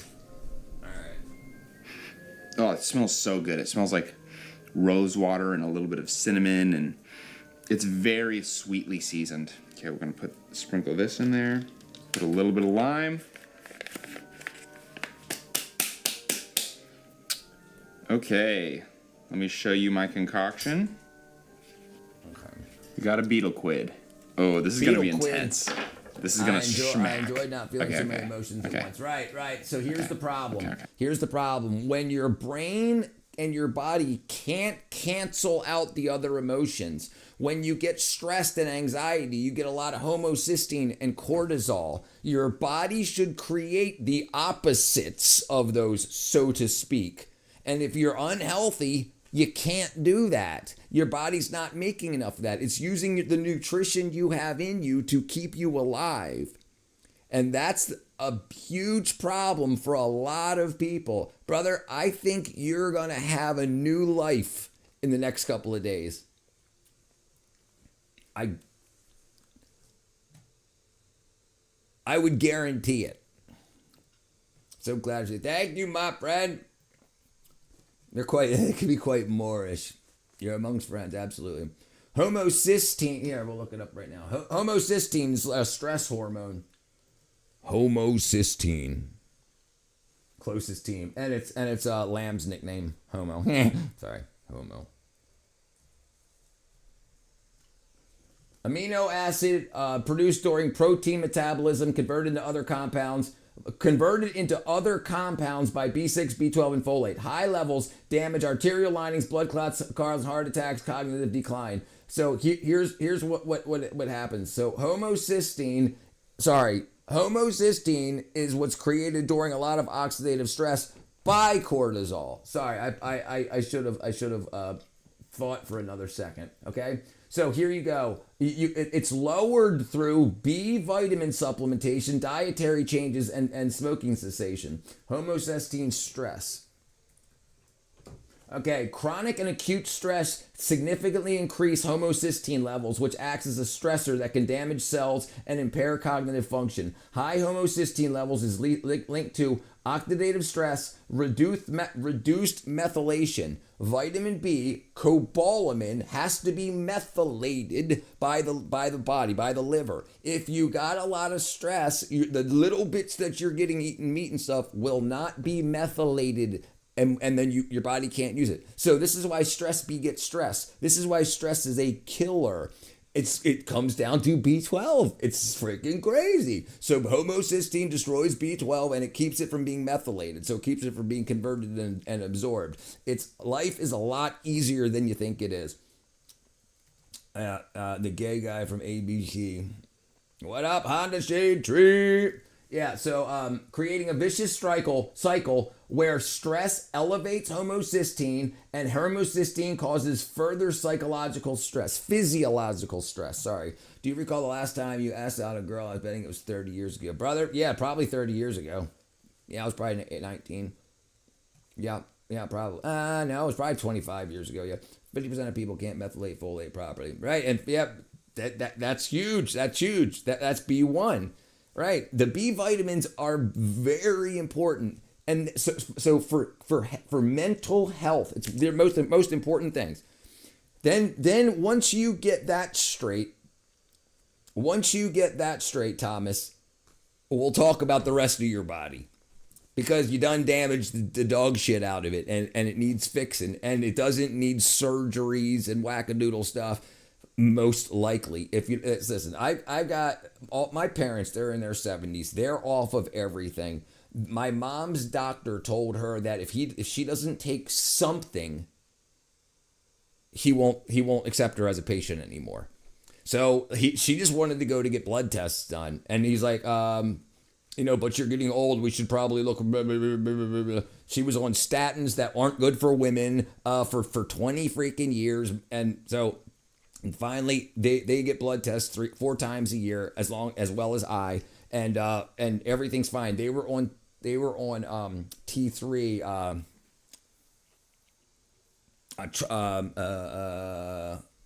Help me out here, somebody. Help me out here. Thyroid medication, and now they're on desiccated bovine thyroid that you get from the butcher, basically. So the butcher, when they slaughter cow. They take the organs and the glands, and then that's sold dehydrated. And so now that's all they take. My mother and my father in their 70s, and they're out freaking throwing hay, bales, freaking digging holes, planting trees in their 70s, more active than they were in their 40s. And I'm more active now I'm 49 than I bet was until my mid 40s. More talk on B9, statins for breakfast, thyroid. Yeah. Right. Yeah. We'll get into it. What up, Talek, brother? Yeah, T3. Yeah, it's very helpful. But this is the important thing. You've got the reason I push B12 so hard is because it makes such a vast difference in like an hour, at least a day, about an hour. If you're very deficient, you'll notice it in an hour. But in a day, you're like, oh, I'm so stupid. I'm freaking taking kratom pills from a gas station, and I won't take a vitamin. That's what I told myself. Man, it's unbelievable. And look, I've been streaming 4 hours right now. I did a 2-hour stream before this. I've worked all day before this. I did a 12-hour stream the other night, and I'm sitting here on stream. I get up to pee. I ain't popping all kinds of pills and everything. It's unbelievable how it changes your life. We're told that food is energy. That's partially true. Food isn't energy. What's in food is energy, and good food. So if you eat Big Macs and shit, they don't contain the phosphates types and the energies that your body needs. It's just a bunch of shit. So it's like, oh, I ate all these hot dogs. Why don't I have all this energy? Because that doesn't contain the energy you're talking about. Yeah, but once you get that done, we're going to get you on creatine. If you've got a couple bucks to spend, listen, this is the great thing about getting on a vitamin regimen like this. Is the problems with one-a-days is you convince yourself you're taking what you need, but they're never in the proper level that you need, a ratio to each other. And it just convinces you, I've tried vitamins, dude, okay, great. So you took, the government tells you to take 2.4 micrograms of B12. I take 5,000 micrograms. Yeah, you'll get fine. We'll get you on some creatine, some real creatine, not freaking weightlifter freaking nano creatine or whatever they're calling it nowadays. All I know is McDonald's hamburgers do not spoil ever. That's not right. And the ice cream now that doesn't rot, it like it stays freaking looking like ice cream. That's the emulsifiers that acts as a soap, as a detergent in your guts. We'll finish this, then we'll get on to some health stuff. Help you guys out. Okay.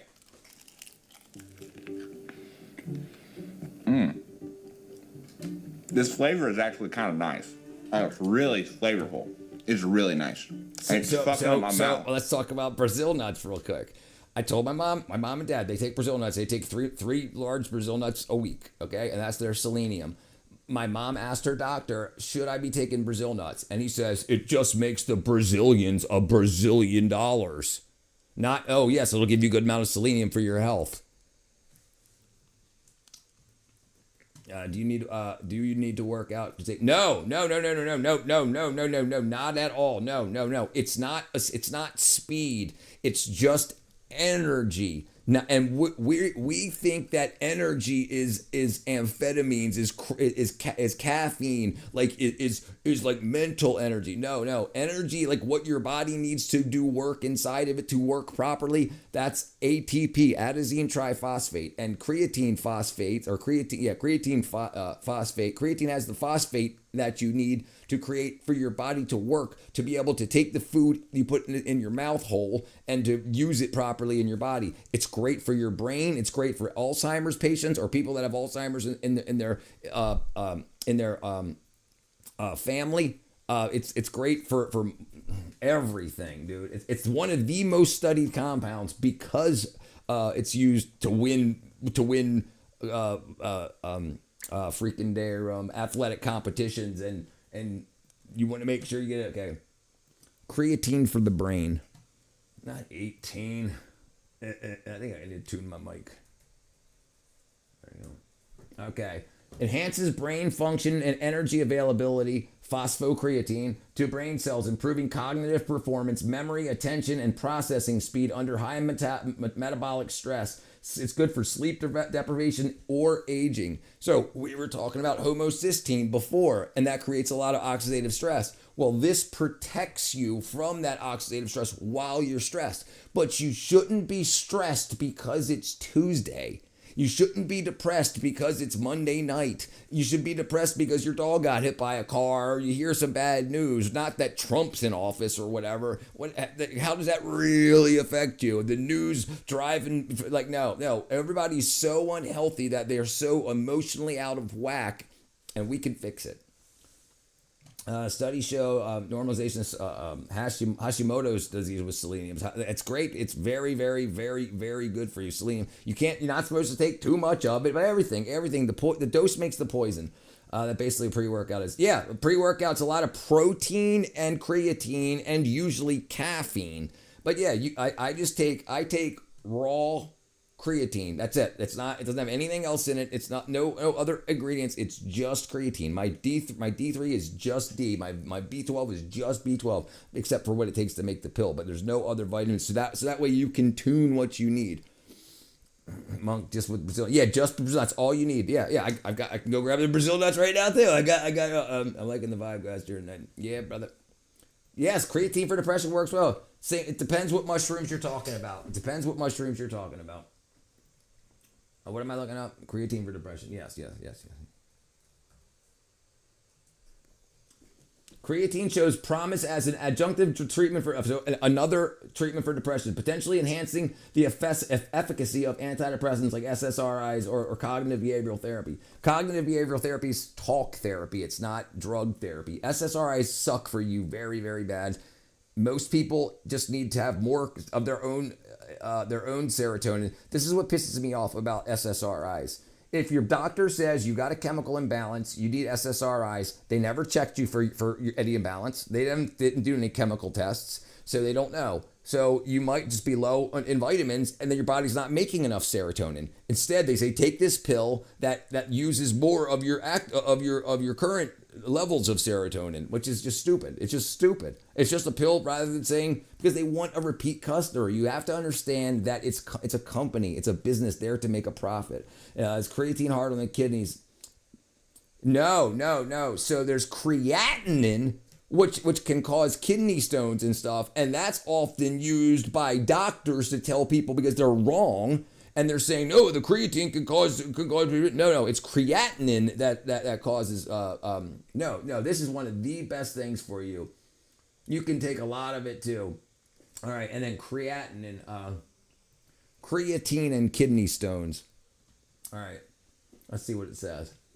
Creatine supplementation does not cause kidney stones. Creatine increases creatinine, a waste byproduct, is definitely safe and does not damage kidneys. Those with a history of kidney issues could go. So yes, it's not the creatine, it's the creatinine that causes the issue. Chromium picolinate.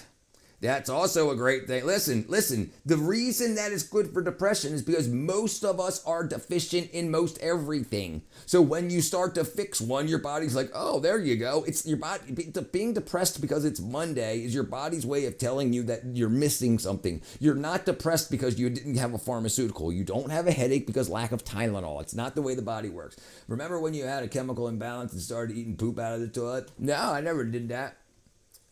The week is pre-programmed within your own world. Every day has its own emotional anchor. Anxiety is a Sunday evening. Tuesday is helplessness. There is no reason the mindset can't be broken. That's right. No, I'm not unemployed. What are you, crazy? And the refrain of positive experiences. That's right. Learn to feel better more often.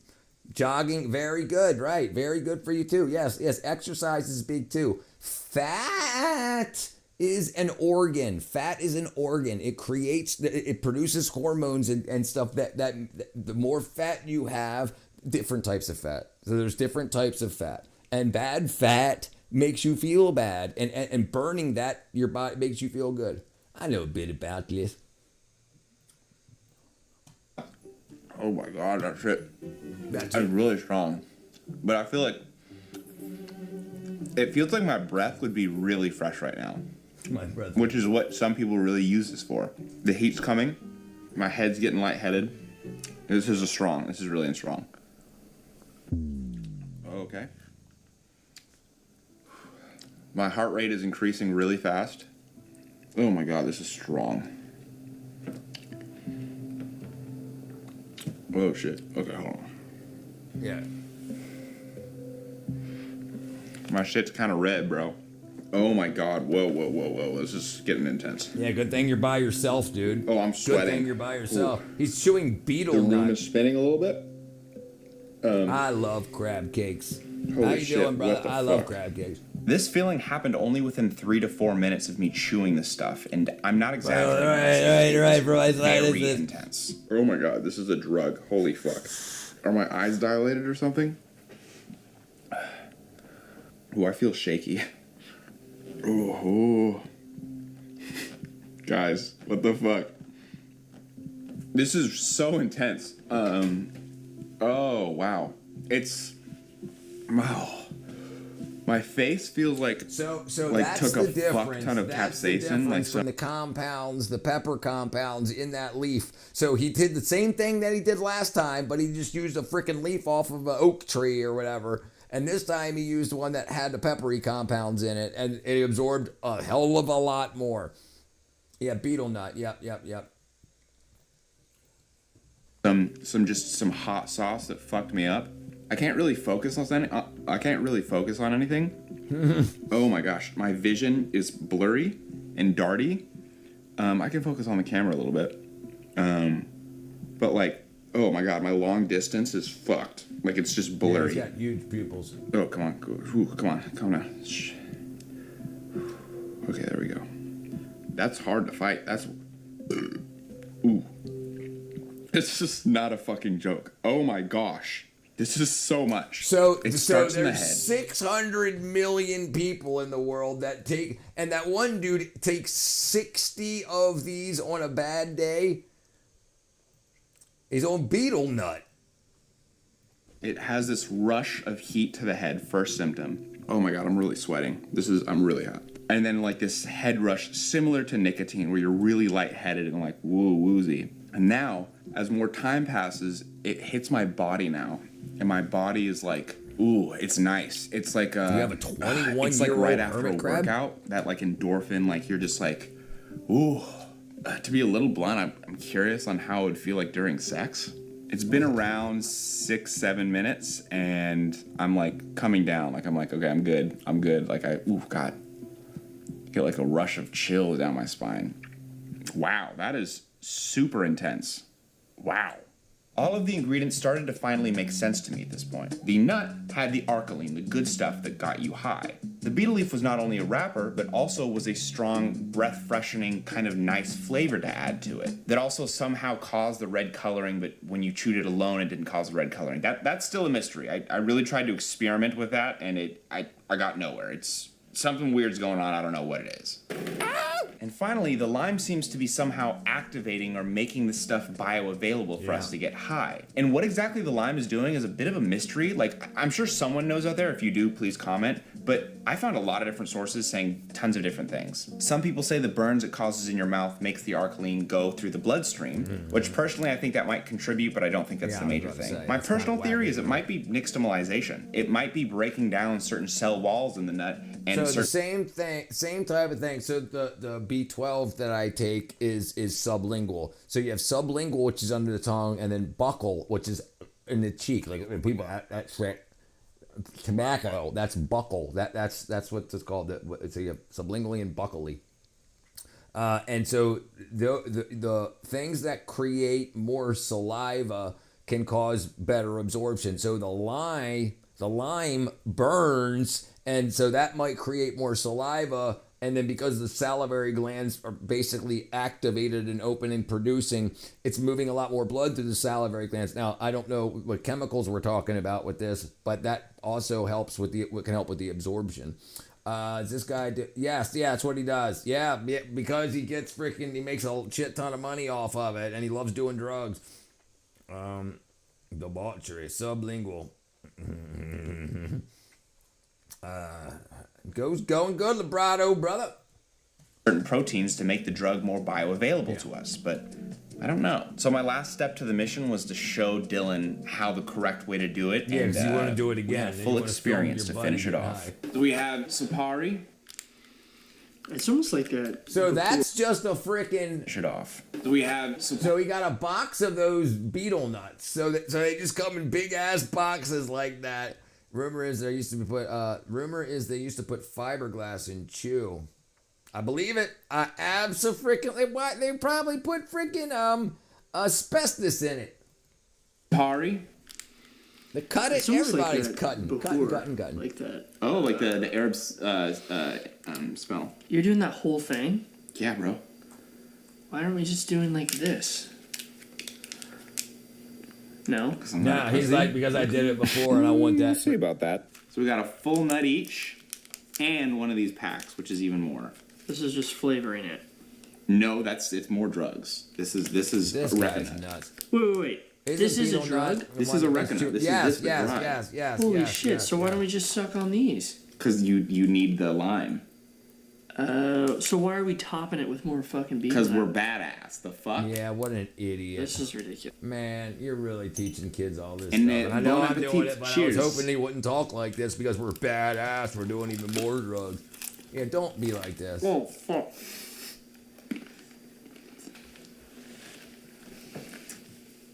Shit. To me, it's just like...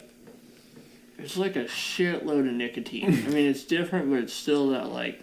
You're focused. It's a shit ton of nicotine if it didn't make you sick.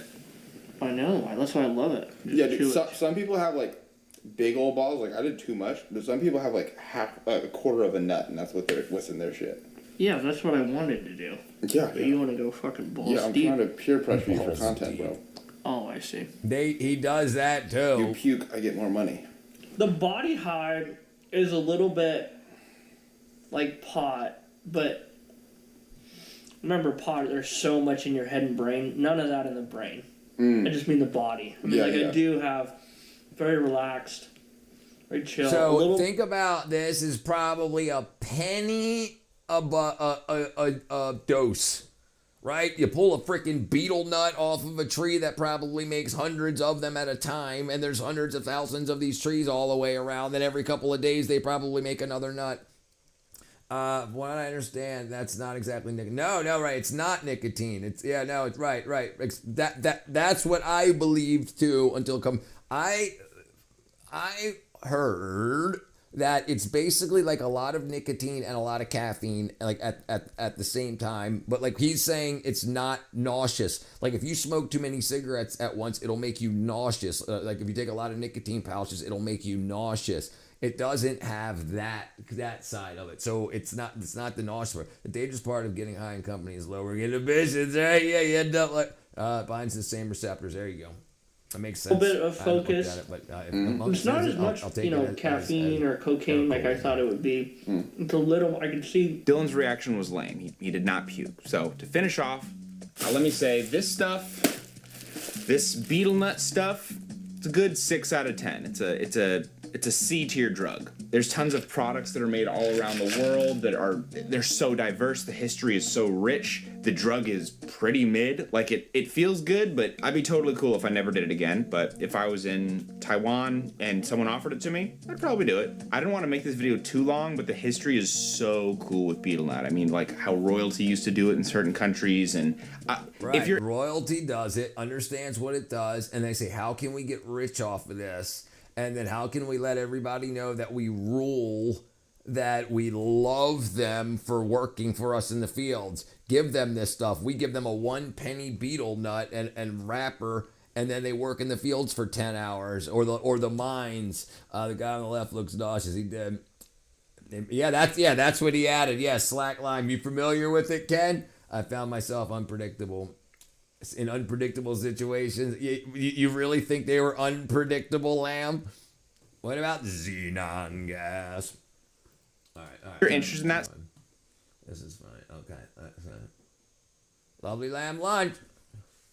Lovely lamb lunch. Lovely Easter lamb. Okay.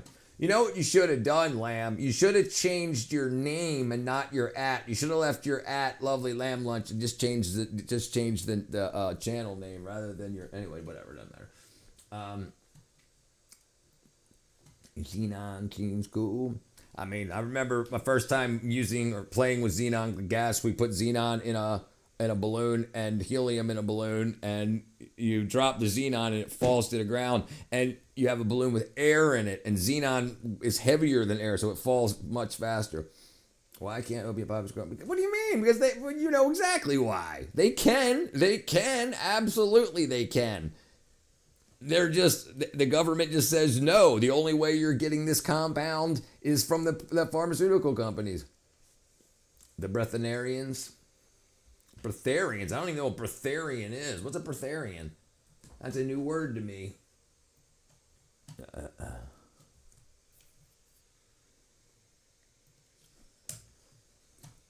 Practitioners of India claim to live without food or water, only on life force for sunlight nourishment. Considered a dangerous pseudoscientific practice by the medical community, breatharianism has led to fatalities from starvation and dehydration and content fraudulent and harmful. So they live off of their breath?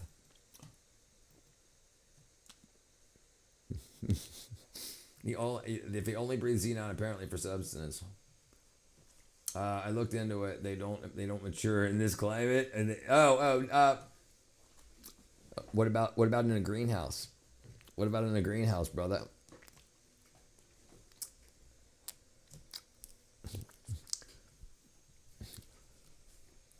They can mature. They can mature. They can mature in my basement. I don't have a basement here, feds, but in my old basement. Opium poppy exclusive to the Middle East. I'm going a lot in Mexico. Afghanistan's garden poppy sales are big farm. Yes. And when we had the war in Afghanistan or whatever, our military protected it. So that if the Afghani forces didn't want us to have that money, they would burn down their own fields. We can grow indoors. Yes, you can. Yes, you can. And you can legally. You can legally, as long as you are only like, and you can also buy dried opium poppy pods. And a lot of people make tea with that. And it works exactly how you would expect it would. But they are probably going to stop growing flowers because it's cheaper. Yeah, right. Exactly. And it really showed them. I think it's probably 1 million poppy plants to make. Nah, brother, not 1 million. Maybe to make a kilo. But the reason that they make it is you take that opium latex and you mix it with different salts to make different compounds. Like morphine is opium with a particular salt, and then adding a different compound to that takes it to the next step, right? But yeah, you can buy it in morphine in the yeah. Ken's a good friend. Hey, there you go, Ken. Hamilton's Pharmacopoeia Xenon. Check it out. Oh, that's what it's called, poppy extract. So opium, straight opium.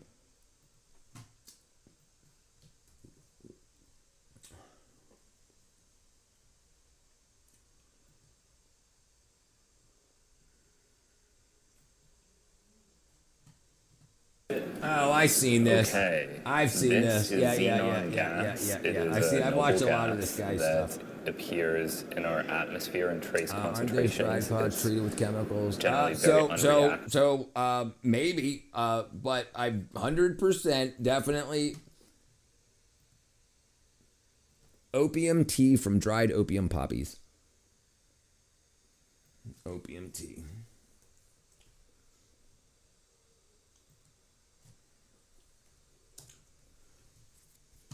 Yeah. It's dangerous, potentially lethal. Yeah. Yeah, so right here. Let's find one. Yeah, here you go. Poppy seed milk. Can you milk a poppy seed? Yes, you can. And we've been doing it for centuries. It's not a new thing. This is a traditional Lithuanian Christmas dessert, and my grandma's obsessed with it. So I'm paying an homage to her, except mine doesn't taste like sugar syrup. Anyone else's grandma is completely sugar blind. You need to soak the poppy seeds overnight, and I'm adding cashews because I wanted to make it more creamy. This drink kind of reminds me of horchata, except you drink it warm. Then you're supposed to add the cookies that are made from leavened dough with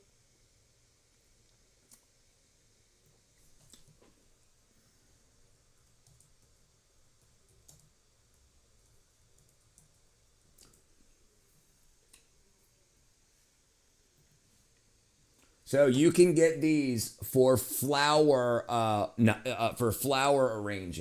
You can get these for flour arranging. Literally listening to the Tool album over here right now. Be young, be foolish, be happy, B12. Sold under the counter here in Brazil. Sold under the counter, over the counter, under the counter. Did you find your time, Mr. Brown? So no, Space Cowboy, and you shouldn't either. Yes, right, exactly. So if you do what she did, you can get high levels, right? You'll fail for morphine, right? But yes, so you can get these right here. You can get these. You can buy. You can probably get them on Amazon, but you can definitely, like, if we go here, if we go to all or shopping, yeah, sorry, it was right there. Oops, dang it, right here, Papaver sulfurnium. This right here, myflowers.shop, right there. Right there, you can get them. Austrian, purple flowers. So you can get the pods. 1,000 grams for 100 pounds, 100 euros. Unwashed. There you go. No, so these might be, but they're not. I promise you, you can get the big flower pods that you can soak in tea. I mean, you won't, it's not nodding out, but it's definitely not inert. So, and also inert in some means lower than a certain amount. So that's why they're allowed dry, because chemically, it's the latex that you get a lot of the opium from. So, but if you soak these in warm tea, you can make a tea from it, is what I'm saying. It doesn't. I don't know. I don't know about this one right here. Most iconic rise resolution. So like they're not going to say on a flower site these are demorphinized or whatever, but you can find it if you. But there's no need, because you could just go to the gas station and get kratom. which is legal, and one capsule of kratom will do more than this. But I'm just saying, you'll definitely fail a piss test. It'll make you not withdraw if you find yourself kicking. So I heard. Do you recall your favorite Weird Al album? UHF was probably one of my favorites. Dude, I used to love Weird Al. Dude, I saw him twice in concert. He's the only, besides Jane's Addiction, he's the only other band that I've saw more than once.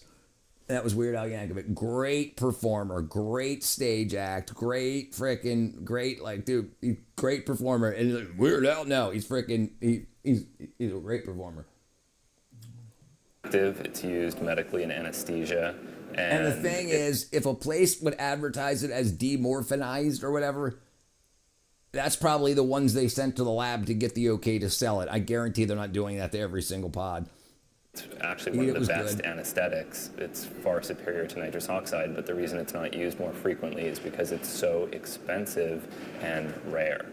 And generally when this is used medically... I saw him go into a clinic with it was a woman that was giving him nitrous, and she was like, yeah, you seem like you're really enjoying this. And she was like brushing his arm and stuff. Gas recycling system. And he went to that one guy that was dressed up like the devil that was supposed to be the meth cook. So that every breath of xenon that's exhaled is recycled and reused, because it's so expensive it can't be used any other way. So this is an extremely rare treat. This is something that I've wanted to try for years and years and years, and probably only a handful of people have ever used in a non-medical context. And it's a dissociative, like nitrous oxide. So tell me how you're using it. I'm using a medical device, a latex medical xenon inhaling apparatus that has had the lubricant washed off of it. And I think it will be sufficient for these purposes, although it's not ideal.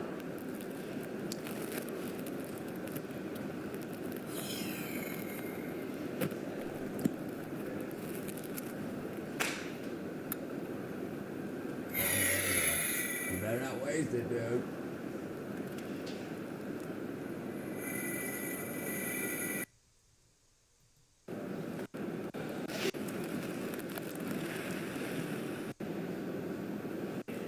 It's certainly psychoactive. There's no question about it. I hear a strange high-pitched ringing in my ears, and a very no good. Strong mental dulling effect that is reminiscent of nitrous oxide. But I need to take more in order to fully feel it. That was not quite enough. That's plenty.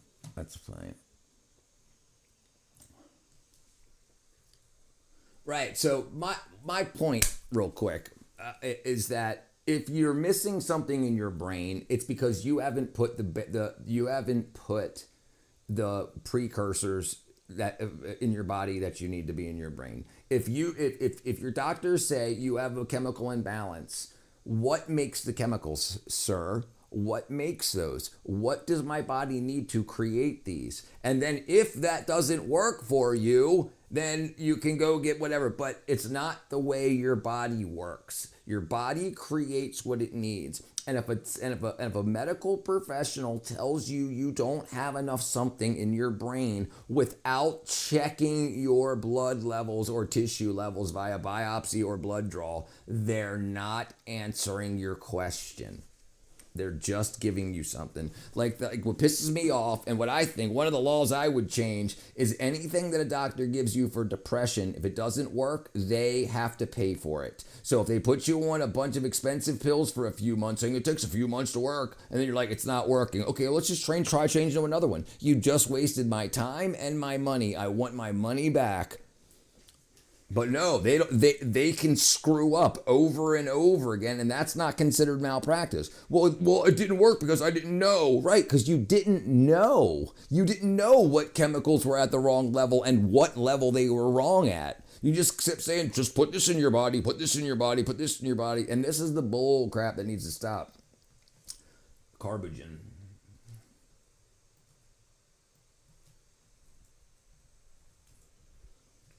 Meduna's mixtures, therapeutic breathing gas composed of 95% oxygen, 5% carbon dioxide, used to treat renal artery occlusion and sudden hearing loss, blood oxygen, increasing blood oxygen. It acts as a potent vasodilator with rail concentration mixtures, 30% CO2. Side effects: dizzy, drowsiness, blurred vision, muscle spasms. As oxidizer, acts as a gas under pressure. Hallucinations. Used to use whippets. Yep, I remember that back in the day. One guy chose to do it alone, chokes to death. Jeez. Yeah, it's a hoax. How is it not a hoax? How is it not a hoax? They haven't checked your chemicals. How do they know there's an imbalance? If you don't maintain stress tolerance, your body goes into deep depression and anxiety. Yep, nope. Richard has a hard one for the entire medical establishment. Yeah, right. As we all should, right? Yeah.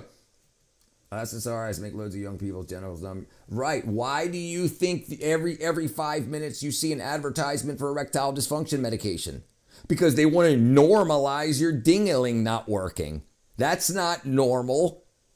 Absolutely not. Oh, well, you're getting older. You shouldn't be waking up with an erection. You should. Yes, you should. Yes, you absolutely should.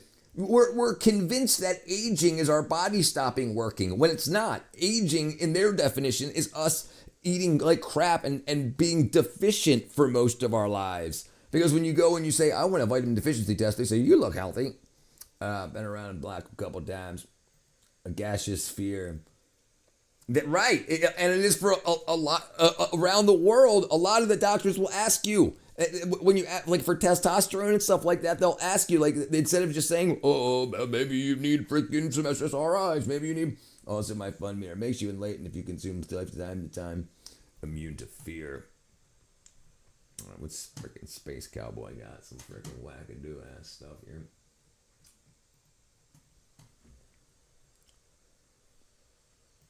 This freaking guy, dude. He's like, I'm gonna get famous on the internet no matter what I gotta do. He's got my glasses on too.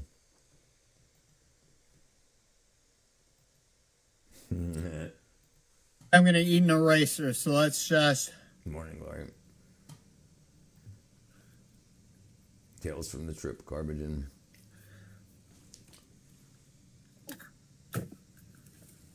Swallow it. Taste it. Scar, YouTube channel, follow TikTok and Instagram. Freaking wackadoodle. Yeah, your body shouldn't be breaking down. It shouldn't not. Absolutely not.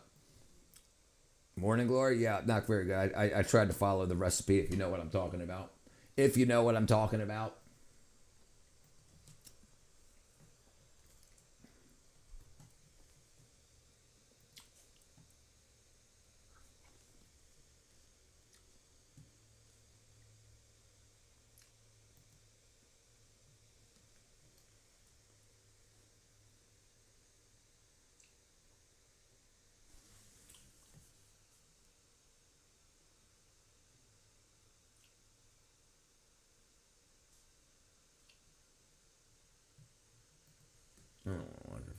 Okay, let's just see. Psychedelics that require oral MAO inhibitors, the road meets the road. Yeah, that's where the road meets the road.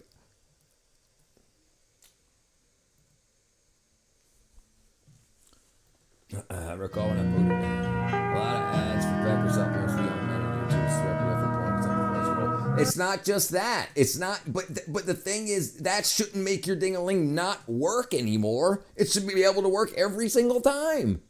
And that's the problem. The problem is we do not have, in our body what we need in our body for our body to work. And I think that's an excuse. That's a, hey, look over here. It's because you're watching too much porn, your ding-a-ling don't work. No, your ding-a-ling should still work.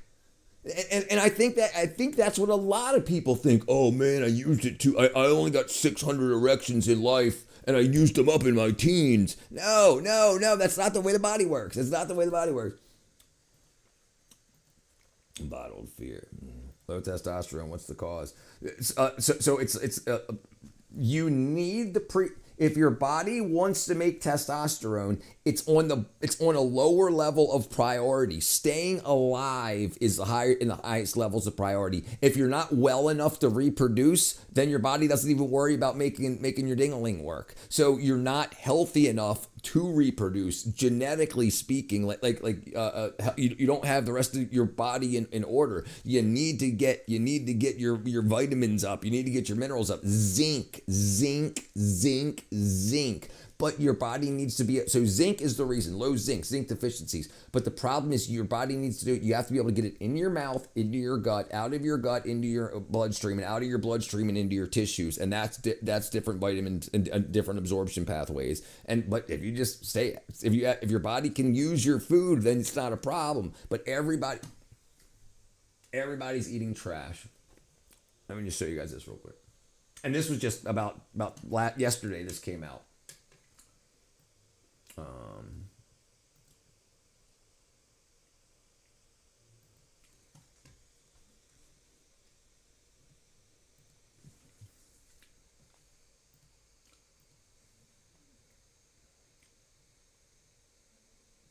All right, let's see. All right.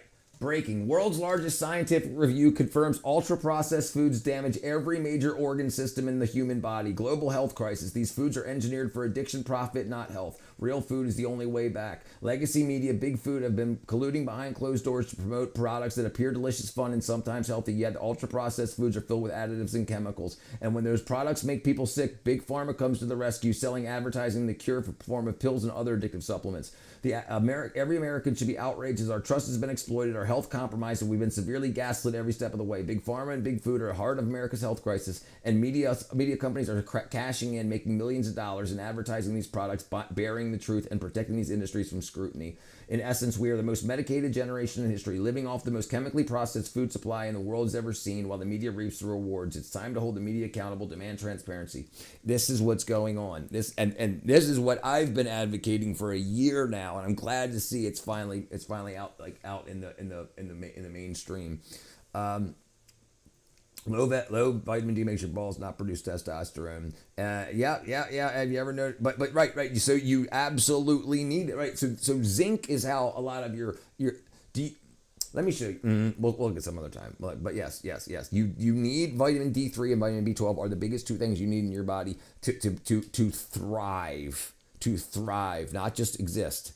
And a lot of people think, okay, my body's like a car, so I got to fill up the gas tank. Okay, I've got 100% my vitamin A. Great. No. That's not and all of your. It's not the way the body works. When you're growing, it goes to most of the people that are tested for this are old people, what kids should be consuming. While they're growing and going through puberty and their growth spurts is much different than what an adult should consume. Estrogen. Oh yeah, you definitely need magnesium. You absolutely need magnesium. Magnesium and zinc are huge, but zinc is way bigger. You get a lot of magnesium, typically get more magnesium. But if you're eating all this trash food that screws up your guts, you can't absorb it. I haven't got fast food much since I started air frying. Yeah, that's good, brother Darrell. Absolutely. Right. I love it. I love my air fryer too. I was going to ask my doctor to test vitamins. Oh, she's cool with it too. Yeah, then she will do it. Yeah. And also, if you want, I can give you, Cheryl, if you want Ideal Labs, they have, it's $50. It's $50 and they test everything.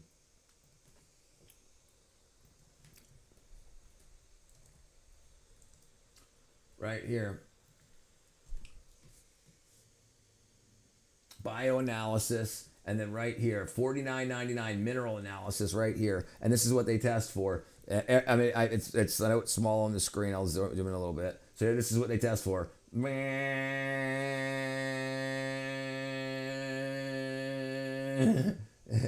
That's a lot of shit.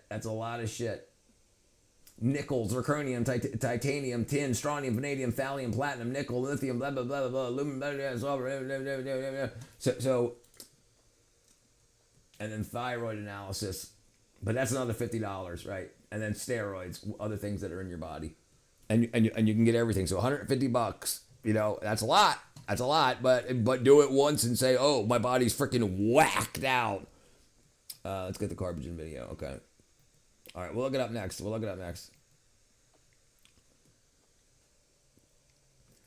Not necessarily, but so So real quick. So vitamin D3 takes calcium. Like if you drink milk, it goes into your gut. You need D3 to get it out of your intestines into your bloodstream. You need K2 to get it out of your bloodstream and into your bones and tissues and whatnot. So yes, they don't need to be taken together, but you need to have, your body should always have high levels of what you need, or proper levels of what you need. What up? You tell me all that shit's in my body? Yes, throw, brother. Yes, absolutely. And here's cortisol, cortisone, corticosteroid, all that. Thanks for the info. I'm losing weight uncontrollably. You have to test the thyroid. Yep, that'll be in there. And I'm telling you, Cheryl. Listen, it hit me. You can hit up my email or whatever, and I'll send you a link of what my parents use. It's desiccated bovine thyroid. And it's basically like putting a new thyroid in your body every time you take one until you poop it back out. But it'll make what you need. It's very, very good. And a lot of people here, we'll look it up real quick and then we'll get back to it. Sorry, shut up. I'll hit you in the face. Desiccated bovine thyroid. Not executed. Desiccated bovine thyroid. Here you go. Desiccated bovine thyroid. Bovine thyroid is a natural dried powdered glandular supplement from cow thyroid glands, often marketed to support metabolism and energy. Contains thyroid hormones T3 and T4, but is not FDA approved. Often lacks blah, blah, blah, blah, blah, blah. So basically, in nature, what would you have done? What would you have done in nature? You would have eaten the thyroid of a cow. That's what you would have done. But thank goodness we got these freaking pills that you can take for... But you can get cheap-ass desiccated bovine thyroid. I wish I could love it. Yeah, raw milk. That's what I drink. That's exactly what I drink. And I mix it. It's expensive, so I mix it with store milk. Because you're reintroducing the bacteria from raw milk back into that. You're basically repopulating it. And then it... Yo, lamb, did you dye your hair?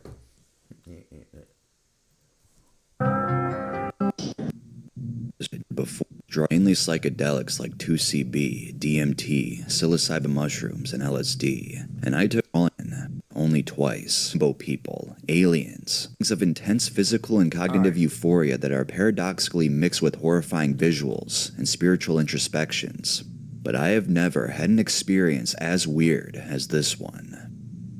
For those of you who don't know, carbagen is a gaseous mixture consisting of 50-50, 90-10, or 70-30 carbon dioxide and oxygen, the second number being oxygen. Normally, inhaling pure carbon dioxide can straight up kill you, but when combined with oxygen, thereby eliminating the risk of death by a lack of oxygen, it's known to cause truly bizarre hallucinogenic and psychological effects. Not so much a high in the traditional sense, but rather an altered state of consciousness unlocked by your brain thinking you are dying. That sounds It all started awesome. when I was 16 years old on a clear day, when a friend of mine hit me up telling me he had bought a full tank of carbagen from a local vendor who was also a chemist for 30 years, for only $150. His particular mixture consisted of 70-30 carbon dioxide and oxygen. Now, I had known the guy and had bought other drugs from him before with nothing but positive results, so I trusted him. At the time, I had no idea what carbagen was, so I asked him. He told me it was an anxiogenic/dissociative mixture of oxygen and carbon dioxide that can cause psychedelic... So Monk, this is what's used by Navy SEALs and a lot of special forces. Like staying... Yes, and that's why, to get immune to fear, yeah. But that's not necessarily a good thing.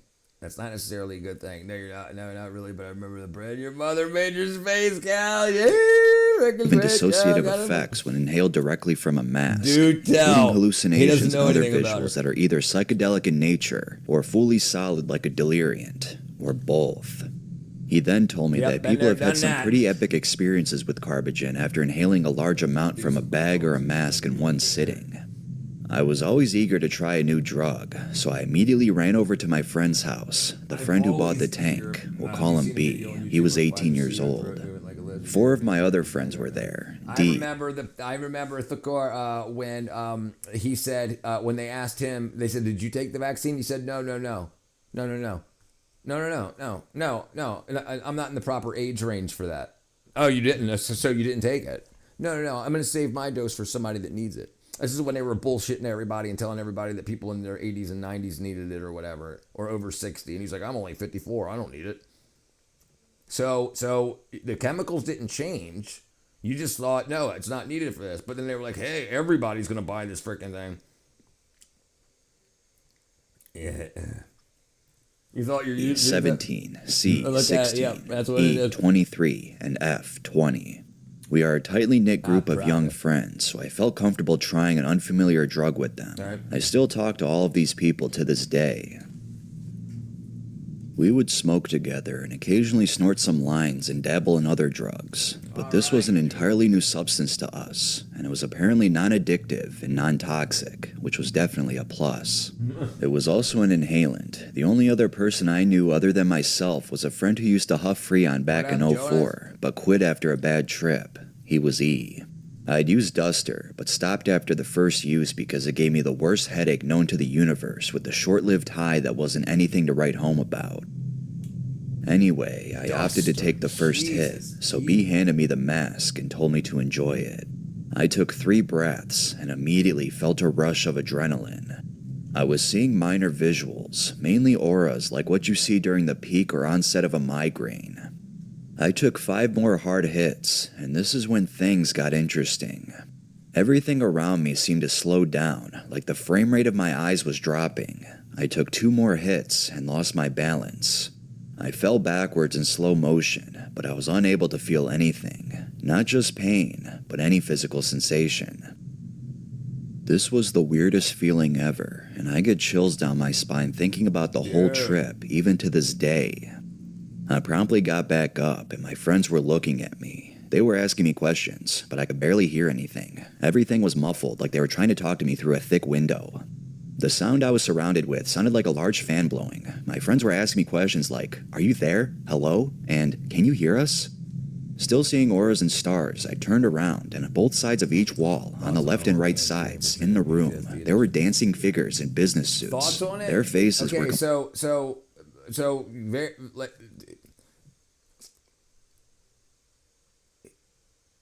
I've seen it go both ways. I've seen it go people swinging, and I've seen it go thank you very much. So the problem is dosing. Sometimes people are so hopeful that this is the cure that they freaking hit hard, like, and then next thing you know, they're in frickin' Mars, and then they're swinging because they're being attacked by Charlie in every angle. But I tell you what, if you haven't looked into what I've been talking about all these times about B12 and D3, right? I have again, absolutely, I've never heard anything bad about it at all for PTSD, depression, opioid addiction. Everybody that I've talked to in the movie industry that was into that stuff, that's what most of them used to get off of it. And the people that used it, everybody says, yeah, dude, I left my addiction in Mexico. Monk, I have double old X will try. But yeah, the big thing is also you've got to make sure the body can make what it needs.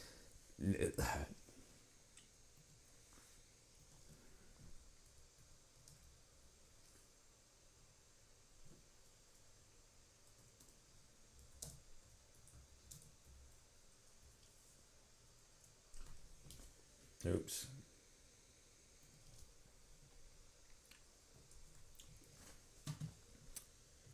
But B12 deficiency, now listen to this, Cheryl. B12 deficiency can directly mimic PTSD. Mimic it. This is the problem with things like PTSD. You go to the doctor and you say, I've got these symptoms. And they say, you've got PTSD. But B12 deficiency can directly mimic it. Or if you've got PTSD, you've been to war, battle, whatever, or you got bad breakup, car accidents, it exacerbates the symptoms. So getting out of deficiency can relieve your symptoms greatly. causing severe psychiatric issues, anxiety, irritability, depression, insomnia, cognitive impairments, brain fog, memory loss. Deficiencies often lead to chronic fatigue and neurochemical imbalances that worsen mood and stress regulation. So going back to this homocysteine and the cortisol, higher doses, not this. The problem is a lot of people think 100% RDA will do the trick. I take 200,000%. One tablet is 208,000% the vitamin B12 recommended dose for the day, and I take 208,000%. I don't have PTSD. I couldn't tell you if I've had PTSD symptoms. Like I have all these symptoms before. I've been through a lot in life. But it's very important that you make sure your body is using things properly, because why is it that some people go to war and come back and they're like, hey dude, it was kick ass. I shot these guys in the face and frickin' this one guy, and some people are like, and what's the difference? Is it how the trauma affected them, or is it something as simple as something all the wackadoodle preservatives in the MREs whacked out your intestines to, I know people don't want to hear it. What do you mean a vitamin for frickin'? I'm a warrior. Yeah, I've heard it all, but it's worth it's worth, at least if you're waiting to do the ibogaine or the DMT, it's worth to at least get one high dose of B12 until you get to that point, so you don't have to unnecessarily suffer until you get to this is a narcotics urge of having a deja vu with you talk about B12. Okay, what up, Timothy? Doing all these things will with your deficient eating garbage will not give you desired results. Preparation is the key. Yeah. I agree. I do sublingual. Sublingual. 100% sublingual. Where's that? Microlingual, but it's sublingual. Yeah. 208. Well, I'll just show you here because it's on my website. Right here.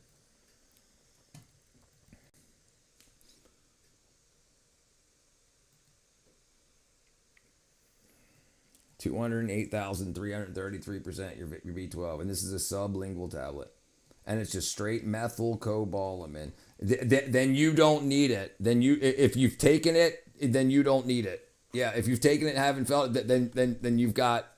And do you have any problems you're trying to deal with? Bilingual. All right, I'm out. Two minds in here. Deal with the chat. You guys don't need me, please. All right. Oh, two mods. Right. Got you. This is a virtual squad.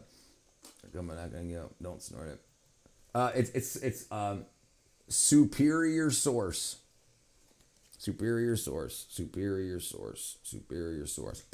Yeah, and it's only got 3 ingredients in it: the B12, lactose, and acacia gum, and that's just to hold the pill together. There's 2 to hold the pill together.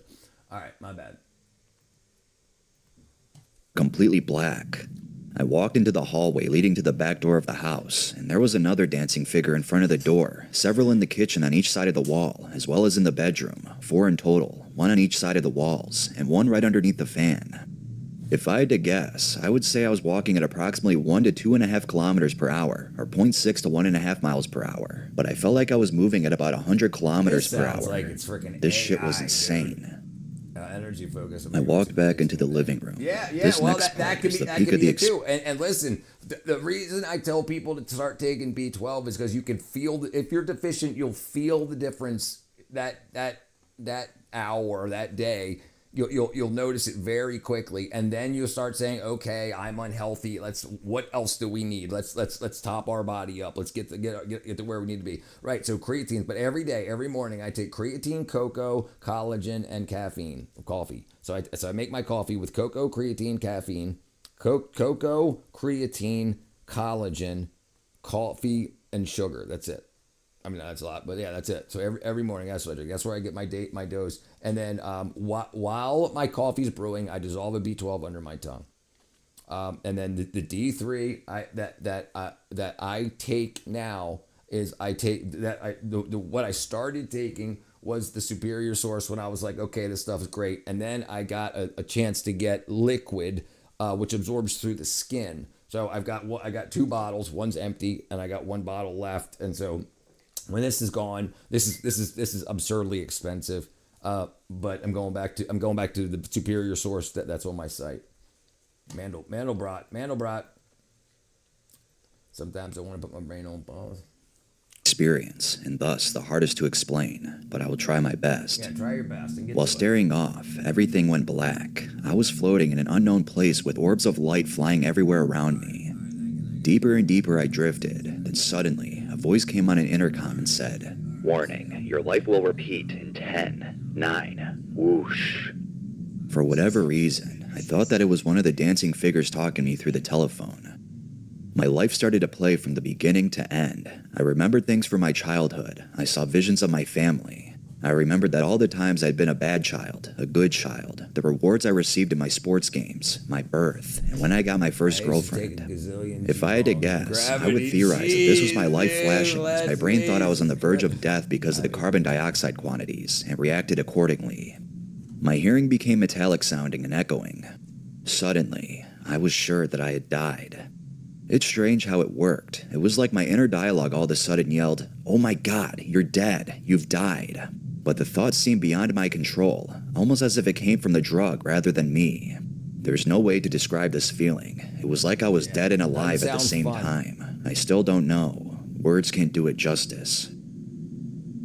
I then noticed small, independently colored dots in my field of vision, the movements of which corresponded to the rate and volume of the clicking and tingling sensation I felt when the dots seemed to touch me. The clicking is now turning into a seemingly patternized chant of cackling. Yeah. I then had a vision of myself in the hospital room when I was getting my broken arm fixed after I suffered a nasty fall while skating at the skate park. There were butterflies flying around. I then had a vision of myself sitting on my porch talking to my older sister a few months before she left for college. There were also butterflies flying around, and the cars that drove by looked blocky and low definition. Then, I felt something that was quite scary, and although I remember telling myself that it was completely irrational to be scared of it, I couldn't shake the feeling. It was the feeling that behind me there was a huge swirling vortex or black hole that was coming closer and closer, about to suck me in. I looked behind me and saw just that, a black hole that was sucking everything and everyone in, right where the door would normally be. I tried to escape, but couldn't. I was being sucked into this portal of absolute nothingness. I continued to fall through this dark abyss of nothingness until, boom, I opened my eyes and my hands were in front of my face. Everything was red, my vision was extremely sharp, and there was this loud ringing like a dead dial tone in my head. I was lying on the floor, about a meter from my friends, and they just stared at me, confused. The ringing sound was slowly wearing off, but the other effects were still in action. I was slightly delirious and had a very mild headache. The dial tone faded out. Everything became clear. I took a deep breath and realized that I was still here. I gathered myself up and got to my feet. Although my knees were weak, I walked over to the couch and looked at my friends. I looked at Dee and said, "Holy shit, that was a heroic dose if I have ever taken one." I then told them I wanted to take a break. They were good friends and understood. My friend C noticed unease and told me to relax. I was uncomfortable and a little paranoid for a while, but really that was it. My friend C didn't have the same experience. He just said he was in an unusually paranoid state for a few minutes. B then took 2 huffs, D took 3, E took 1, and F took 3. The only other time I've ever had an experience that was even remotely similar to this was when I took Special K. Even though it was an intramuscular injection with bioavailability of 93 to 95%, the experience with that pales in comparison in regards to its hallucinogenic effects, although ketamine was more euphoric. That, along with its relatively low toxicity, makes ketamine my dissociative of choice, and I still do it occasionally to this day. I did have a trip on PCP a year after this story that had similar solid visuals, but it didn't elicit the same mental state and feelings that carbagen did, so that also pales into comparison. About an hour later, I felt better and grabbed a blunt. I told them the whole experience. They were amazed, and Dee said that he saw minor visuals, but didn't see anything that crazy. I never would have thought that such an intense experience could be produced by something as simple as combining oxygen with carbon dioxide. It's one thing to simply have an intense trip, but to have that be your first impression of this drug, well, it really sets your bar high. I have no idea how long the trip lasted, but I don't think it was any more than 3 minutes. What up, Michelle? Jesus H. Christ, this shit is insane.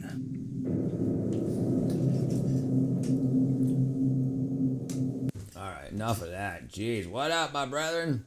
We've all come through a lineage of generations, thousands of years. All right, Gerald. My dear love. All right, let's watch something fun. Let's watch something fun to wrap the night up with.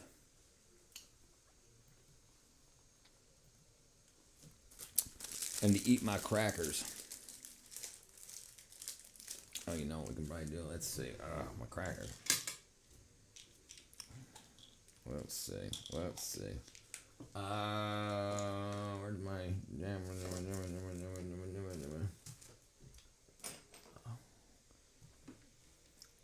He was taking carbonol, that's carbagen, which is oxygen and carbon dioxide, 70% carbon dioxide gas, 30% oxygen gas. So the carbon dioxide makes your body think that you're dying, but you have enough oxygen in the mix that you don't die.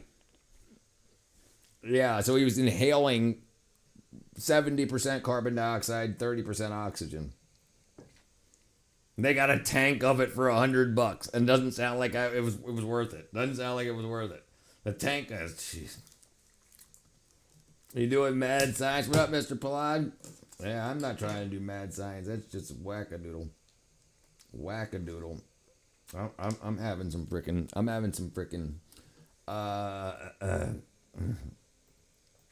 Mount Rushmore being created. I was there, dude. I was there. They used my nose as a freaking carbagen. Yeah, it's just carbon dioxide and oxygen. Yeah. You can go to a chemist. You can go to a gas distributor where you would go to get nitrous or oxygen or whatever, welding gases or medical supplies. Yeah, you can get whatever you want. You can get straight carbon dioxide and you can get oxygen. You can make it yourself. You can get oxygen for welding or oxygen for breathing, and then carbon dioxide for making dry ice. Yeah, it's all yeah, do whatever you want. You have a blast. But I want to forget what I've forgotten. I don't want to go back and live to when I was a bad kid and a good kid. I'll figure that out when I die. Okay, let's see. Uh-oh. Oh, these people are crazy. Uh-oh. Mad Honey. Mad Honey looks... Never mind. Looks interesting. Let's see. 1, 2, 3.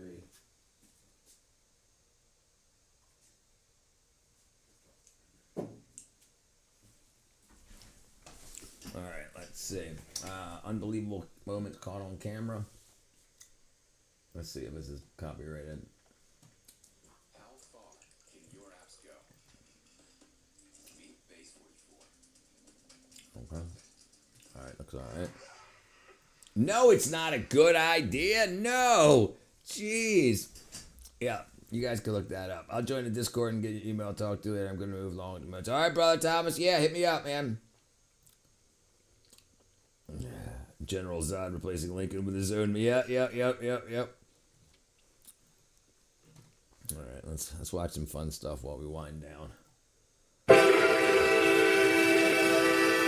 A split-second phone distraction can leave you with zero room to recover on the roads. Do not do this. Well, that happened. Firefighters rushing to a 5-alarm blaze cross paths with a steam excursion in Tempaca. A tense near miss as 2 emergencies unfolded at These once. are unbelievable train moments caught on camera. All right, that's not what I was looking for. Country too. The immortal truckers of Pakistan. Oh, that don't look fun. Look at these freaking guys. Look at that. Where's that? Yeah, look at this freaking guy here. All right, let me see what we can find here. Okay, unbelievable moments caught on camera.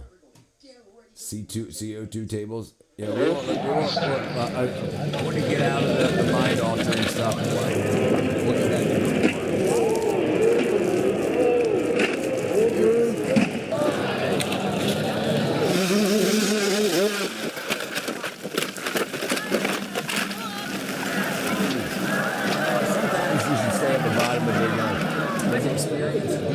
No, it sounded horrible to him. Or I just sleep and be unconscious after taking a rather headache. You talking about this? You talking about what the dude did, the carbagen? No, it sounded like it was very, very uncomfortable. Like it felt like he was dying. His brain was telling him that he was dying or that he was dead, and then like he saw all the bad stuff he's ever done in his life flashing back to him, and then all the good stuff when he was a bad kid to his parents. And yeah, your body, when you're drowning and your oxygen level lowers in your body and the carbon dioxide goes up past a point, you're dying. But this gives you enough oxygen that your body doesn't die. So you just go through the process of dying. Yeah, fear in a tank, not kick ass.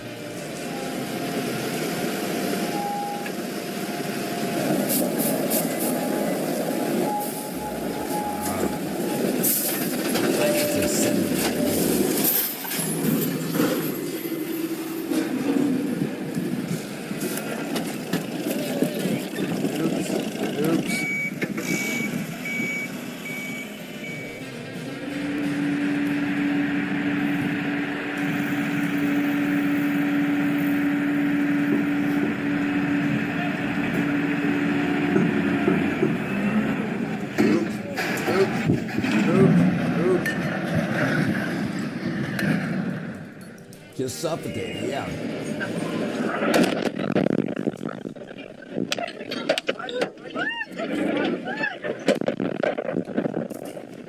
Yeah, base jumping to make that fun. That was a battery. A sudden disruption in the household as a firework unexpectedly flies into the house. A firework? And it landed in the trash can? Yeah, that's what it is, Michelle.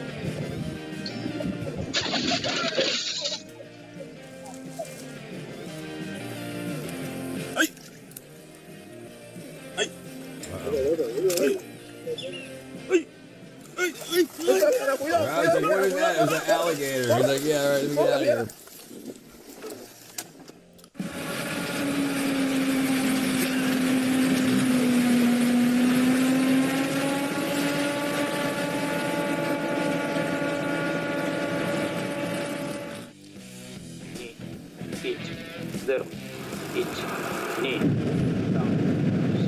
It takes 2 years to get down to 4 hours of sleep.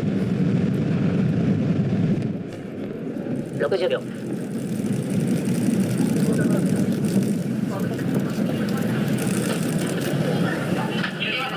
はい。 Yeah, surely God is quite important, right? That's what they say.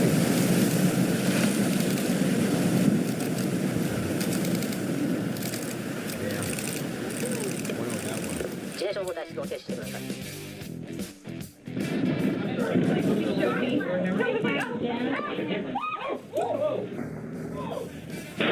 Jeez.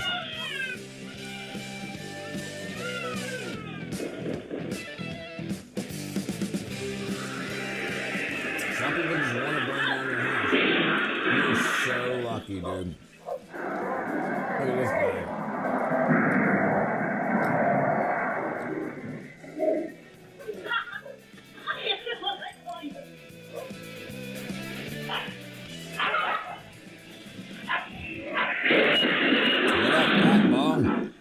The car slid toward the SUV, but moving slowly, it avoided a head-on collision.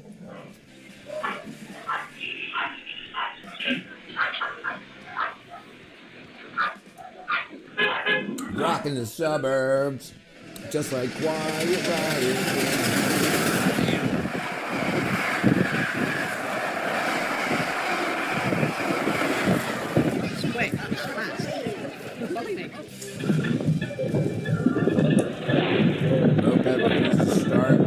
Broke off in the ignition. Swap pops ended up on a plug. Battery's dead. Jeez, brother. That's disgusting.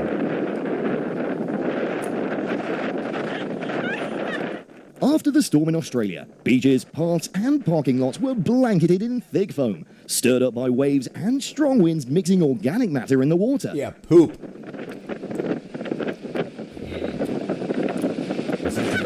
Yeah, they do. That's true. That's very true.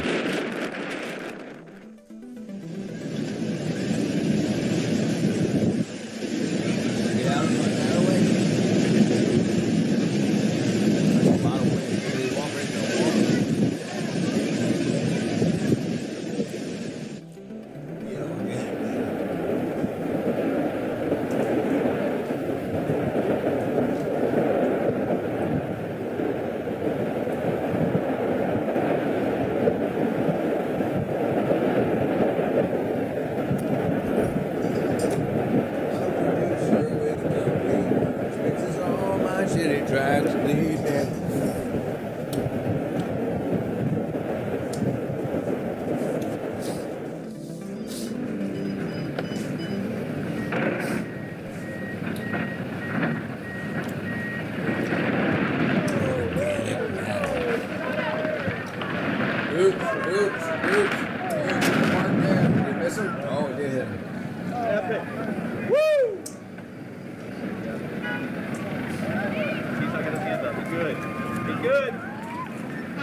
Yeah, he appears fine.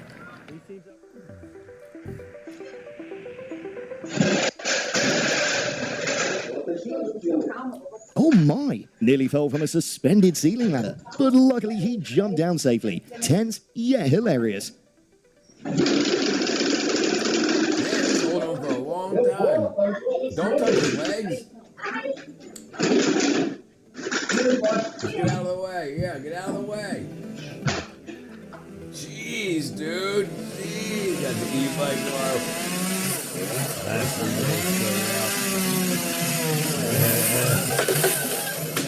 Of course, of course.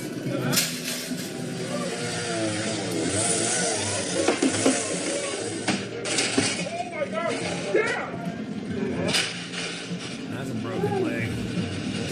Alright, it's fine, don't worry about it. So don't ever do that. Tie a rope to the end of use your ladder, tie a rope to the end of the branch, use your ladder to cut about 9/10 of the way through the log, get off of the ladder, and then get you and your buddies or your truck to pull the branch down.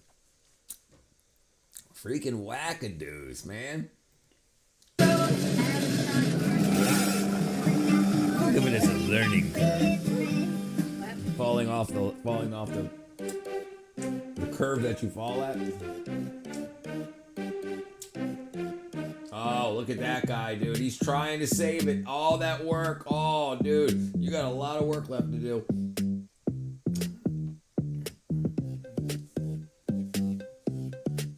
Now what should we do? I thought maybe if I took the heavy-ass tires off. No. You just ripped that freaking thing. Dude, you see that? Watch. Look at this guy. Let's zoom in here. Look at this guy when he's holding the steering wheel, and then the steering wheel gets ripped out of his hands because the freaking.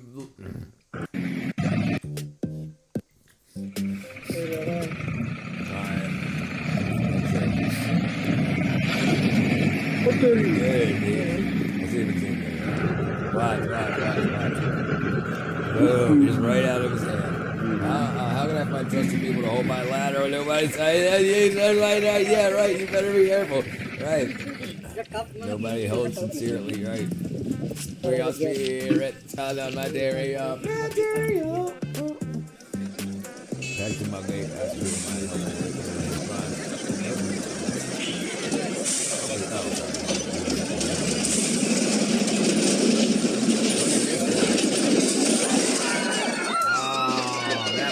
So nicely redone too.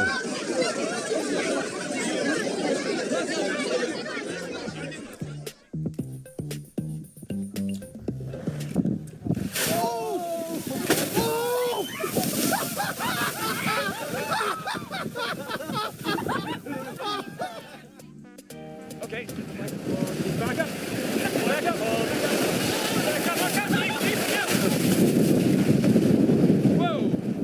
Massive ice chunks drifted into Lake Erie's shore due to strong winds, creating an impressive ice bush right in front of viewers. I'll hold your ladder. And guys have it. It's worse. Excuse me. Right? Yeah. It's always worse. Somebody always has it worse. Break the camera.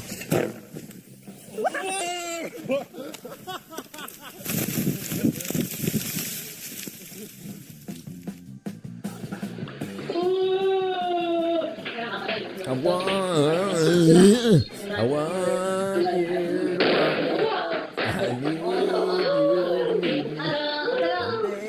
you to beg me. Didn't I see you crying? Whoa.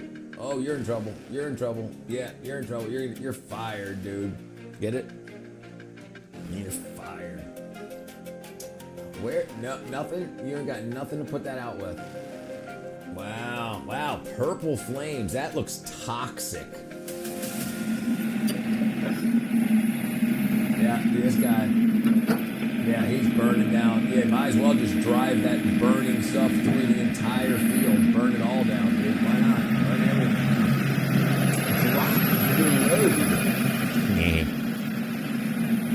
What is... He could just get out, drop the trailer. There's CO2 going on here. There you go. Should have chopped him.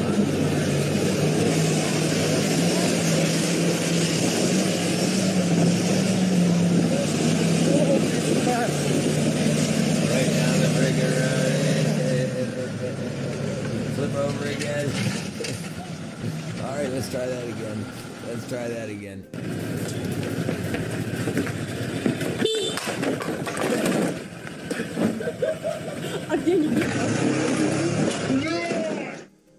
Jeez, dude. I got an idea for a video.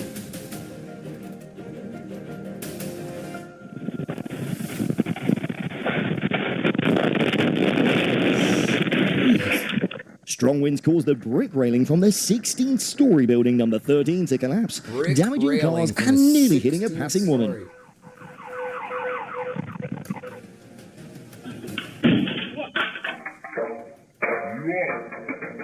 What was that? Hold on, what was that? Was that the battery?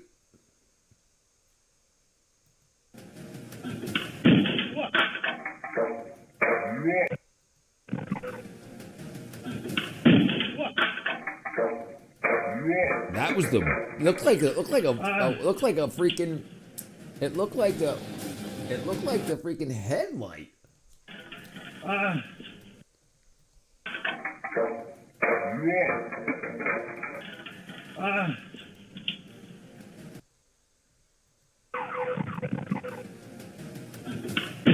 Did you see it? The headlight lit up and then it freaking, like, I guess that was an exploding. Wow. Something bad happened.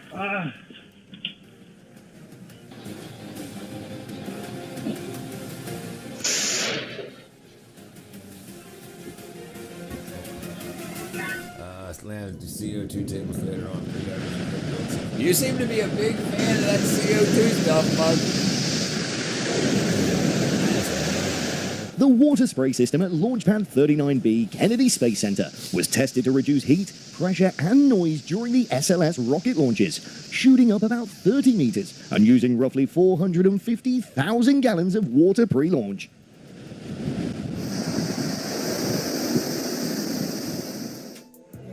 There it goes, guys. Hold on to your kids. Hold on to your kids.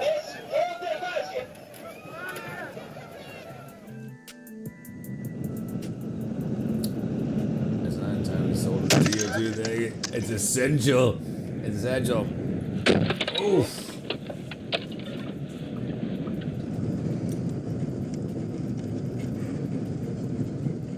We'll have to look into it. Life is 200% better when you're immune to fear.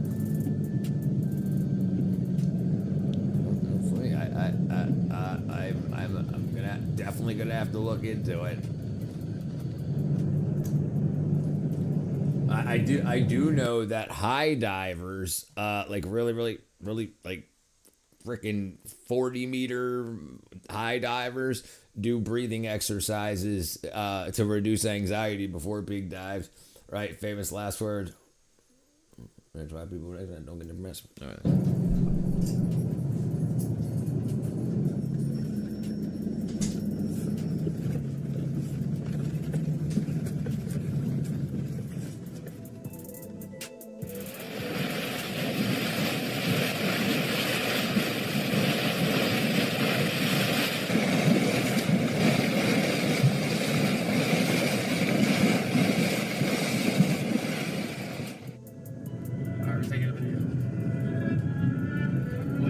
I can't see over the ledge here. A magical moment driving through a double rainbow, with the second arc faint yet special, created by light reflecting twice in raindrops. There it is. We're gonna drive through it.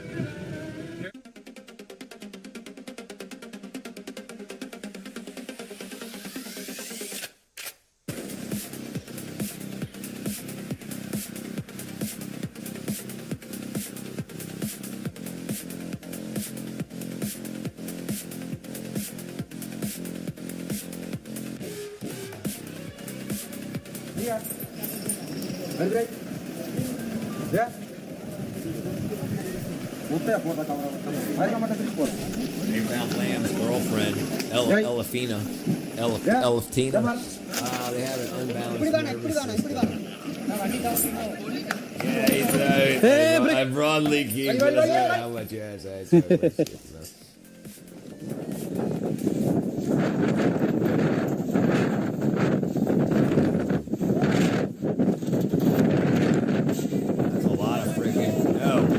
Tumbleweed like crazy. I wonder if they were trying to sell them or if that just happens to be. Because that's crazy. I've never heard of CO2 balance before, but I have heard of the breathing exercises. Like before, divers do like not high divers, but scuba divers and skin divers before they do deep dives. There's a technique that you bring the water, like, and you're in the water, you're going to be diving and up to like your neck, so your chin's about touching it, and you blow so you can see little rings like that you're blowing in the surface of the water, and then you can get the size of the ring to for a certain number of seconds. You want to completely exhaust your lungs.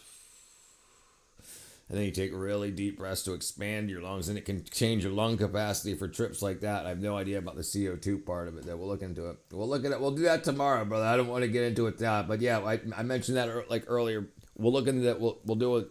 We'll get into the CO2 thing tomorrow, and we'll spend a couple hours on it. My bank balance.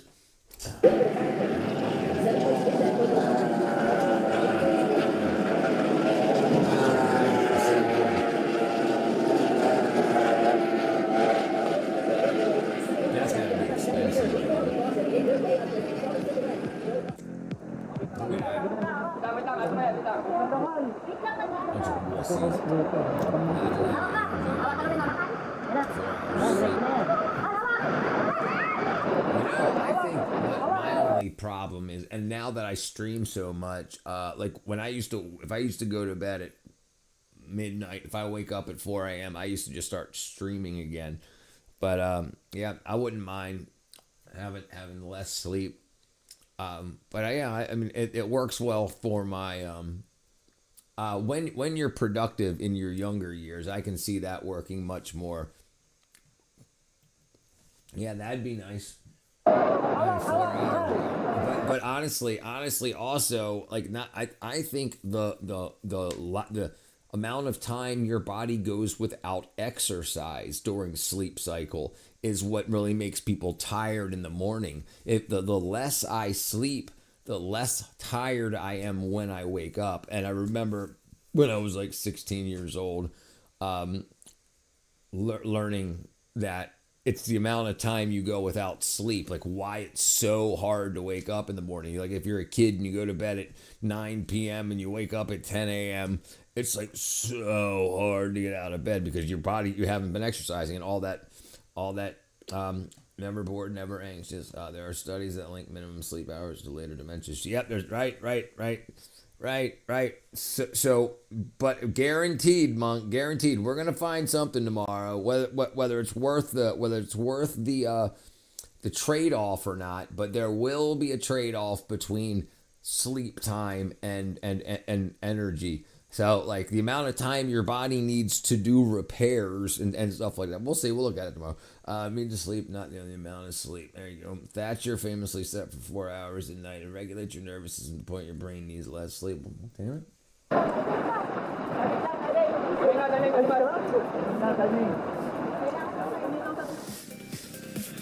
This video sucks. 200-ton flywheel. Seconds before disaster.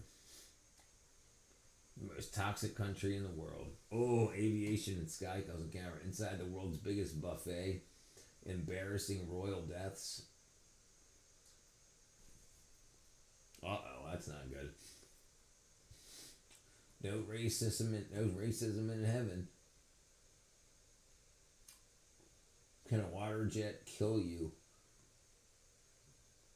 Oh, that's cool. I wish I could watch that. Wearing bonnets in public.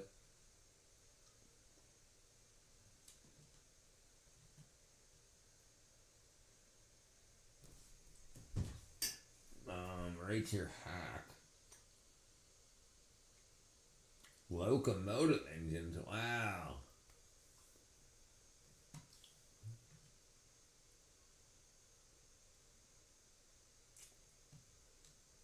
Oh, there you go. The Rwandan genocide. It might kind of hurt long term. Like having 4 hours a week or 2 hours a month, 6 hours per day can be good. Sleep's very important, right? Yep, I agree. What up, Robert? I never nap. Wake up drain. Yeah, dude. So when I was younger, I used to nap all the time, like every day. When I was working in the movies, I'd have to work like 14-hour days. So like every 2 hours you get a break. So I'd be able to fall asleep in like a minute and wake up like 10 minutes later, and I would feel a little bit better. But now I wake up at, let's say, 9 a.m. and I usually go to bed. But lately I've been going to bed at like midnight, 1, 2 o'clock in the morning. So I get like 7 hours of sleep. And I wake up, like it's rough for like the first 10 minutes. But like before, like I start getting my B12 in me, and the coffee's brewing, and I don't need to get my coffee in me and everything like that. But I make sure I do because of the supplements that I take along with it. But yeah, I feel pretty good, and I really like to sleep. Like if I had more stuff to do throughout the day, like if this was like 6 months ago, like if I was trying to get to my point to get monetized, I would have slept less to do more. But I like it. Yeah, I like it. I like getting to tomorrow. Like, one thing I wouldn't like about 4 hours of sleep is having to wait so long to go to sleep again, because sometimes I'm waiting to get to a day, so I want the day to be over with. But anyway, maybe that's just psychological. Less CO2 tolerance, the higher your sleep need. Not practicing what I breathe. Okay, where was I at? 2 hours after collapse. AI cyber attacks.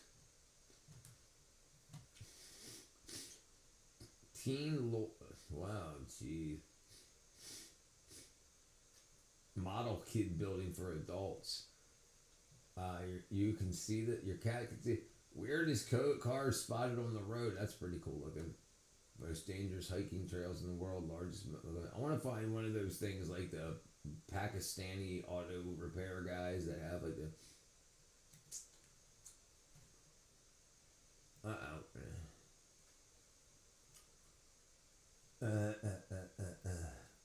Sorry, 77 times. 77. The springs and what you go. Why do so many people pour this in there? Oh, it's another cluster bomb. Failed 80s inventions. The sun. I generally retire in my slumber at the age of the hallucinations age. Generally, day 4 CO2 tolerance. You have unlimited energy and never feel bored.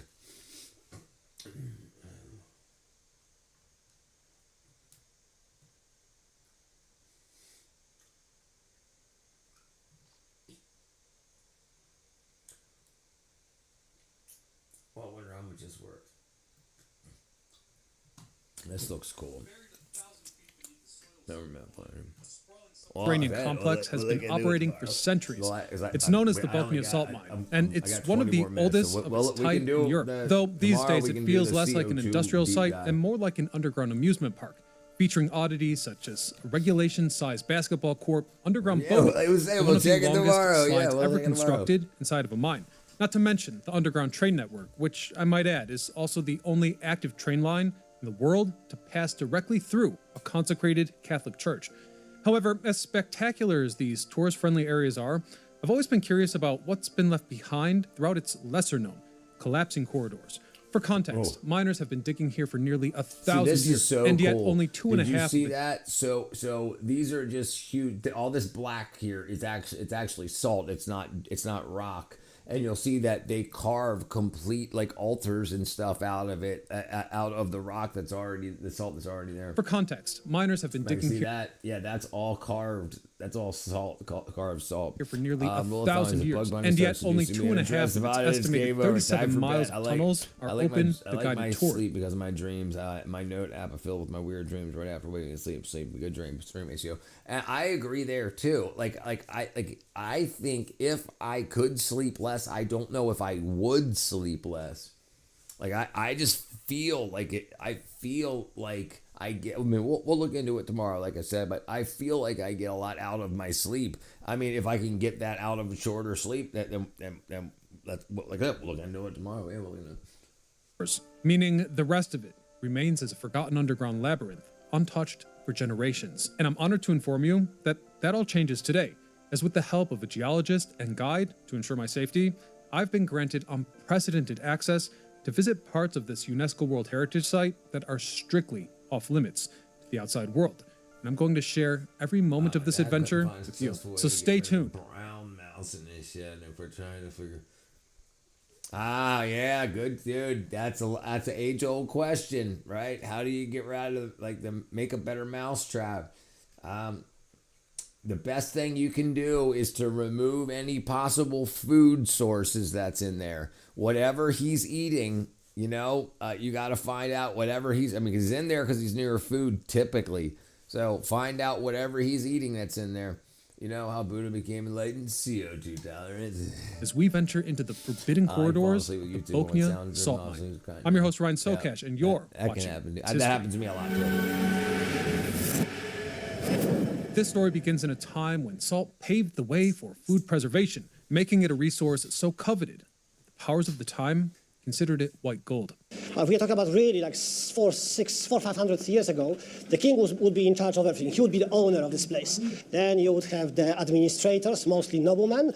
Then there would be investors responsible for sinking new shafts. And then miners, the free people.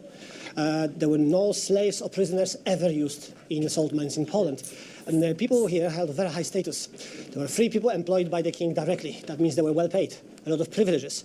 This used to be a permanent position, and one of the privileges allowed them to pass it down to another generation. These guys risked their entire fortunes to establish mining operations, and they did so in exchange for a percentage of the royalties from any discoveries. Although it may sound improbable for the 13th century, the solution made pragmatic sense.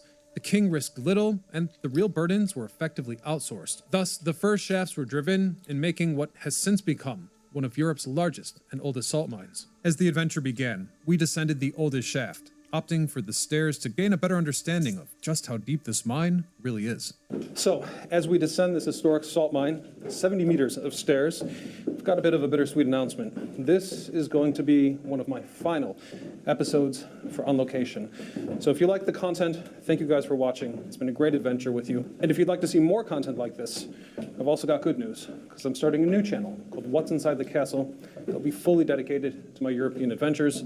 I hope you like the new channel, and I know that you're going to like the Bochnia salt mine. So this is the oldest shaft. It started sinking the shaft in the 1248, and so in the 13th century. 70 meters is where the salt deposit really begins, and it goes much deeper. Can reach 540 meters in this area. In fact, when we decided to descend the mine via 229 feet worth of stairs, I could really appreciate the scale. So I don't know if it's because I'm trying to record right now, but I'm actually getting a little bit dizzy walking. Oh, dang it. This is salt deposit really begins, and it goes much deeper. Can reach 540 meters in this area. In fact, when we decided to descend the mine via 229 feet worth of stairs,